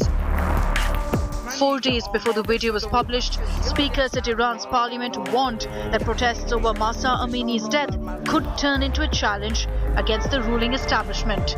They urged security forces to deal with it harshly. The enemy was ready to lift a large portion of the sanctions, but the protest encouraged it to increase pressure on the Iranian people, like what happened in 2009. That encouraged the enemy to impose extensive sanctions against us while it was agreeing a deal with Iran. This dramatic video is from a girls' high school in Karajak. In this city, in the west of Iranian capital of Tehran, most of the girls are without their mandatory hijab or headscarf.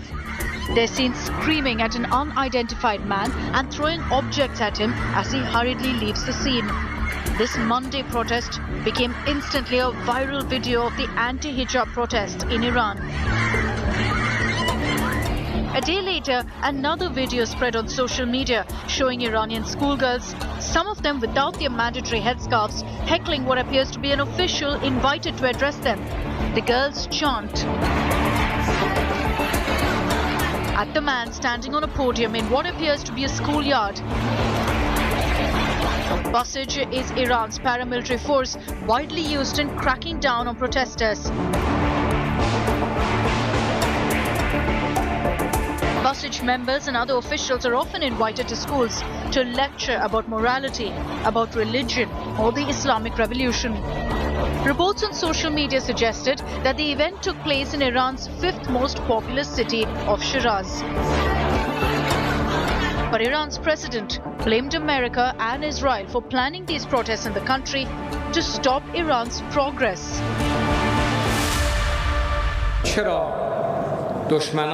Why did the enemies, why did America and the Zionist regime conspire against our nation, our country, and our revolution and create these riots? As the Supreme Leader said, our country is advancing and the enemies don't want our country to make progress. Protests have embroiled dozens of cities across Iran and evolved into the most widespread challenge to Iran's leadership in years. These protests have stretched into a 3rd week, even after authorities disrupted the internet and deployed riot troops. But women and even men came out in protests, burning hijabs, cutting off hair, chanting death to the dictator. The full breadth of the demonstrations and crackdown remains unclear. An Associated Press tally of reports in state-run and state-linked media shows that there have been at least 1,900 arrests connected to these anti-hijab protests. Demonstrations have been reported in at least 50 cities, towns and villages. Iranian state television suggested at least 41 people had been killed in the demonstrations as of 24th September alone. Whereas an Oslo-based group called Iran Human Rights estimates at least 154 people have been killed.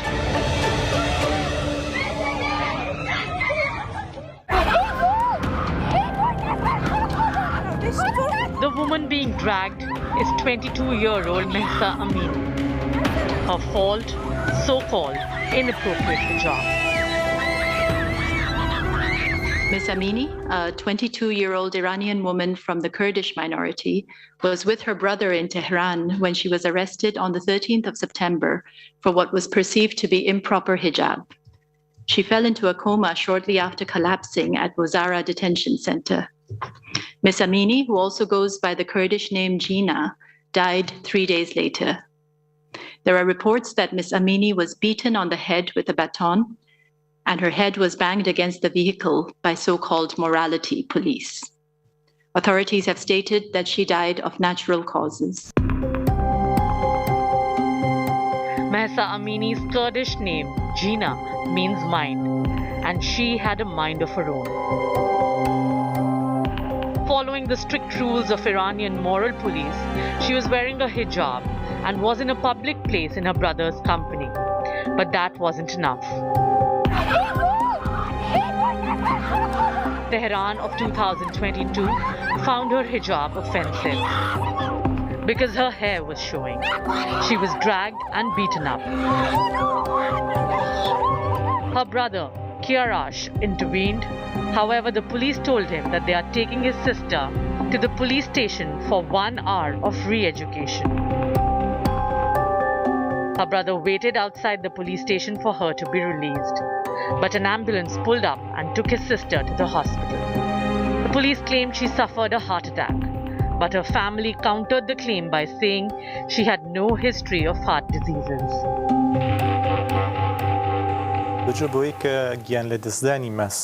Mahsa's death became a spark for this protest movement across Iran and Kurdistan. The Iranian authorities are pressuring her parents not to release information to the media and the world.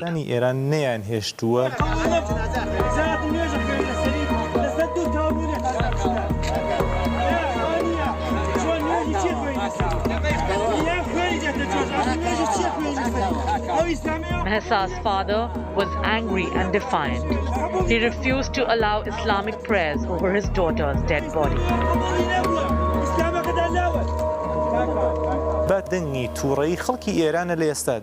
Mahsa is the voice of the anger of the Iranian people right now.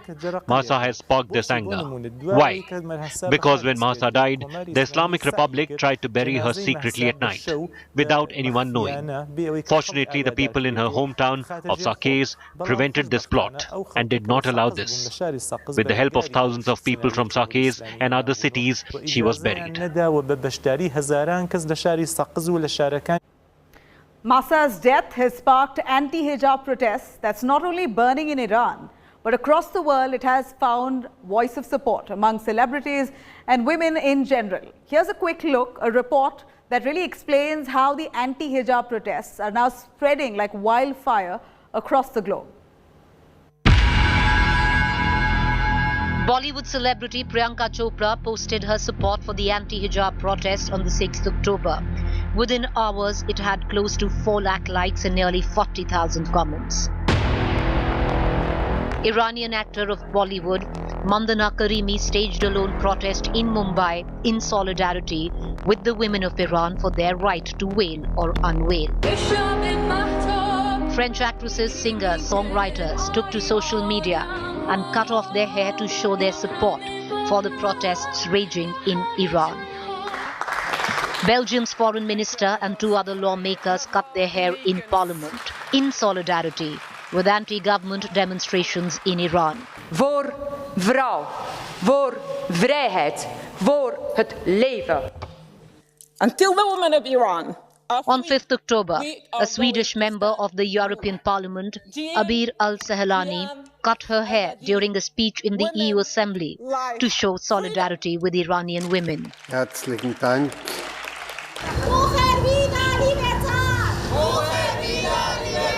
These protests are not limited to only celebrities. Women across the world from Ecuador to Italy cut off their hair to join the growing voice of protest against moral policing surrounding hijab in Iran. These tourists also joined the protest in Rome. I decided to cut my hair because I cannot believe that in 2022 the women are still struggling to have their basic freedom and basic rights. I cannot believe that we are still going through what we are going through, especially in Iran. So I am with the women of Iran. They need to know that they're not alone. They need to know that what they're asking, which are basic human rights, is something that we want to fight alongside with them. These protests have also been discussed at the United Nations. We call on the authorities to respect the rights and freedom of expression, peaceful assembly and association. And we also call on the authorities to respect women's rights and to take further steps to eliminate forms of discrimination against women and girls and implement effective measures to protect them from their human rights violations in accordance with international standards.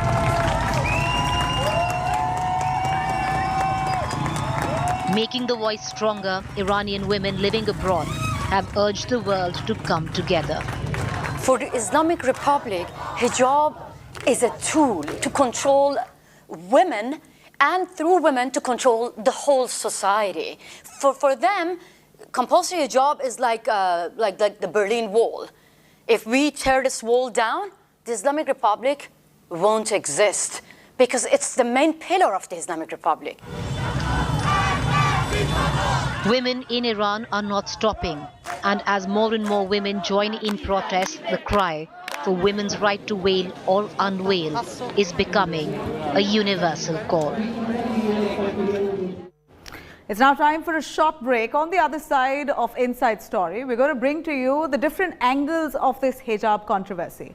And here, back home, there's a plea at the Indian Apex Court asking for reviewing of the hijab ban in some parts of the country. Let's take a quick look on the other side.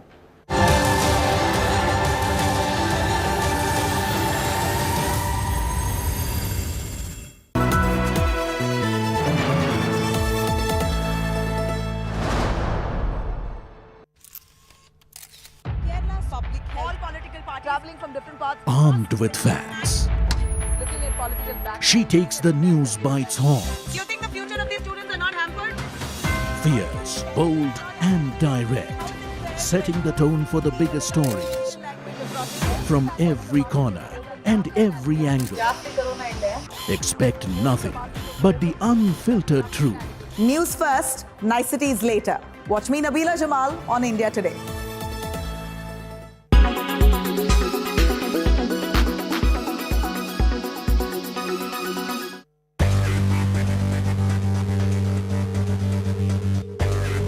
A treatment for cancer using the body's defense mechanism, that's the principle of immunotherapy.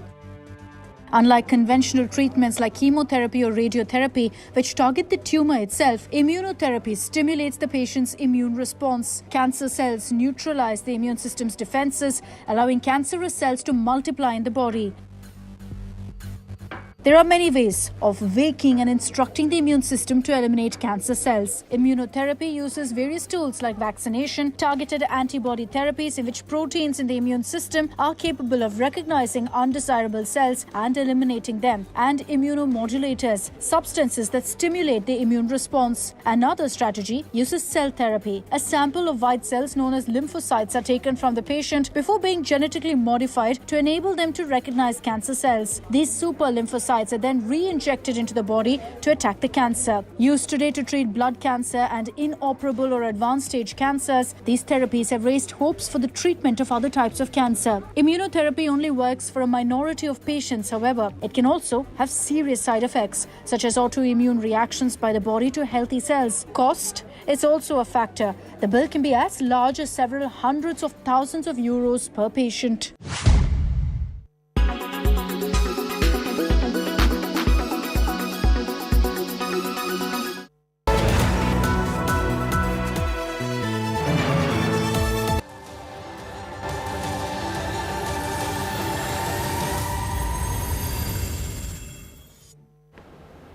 Now, there are different forms of headscarves, different types of cloaks worn by Muslim women.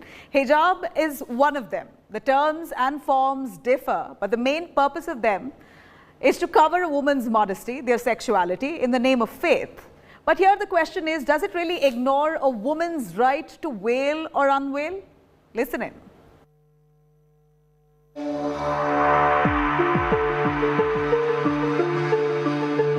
The terms may be used interchangeably, but in fact the hijab, niqab and burqa are different pieces of Islamic covering. They're all designed to protect a woman's modesty. In recent years, they have sparked debate around the world, with some militating against this show of religious identity and others seeing it as a patriarchal imposition on women's bodies, cloaking them in victimhood and depriving them of choice. The Muslim woman herself is divided, with one half of the sorority discarding it and the other half embracing it as an observation of their faith. But first, what is the hijab and its cousins? The hijab is the simplest covering. This is essentially a length of cloth used to cover the head and neck, much like the ghungat among Hindu women, who often use the end of the sari to cover the head. A niqab is a starker covering. It veils the face and covers the head and neck, but leaves the eyes exposed. The burqa is the most intense covering. It includes a full body cloak, a veil for the face and a covering for the head, as well as screen covering the eyes. A chadar is a large piece of cloth that is used as a combination shawl covering head and face. These are only some variations. Others include the shaila, a long scarf that is used to cover the head and face, and the abaya, which is a long robe-like dress that's usually worn over the clothing. While it is common to see such clothing in black, the color is not fixed. For instance, in Afghanistan, burqas are often made in a shade of blue. The exact cut and style also vary, keeping in mind local customs and climate.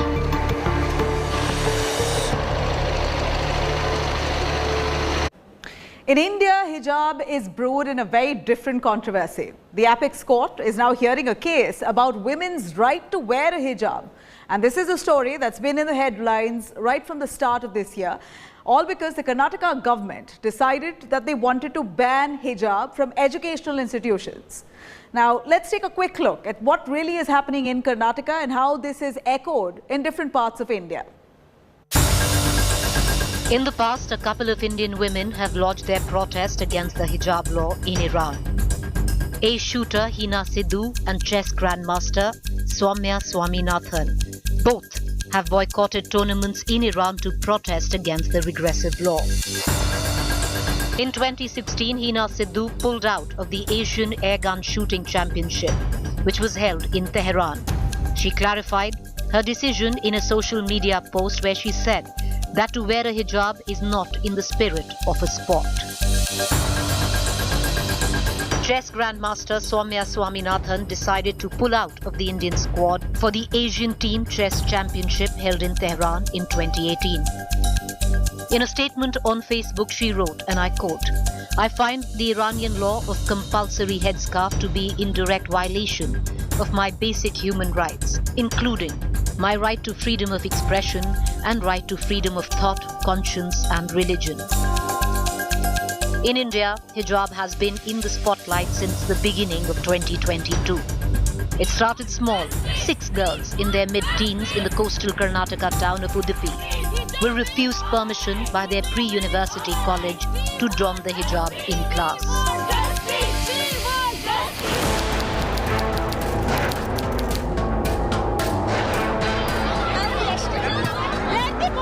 " 2022 started with this protest. On January 1st, 6 girls entered the classrooms wearing headscarves, but an Udupi pre-university college denied them entry. The girls claimed wearing a hijab is their fundamental right. The school shared photographs and said no such precedence existed in the institution. The Basavaraj Bommai government in the state formed an expert committee to resolve the issue.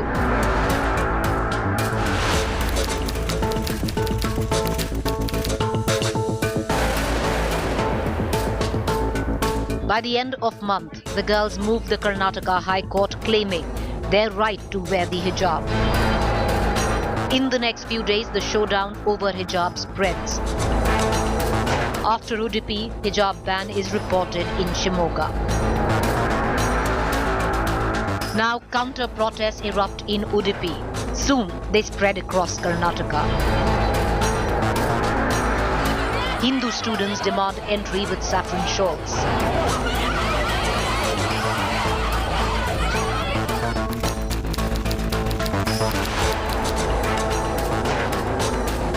On February 4th, the Karnataka government intervened and released an order mandating uniform rule.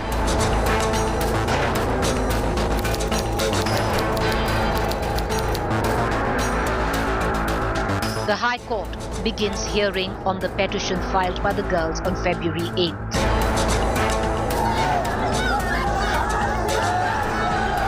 While the matter is in court, protests spread across the state, leading to a face-off between students.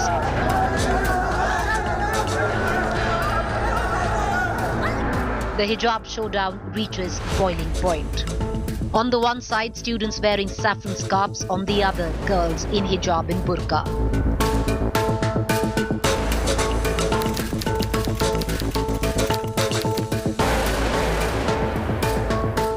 By the second week, the High Court forms a three-judge bench that hears the matter.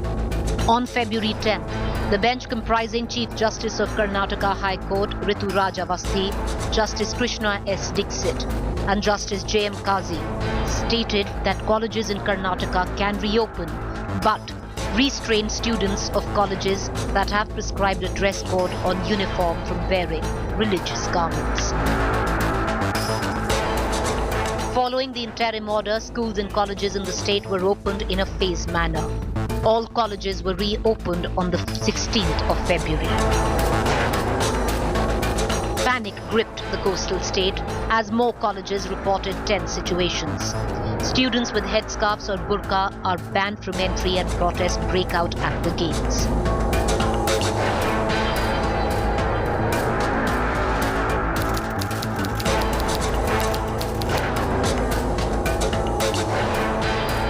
During the hearing, the PU College, the epicenter of Karnataka hijab row, blamed a radical group for allegedly spearheading the fight for hijab. While the petitioners' advocates said such a ban is illegal and asked how a statutory ban can be made the guardian of fundamental rights. Finally, on March 15th, the Karnataka High Court pronounced its judgment in the hijab case. The court upheld the government's order, dismissed petitions challenging the ban on hijab in educational institutes. The court stated, hijab is not an essential religious practice in Islam and freedom of religion under Article 25 of the Constitution is subject to reasonable restrictions.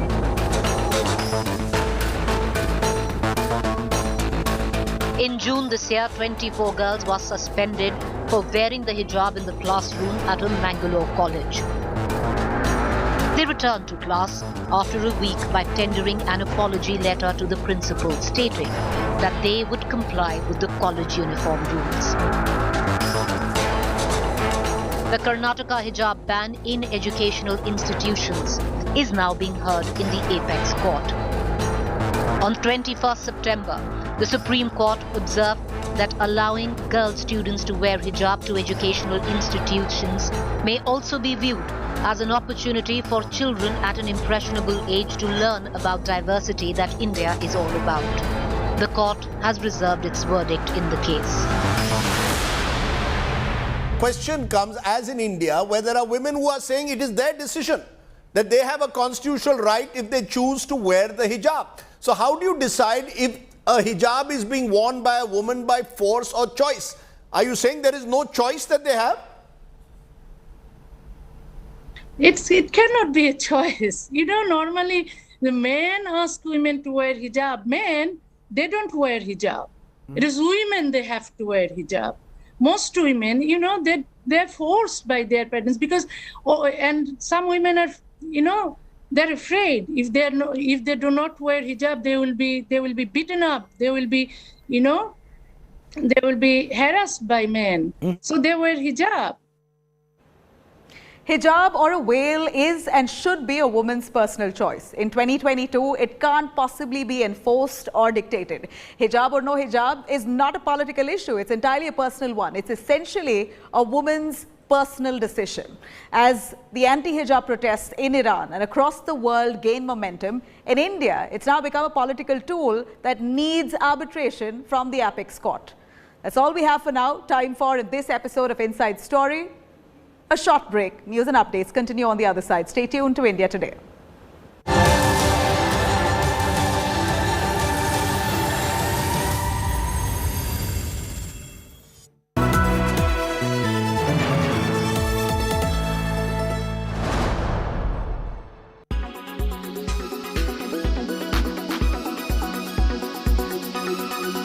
Internet. For humans, life on Earth is